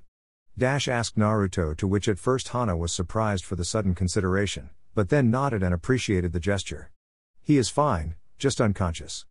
Thanks for not focusing the attacks on the dogs. I was afraid you'd do something like that and end up hurting them, said Hana with a smile. I would never do that. A friend of mine has one and I care deeply for that big white fur. Now, I'll take care of Takashi, hold down a moment and don't look if you don't have the stomach for it, said Naruto before turning and heading to Takashi, who was still unconscious. Taking his sword, Naruto cut off the man's head by performing a quick attack with his sword. Hana wasn't watching since she was taking care of Kuromaru's dogs. Slowly focusing on Kyuubi's chakra, Naruto set the man's body to burn, leaving no evidences of his presence to others. Quickly sealing the man's head inside a scroll, Naruto returned to Hana and the triplets, who were patching one of the dog's paws since it was broke. Everything is set to go? You will have to take them to Konoha yourself, asked Naruto, to which Hana nodded. Only one of them is injured, I'll help the other on the travel. I'm curious to one thing, though. You said about your friend has a white dog. Is your friend an Inuzuka as well? Asked Hana, getting Naruto by surprise, seeing that this lady just got him into a corner. Yes, she got you all right. Now let's see how you get yourself out of this, said Kyubi inside his mind. Yes, he is an Inuzuka. I can't tell you much from fear of my identity being revealed. If you want to know more about me, talk to either the Hokage or Jiraiya-sama. They'll talk to you about me. Now here as we go on our separate ways. Have a safe journey back to the village, said Naruto before walking once again to one of the triplets and scratched its ears once again before vanishing via sunshine and leaving Hana alone with the dogs. Wait, I didn't realize the guy has blonde hair. I don't know many in Konoha who are blonde, except for the god Aim, the Yondaime and, oh shit, he was talking about Akamaru and Kiba, damn it, I missed my chance to talk to him. Okay, I will talk to them Naruto and we'll be meeting once again, that's for sure. Chapter 6, Hunter's Fear. After Naruto left Hana to return to the village, Naruto found a little hotel to stay. Looking at the bingo book, he was surprised to see that the last one on the list was the last C-level missing nin on the book. So far, he didn't consider as much of a challenge being a Hunter-Nin, however he knew that missing nins weren't given ranks by abilities alone. As he turned to look at the B-ranked ones, he acknowledged that they are indeed much more cunning than the C-ranked level ones. Naruto was stunned that the B-ranked ones are composed of ex-jounins and wondered if he had the ability to deal with a person of this level. You'll need to train more indeed if you want to be on equal terms with people of this level. Tomorrow, we'll be increasing your pace, as well as train more ninjutsu. For the B-ranked missing nins, you'll need kata ninjutsu aside from Fuuten. I'll teach you one high-level kata ninjutsu and will also improve your Fuuten Rasen Shuriken, Wind Release, Spiral Shuriken Jutsu. Now with improvement regarding wind manipulation, we could finally complete that jutsu, said the Kyubi, to which Naruto nodded. After learning Fuuten Kaze Saishu, Wind Release, Wind Gathering Jutsu, Naruto was wondering whether or not he could finish the Rasen Shuriken, simply because he was now a master at wind manipulation. The only question now was how. No matter how much Naruto changed the Yondaime's original technique, every Rasengan-based technique was limited to close-ranged attack and Naruto wasn't entirely comfortable with that anymore. Charging the technique and then attacking the enemy ends up giving a tunnel vision to the blonde and gives the enemy time enough to just dodge and attack Naruto, and that was something he didn't want to. Not to mention that all the times you failed to hit the enemy every single time. You only managed to hit that Kabuto because you had to hold his hand for dear life. Now that you managed to add Fuuten Chakra to the Rasengan, we can try throwing the spiraling Shuriken, explained Kyubi, earning a thinking pose from Naruto. Throwing the Rasengan was something even Jiraiya couldn't do, not either Yondaime. Jiraiya once told me that once the Rasengan escaped the hand's grasp, it was impossible to maintain the rotation and the spiraling ball ends up dissipating, said Naruto, to which Kyubi thought about something as well, getting an idea which might work. I admit that it is quite difficult to maintain the technique once it escapes from the hand, however with Fuuten Chakra spinning around the ball, the rotation will remain until the attack hits the target. Well, it's getting late, the last one on the C-ranked missing nins is close to here, so I'll rest for today and we could hunt her in the morning, said Naruto before going to bed and rest. Akatsuki Misao escaped the village after witnessing the death of her lover for unknown reasons. When Naruto read the name of the man, he was surprised to see that he was an Uchiha by the name of Shisui. Truth be told, Naruto didn't know who this man was. According to the book, Misao was gone rogue for 10 years now, and this time, the blonde was only 6 years old. Also, Naruto was reluctant to kill Misao. The woman's only crime was only to leave the village and nothing else. Naruto was also wondering why no Hunter-Nin ever went after her, seeing that the woman was gone for more than 10 years now and thus far, her page was not scrapped off the book. In Konoha. Looking at the village on the horizon, Hana stopped to check on Kuromaru's pups only to see both of them sniffing the husky's triplets. She smiled upon realizing that with the help of that Hunter-Nin, which she had the conviction it was indeed Naruto, the Inuzuka family was now complete once again. She remembered how easily the Hunter-Nin interacted with one of her triplets. It was really the first time someone outside the Inuzuka clan ever managed to do this, and Hana wondered what the dogs thought of that Hunter-Nin. Truth be told, the Inuzuka clan measured their lovers firstly by how he or she interacts with the dogs. Changing the subject quickly inside her mind, Hana entered the village and signed some papers with Izumo and Kotetsu. After that, she went to her house to drop the pups and then she would step inside the Hokage's office. Walking through the village, she greeted some of her acquaintances. A while later, she bumped into Kurenai and the two turned to talk a little while charging towards the Inuzuka compound. Kurenai asked where Hana went and also asked why 2 more dogs. Hana smiled and explained to the crimson-eyed Jounin that the 2 new ones were rescued with the help of a Hunter-Nin. Kurenai was suspicious when said ninja position appeared. Kurenai oftentimes wondered how Naruto was doing out there since it's been a while and she received no news of him. Being a jounin, she heard amongst her peers on how a new Hunter-Nin is cleaning out the book much faster than any other Hunter-Nin ever did. She heard that this new Hunter-Nin took out the entire C-ranked missing Nins division and it's one more left for him to go for the B-ranked ones. She had suspicious, though, because one of the jounins described the man using all black and a sword strapped on his back, but she didn't have proof that it was Naruto. Focusing on Hana's conversation, she heard the Inuzuka Chunin reveal that the Hunter-Nin was blonde and she heard Hana questioning to herself how many blondes she knew in Konoha. Upon hearing this, she had the proof she needed. Naruto was the only blonde-haired person apart from the Hokage and he's the only blonde Hunter-Nin he knew, so of course, should be him. Kurenai heard Hana describing how the Hunter-Nin dealt with the Inuzuka missing nin and was surprised to see Naruto using a Fuuta ninjutsu that beat the Inuzuka's Gatsuga, being this the Inuzuka's strongest attack alongside the companion. Upon arriving at the compound, Kurenai bid her farewell to Hana and promised to meet some time later. Hana smiled and brought the pups inside the house. Once inside, the two pups ran towards their father's scent and left Hana and her dogs to bring the news to Tsume and Kiba who were having lunch. "Oh Hana-chan, I see you managed to retrieve the pups, then. Tell me about it," asked Tsume, earning Kiba's interest at the story. "Well, I met with the Hunter-Nin and then we went to search for Takashi. When we found him, the man had the nerve of wanting to catch up with his niece. Surprisingly, the Hunter-Nin stepped aside and said that he didn't want to meddle into family business, which pissed me off even more than Takashi," said Hana, earning a snicker from Kiba and laughter from Tsume from seeing Hana getting rather angry. Snarling at her family, she decided to continue. "Well, after the Hunter-Nin returned to battle, he turned to piss Takashi off by taunting him. After the man's veins popped of his forehead, he engaged the Hunter-Nin with our clan's jutsu, but was stopped by the Hunter-Nin's surprisingly mastery of Fuuta ninjutsu, thus killing him for good. The strange thing was that the Hunter-Nin didn't attack the pups, even if they were attacking him. I found it strange as well that one of my huskies didn't bark to the Hunter-Nin and even let him scratch the husky's ear," described Hana, surprising Tsume and Kiba, since first of all, both of them knew how dangerous it was to lift a hand in front of the huskies and also the fact that Hana changed the angry mood at the end of the description. "Where is the Hunter-Nin now Hana-chan? I assumed he had to send Konoha a proof of the kill," asked Tsume, to which Hana shrugged, indicating that she didn't know. "The Hunter-Nin sealed Takashi's head inside a scroll and then burned off his body.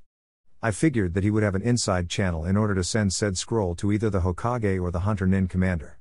Well, mother, I need to go talk to Hokage-sama about the mission. I have some questions for her as well," said Hana before walking back to the door before she saw Akamaru sleeping under the table. "I know it's you Naruto. I remember Kiba saying that you were the only one who didn't regard Akamaru as being a pet, but a companion instead. I want to get to know you better," thought Hana before opening the door and going straight to the Hokage's office. Tsume chose not to mention to Hana in front of Kiba, since she knew Kiba would piss her off with ease. She knew her daughter and knew when she was intrigued about something. Hana was always a very curious woman and Tsume presumed that her daughter's curiosity was towards that Hunter-Nin she mentioned earlier. Tsume didn't know of many Fuuta users in Konoha and the last one she knew was murdered by Akatsuki. She would ask the Hokage later about Takashi's head and then ask a few things about this Hunter-Nin. At Tsunade's office. Already inside the Hokage's office, Hana presented the report of the fight and also the pup's retrieval back to Konoha. Tsunade smiled at the success of the mission, but wondered why she had the suspicion that Hana wanted to say more than just what happened at the mission. True to her worries, Hana approached her. "Tsunade-sama, I was wondering if you could tell me something about that Hunter-Nin?" asked Hana, to which Tsunade was surprised, but maintained the neutrality for now. "Hana, I can only answer so much without endangering his or her identity," said Tsunade, allowing the younger girl to ask away. "I managed to see that he had blonde hair and told that he knew an Inuzuka whose companion had white fur, thus I'm sure he was referring to my brother Kiba. Therefore, is he N?" said Hana before Tsunade stopped her from continuing. "Hana, I see that you figured out his identity. That being said, we're going to take a walk and I'll fill you in with what happened. I don't want to risk someone overhearing what I have to say," said Tsunade, to which Hana became serious and nodded. Once outside and walking towards the park, Tsunade told everything to Hana. The Kurenai episode, Naruto choosing to become a Hunter-Nin so that Akatsuki won't come to the village, Jiraiya's counterintelligence mission, everything. Hana was surprised about all this and asked the Hokage why she was telling everything to her. Tsunade smiled and replied. I happen to know that Inuzukas are loyal to the village, hence they are loyal to the Hokage. The fact that you know about Naruto's whereabouts now puts you inside our plan. Hana, this is an A-ranked secret and you'll be prohibited to discuss any of this without either mine or Jiraiya's authorization, said Tsunade, to which Hana nodded and then turned to ask more about the blonde. Tsunade-sama, I would like to know a few more things if I may, asked Hana, to which Tsunade nodded, letting her continue. Well, I happen to realize how Naruto treats my family's dogs, and it's safe to say that not all men in Konoha treat them like they should. After I saw Naruto petting one of my dogs so easily, I began to wonder about something. I happen to know of his tenon, and although he smells like a fox, neither I nor the dog sensed any evil presence inside of him. I figured that at least my dogs would bark at him, said Hana, to which Tsunade nodded and smiled at the girl's curiosity. I don't know how, but if what you said is true, then Naruto either is in total control over the fox inside of him or the blonde was right all along. You see, before he left to become a Hunter-Nin, Naruto told me that he and the fox shared his body. I was hesitant to believe that Naruto had so much resolve in order to be able to control a demon's urge, but now that you said so, I tend to believe he was right, said Tsunade, to which Hana was surprised. She remembered hearing this from Kurenai, but she also didn't believe it. However, seeing her dogs at ease with him and the Hokage also telling her this, she now believed Naruto was right. It would certainly explain the scent and also this new being's behavior. Suddenly, Hana's perverted mind sprang to action and she imagined seeing Naruto behaving like an animal while ravaging her. Tsunade wondered why Hana suddenly spaced off like that and wondered why all this curiosity towards Naruto. It took a while until she remembered something interesting about an Inuzuka female. She remembered how Hana's mother Tsume behaved upon meeting her now deceased husband and wondered if perhaps Hana is feeling the same thing towards a feral Naruto. Waking up from her daydream, which consisted of Naruto ripping all her clothes, Hana apologized at the Hokage for doing this and asked her to be dismissed. Safe to say, Tsunade knew about an Inuzuka's sexual behavior, thus she dismissed the girl. Hana vanished quickly and went towards somewhere private in order to blow off some steam. It wouldn't do for her to be anywhere near someone when she was turned on. Arriving at the Forest of Death, she was able to relieve and then rest on the tree she landed on. It was safe to say that Hana was even more curious than before and vowed to meet the blonde in the future. With Naruto oblivious to the fact that someone was thinking about him, Naruto checked out of the hotel he was staying at and went to a clear area to initiate his training. Right, you already got your new set of weights to increase the training pace, summon some cage bunshines and I'll explain to you about the technique called Katanzukaku, fire release, head mincing pain jutsu. The real you will be practicing the usual katas and then we'll focus on the Rasen Shuriken, explained Kyubi, to which Naruto nodded and summoned 50 cage bunshines and took his sword and began striking at the many invisible enemies while his cage bunshines were focusing on the new fire technique. Little did Naruto know, though, that he was being watched. Avoiding the Hunter-Nin for Kami no how long, Misao already was able to predict when another one would come to take her life away just because she committed the crime of leaving Konoha. Uchiha Shisui's death was like killing her instead, and Misao couldn't stay in Konoha any longer from fear of remembering Shisui's face any longer. At the time, she thought about how weak she was for leaving for a petty reason like this. However, some time later, she didn't regret her decision, seeing that she was able to meet the one who cured her heartache and started a family with. She continued her training as a genjutsu specialist and a few taijutsu katas just in case the hunters managed to dispel the genjutsu. It was this way that she managed to escape from the hunters or take him out and drop them at an unknown location. Now, this new Hunter-Nin was near her and she suspected he would be after her very soon. Back to Naruto, his clones had already learned the technique, which consisted of expelling fire from the user's mouth and then quickly spread it towards the enemy, burning anything in its path. He also got used to the new set of weights and was going through the katas when Kyubi stopped him and told him to now focus on the Rasen Shuriken. Naruto acknowledged and put his sword back to its holster. Summoning the 2 cage bunshines, he stopped upon realizing that he now had sufficient control over the Rasengan in order to do it by himself. However, he still needed 1 bunshine to supply the ball with Fuuten Chakra, hence why he dispelled the other clone and performed the Rasengan. After, while the real Naruto kept the ball's rotation and strength, the clone supplied Fuuten Chakra, thus finishing the Rasen Shuriken. Meanwhile, Misao was gaping at the amount of chakra being used and the amount of control this Hunter-Nin was using to perform this technique. Misao wasn't ignorant to the fact that very few ninjas could attempt the Yondaime's technique. She knew that apart from the very creator, only the Sannin Jiraiya and a respected Anbu captain called Hatake Kakashi could, although she never saw him using. For this Hunter-Nin to be able to do it, it meant that either Jiraiya or Kakashi taught it to him. Also, Misao was searching her mind and realized that the real Rasengan consisted of pure chakra manipulation, while this Hunter-Nin managed to not only complete the chakra manipulation, but also managed to incorporate his elemental chakra into the ball as well, thus completing the Yondame's technique. Now she was afraid for her life. If this guy was after her, she didn't have hopes of surviving a confrontation.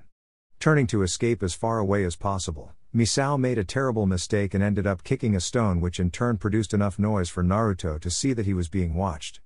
Vanishing in a second and appearing at the source of the sound, Naruto was surprised to see his last C-rank target staring directly at him. Naruto could see that the woman was scared for her life, which he could only presume that she saw him using the Rasen Shuriken. From Naruto could see, the woman was very pretty and he knew the photo didn't do her justice at all. Misao was at her 30s right now, but she had the body of a 20-year-old girl. She had red hair, black eyes and a skin that any woman would die for. She was dressed in a gray fighting kimono, which showed Naruto that the woman wanted to hide, but she would be prepared in case the enemy found her position. Misao didn't want to attack since she knew he would crush her easily, so she chose Genjutsu. Meigen Narakumi no Jutsu, Hell Viewing Technique. However, Naruto didn't even move, which indicated to her that either he dissipated as quickly as it was casted or he was immune to the technique. Little did she know that this Hunter-Nin had two minds instead of one, and although she managed to catch Naruto's mind, Kyuubi used his chakra and instantly blocked any genjutsu from interfering with the battle. Misao, before you decide to attack me one more time with genjutsu, hear me out for a second. I happen to see your picture from the bingo book, and I also know that the only crime you ever committed so far was to abandon the village. Whether it was for a valid reason or not, it's not up to me to judge. Now, what I want to know is how you managed to run from the Hunter-Nins for 10 years. Asked Naruto, to which Misao wondered what this man was talking about. Up until now, all Hunter-Nins that came after her didn't bother to open their mouths and started attacking, but this one chose instead to chat. Don't you want to kill me? After all, it's your job, isn't it? Asked Misao. My job is to catch criminals that left Konoha from either murdering someone or stealing something valuable. I don't consider leaving the village a felony worthy of my attention, so tell me, how did you manage to escape Konoha's Hunter-Nin squad? Insisted Naruto, to which Misao sighed, seeing that this man held no intention of either capturing her or causing her harm. For 10 years of my life, I've been training my genjutsu up to perfection in order to escape the hunter's trail. However, there were those who managed to dispel my techniques, hence the fact that I had to defend myself with pure taijutsu. Eventually, I got lucky and managed to use a genjutsu which would render the man unconscious and then escape as far away as possible. Up until now, I've managed to escape by using genjutsu, but now that you so easily dispelled it, I guess it's no use to even fight you, said Misao, already admitting defeat. Naruto, however, was still reluctant to kill this woman simply because he knew deep inside that Misao wasn't a bad person at all. Misao, for her part, wondered what possessed this man to not finish her off. I can see deeply inside your eyes that you are not a bad person. My job is to hunt those who present a threat to Konoha and those who live in it. You, on the other hand, chose to leave for grief over Uchiha Shisui's death. I happen to know a woman who also left the village after the loss of her lover and her brother due to the war, and I also happen to know that having some time alone is the best cure to all heartaches. My only advice for you is to leave Fire Country and head to a place far from here. I'll send a message to Konoha saying that you're already dead by bandits, thus it will take Konoha away from you, said Naruto, to which Misao gaped at what he said. Up to now, Misao didn't know of any shinobi who would simply let her go like that. However, this Hunter-Nin not only did let her go, but also would help her by taking Konoha's trail off her. But why would he do this for someone he didn't know? Why this man would let her go just like that? Those questions appeared like crazy into Misao's mind, up to the point that she had to ask him. Naruto's answer, though, was enough to change the woman's image of Hunter-Nins for good. No one should suffer for what he or she didn't cause it. You just wanted to leave Konoha and never come back. Although what you did was a crime to Konoha's shinobi law of conduct, you left for emotional reasons. However, should anyone recognize you from the bingo book, they will try to catch you, so it's imperative that you leave Fire Country at once, said Naruto, to which Misao nodded and smiled at him. I'll be forever grateful, Hunter-Nin, thank you, said Misao before vanishing and never looked back. Naruto sighed, seeing that he needed to send another report to Tsunade and hope that she falls for it. I hope that in the future, you don't be so merciful with the other opponents. I'd hate to see you fall for the enemy's trap because you felt he or she was telling the truth, snarled Kyuubi, not at all entertained with the idea of Naruto choosing his targets from her on out. Naruto sighed, seeing that no matter what happened, a demon would always have the instincts of one. Her eyes told me all I needed to know. QB. Just because a ninja is listed in the bingo book, said person isn't necessarily a criminal or a thief. As a matter of fact, as the ranks goes up, surely we will face opponents who, although deserve the rank because of skills, didn't deserve it based on their actions against Konoha. Misao was an example of that. Besides, I'd have such a bitchy conscience if I were to take a life of an innocent person who, in my opinion, did the same thing as Tsunade-sama did, said Naruto without much left to argue, to which QB could answer with a whatever and in order to head back to training. Acknowledging the order, Naruto returned to the clear area he once was and continued on the Rasen Shuriken manipulation. Because of the success over the next step in Fuuten manipulation, Naruto found that the spiral shuriken on his hand wasn't so much near his hand anymore, thus hovering a little distance away from Naruto's hand. This proved that 1. The technique wouldn't hurt him as much as it did in the past, and 2. The third phase of Fuuten manipulation increased Naruto's control over the technique. This is as far as we're able for the moment. If you need to use this technique, settle a Cage Bunshine to deliver the attack instead of you. This way, we won't have to worry about getting your arm hurt, said QB, to which Naruto nodded and thanked the fox. Since it was already night time, the blonde decided to head back to the hotel he once was, but this time, he would be hinged into a civilian so that no one would recognize him. Once he managed to get a room, he picked up the bingo book and looked at the first one from the B-ranked section. The man's name is Shiranui Aoi, and he was a jounin before leaving Konoha. According to the bingo book, Aoi was a master of Suten Ninjutsu and also very proficient at Taijutsu. Naruto, however, frowned because the book didn't say anything about the man's second affinity, which was needed for him to become a jounin. Setting that lack of information aside for now, Naruto learned that the man was responsible for the death of 2 chunins at a mission. According to the book, Aoi was trying to set up a trap for the enemy, but he pushed things too far and the enemy managed to learn about the setup, thus killing Aoi's teammates. At the time, the man left the mission from fear of being murdered as well. Because of his actions, Sandaime Hokage was furious at the man, thus holding him responsible for the Chunin's lives and demoted him back to Jinan. The man left because of the punishment, therefore he was declared a missing nin. The only problem was that the news of his location was vague at best. The book could only point his last location, which, by the way, was near Tanzaku-gai.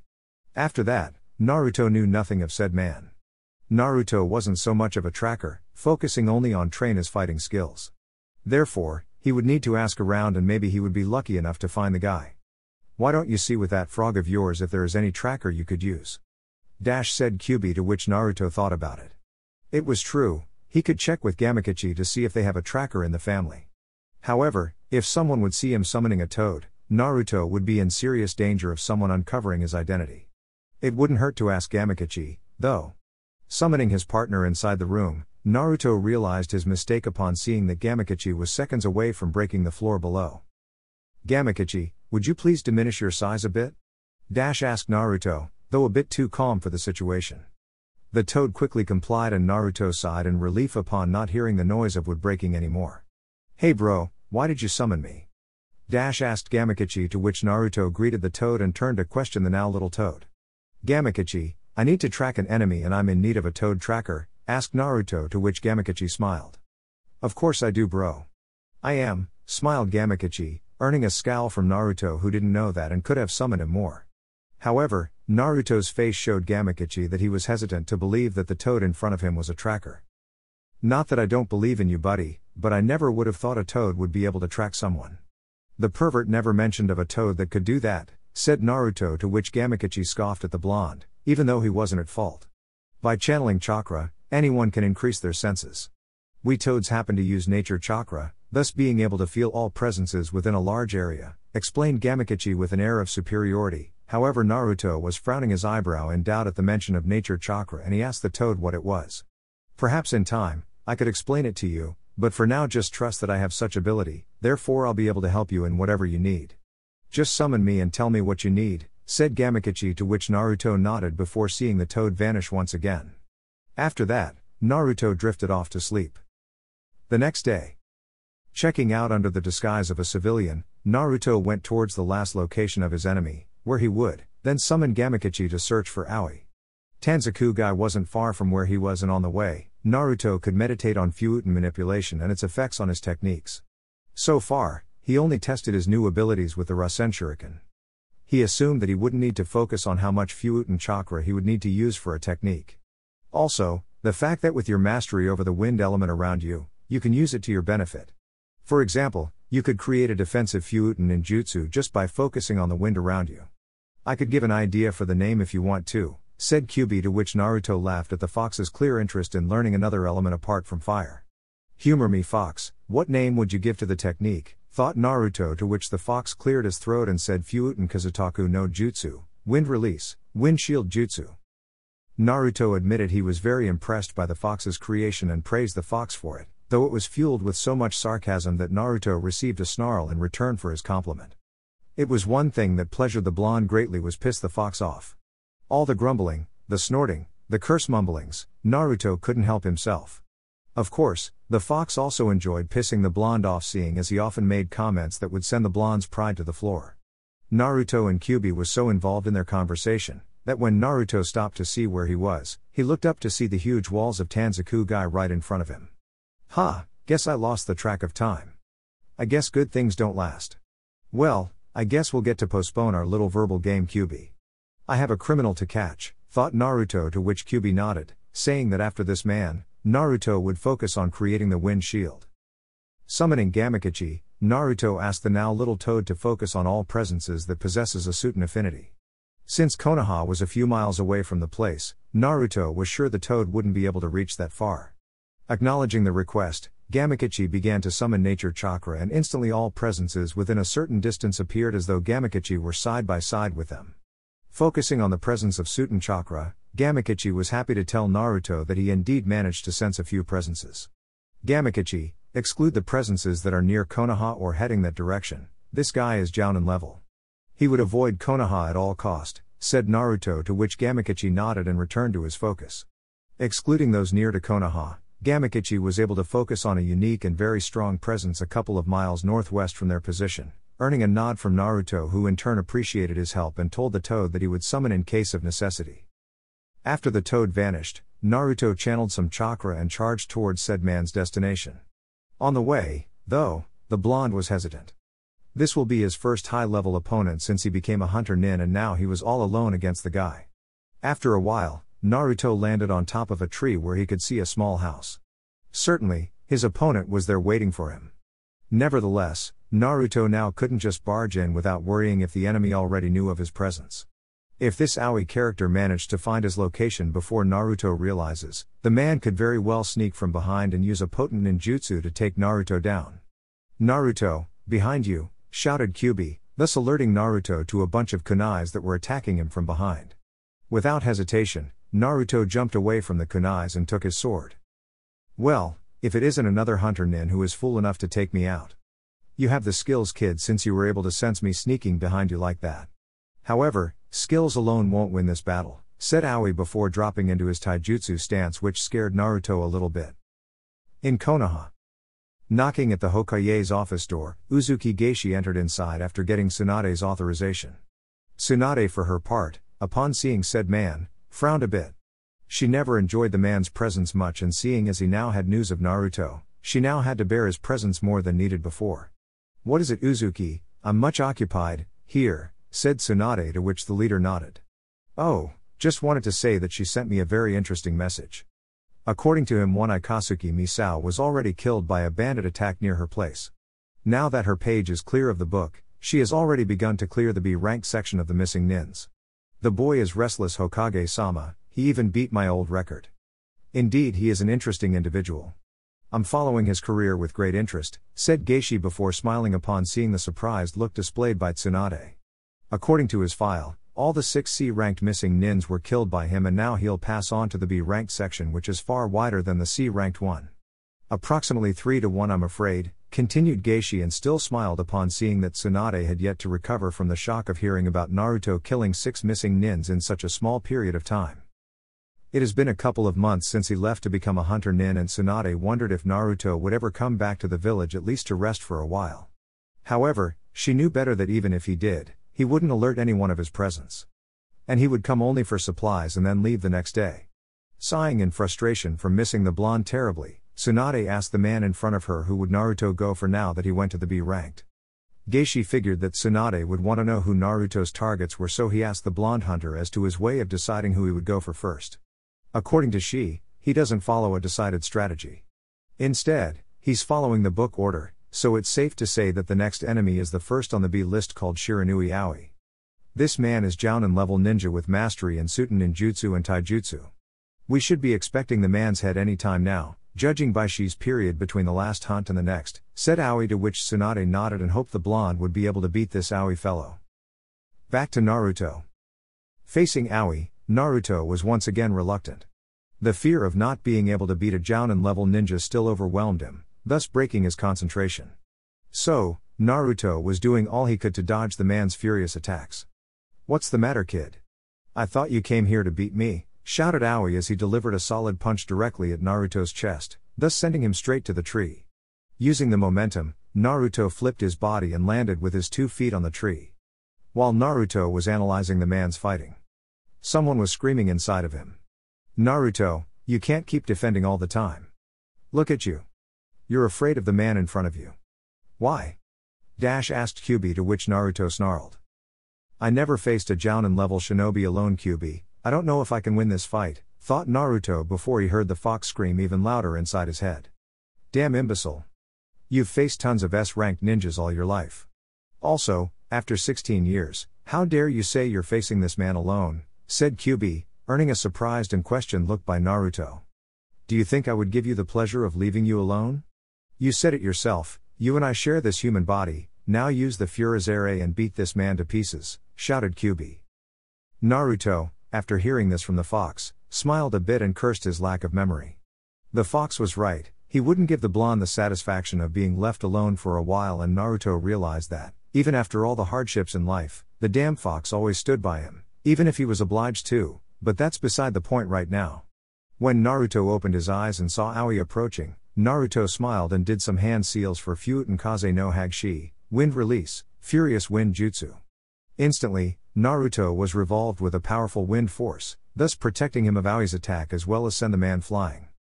Naruto didn't even let the man land and summon some of Kyubi's chakra, before making another set of hand seals for Katanendo Kakyu no Jutsu, Fire Release, Great Fireball Jutsu. Aoi for his part wondered what animal suddenly bit the Hunter-Nin to make him react as quickly as he did. The Fuuten technique was off the hook and the sheer force of the wind was enough to send him flying. When he saw the fireball approaching, the man began to curse this Hunter-Nin and flipped his body, in order to face the incoming fireball. Doing some hand seals for Suiten Suijin Heki no Jutsu, Water Release, Water Barrier Jutsu, thus stopping the incoming fireball. Upon landing safely on the ground, Aoi looked at the Hunter-Nin and realized that it wouldn't be good to underestimate this opponent. In the beginning, the Hunter-Nin was being overwhelmed by his attacks. Out of nowhere, the hunter began to fight better and even managed to use a sequence of pretty tough ninjutsu sequence. Perhaps there is more to this boy than I thought. Great, I could use a challenge, thought Aoi as he once again dropped into his taijutsu stance and attacked Naruto once more. However, the result of it was quite different since Naruto was attacking as well. During the assault, the man was having difficulty dodging the sword slashes and landing a hit at the blonde. It was as if the Hunter-Nin transformed somehow. Eventually, Naruto managed to attack Aoi, making a long diagonal cut beginning from the man's left shoulder, going all the way to his stomach. Needless to say, Aoi screamed in unbearable like he didn't in a while, simply because up until now, no Hunter-Nin managed to get this far. Snarling in rage, Aoi was now losing his temper and according to Kyubi most likely to waste high level of chakra by performing all the techniques he knew. True to the fox's worries, Aoi began with the hand seals sequence and sent a water dragon towards Naruto. The blonde barely managed to avoid the dragon until he saw Aoi making another sequence of hand seals. Suiten Taihu Dan no Jutsu, Water Release, Large Projectile Jutsu. Once again trusting his reflexes, Naruto managed to dodge the water blast, to which Aoi snarled even more. "Stay still, you bastard, I'll kill you even if the last thing I'll do," shouted Aoi before once again made hand seals for Suiten Suiko Dan no Jutsu, Water Release, Water Shark Projectile Jutsu. This time the water hit Naruto dead on, which made Aoi to shout in victory until he saw that instead of the Hunter-Nin's body, a tree log appeared, thus getting the hit. At this time, Aoi had enough chakra to one more jutsu. Sighing in frustration upon having to use this jutsu, he began the long series of hand signs and shouted Suiten Suishuha, Water Release, Water Collision Destruction Jutsu. What Naruto saw nearly astounded him. The size of the wave was enough to envelop Kyuubi's cage. Finding no way of escaping the tidal wave that was approaching, Naruto decided to charge straight through the wave with his Fuuten Rasengan. At first, Aoi smiled upon thinking that the Hunter-Nin, foolishly, charged against an A-ranked ninjutsu. However, when he saw the blonde land on the ground, coughing a little bit because of a little bit of water being swallowed, the man cursed the Hunter-Nin and Konoha for not leaving him the hell alone. Not even leaving Aoi time to do anything, Naruto summoned some of Kyuubi's chakra and enveloped his sword with Katen chakra, Katanendo no Tsurugi, fire release, flame sword jutsu, and charged against Aoi, performing a swift cut at the man's neck, thus decapitating him. Hopefully, the head was alright and the technique's fire ended up burning the man's body, cutting the time down by half. Upon looking at his first Jounin level victim burning on the floor, Naruto was picturing every move made by both him and Aoi. The battle began one-sided with Aoi beating Naruto to the ground. When he gathered confidence in himself, Naruto began landing some attacks of his own until he managed to make the deep cut, thus hurting Aoi a lot and making him lose his mind and attacking Naruto with all he had. At the end, Naruto remembered him charging against the wave with a Fuuten Rasengan and wondered what possessed him to do that. Truth be told, Naruto had never tested the elemental Rasengan against other elements and he surely didn't know what to expect. It was pure luck that the Rasengan managed to open a hole and pass Naruto through, thus, escaping the technique. You did well, however you'll need to be more focused on your abilities if we want to survive the stronger foes. Now, summon that toad of yours and send the man's head. In the meantime, you'll now complete the Rasen Shuriken, said Kyuubi, to which Naruto nodded before summoning Gamikachi and telling him to deliver the scroll to Tsunade of the leader. After the toad vanished with the scroll, Naruto returned to summoning this 3-cage Bunshine and begin the creation of his ultimate jutsu. In Konoha. Back in Konoha, Geishi and Tsunade were discussing certain aspects considering Naruto's kill method. So far, from what they could see from the heads that were sent, the cut was filled with Katen chakra, which demonstrated that Naruto somehow was able to create a flame sword. Tsunade almost fell from her chair upon hearing this news from Geishi, but quickly remembered that Kyuubi must have taught the boy this particular and yet mysterious jutsu. Suddenly, both sensed someone appearing via summon and smiled upon seeing Gamikachi with a scroll on his mouth. Tsunade-sama, the bro asked me to deliver this scroll. According to him, it contains the first name on the B-ranked list, said Gamikachi, to which Geishi smiled and Tsunade frowned at the man from supposedly know Naruto better than her. I appreciate Gamikachi. However, tell Naruto that such amount will take a while to gather, since it's double from a normal C-ranked. Tell him to send you here in 30 minutes so that we can prepare, said Tsunade, to which the toad nodded and vanished, leaving Tsunade alone with a smiling Geishi. Okay, you're right. He did send the guy's head just like you said he would. Now I'm very busy, Geishi. Gamikachi will be here shortly and I'll have to send Naruto the money, said Tsunade, not at all satisfied about saying the man was right. Geishi for his turn smiled even more and bowed before leaving the premises. Damn you, Naruto, because of you, now I have to deal with this man, thought Tsunade as she slammed a bunch of signed reports for Shizune to take later. With Naruto. When Gamikachi arrived to the location, he wasn't prepared to the sight before him. When he saw Naruto, he realized that said blonde was holding what seemed to be a huge ball of energy surrounded by a Fuma Shuriken-sized white energy, in which the toad assumed it was Fuuten chakra. One another thing was that the toad, although massive in size and weight, was having difficulty keeping his members on the ground. Naruto for his part, upon seeing that the toad was back, stopped the technique and went towards the still stunned toad. It was after a while that Gamikachi woke up from his daydreaming and told Naruto about what Tsunade said. Naruto acknowledged the information and went back to performing his new Fuuten ninjutsu, which, although old in theory, was in fact new in practice. Naruto and Kyuubi thought together of this technique, but it would eventually appear since the Rasen Shuriken is identical to the Fuuten Rasengan, but with more Fuuten chakra enveloping the ball of energy. Now that Naruto achieved the last stage of Fuuten manipulation, he was able to create his ultimate jutsu.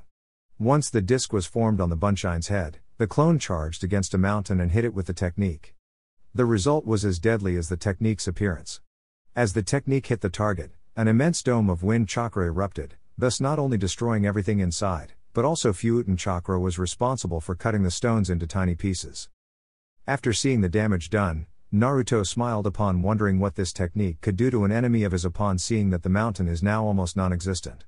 After all this, Naruto landed on the ground in pure exhaustion and rested near one of the remaining trees. He asked either Kyuubi or Gamakachi to wake him up in half an hour so that he could send the toad to collect his bounty on Aoi's corpse. After said time passed, the toad retrieved the money and Naruto set sailed on his new target.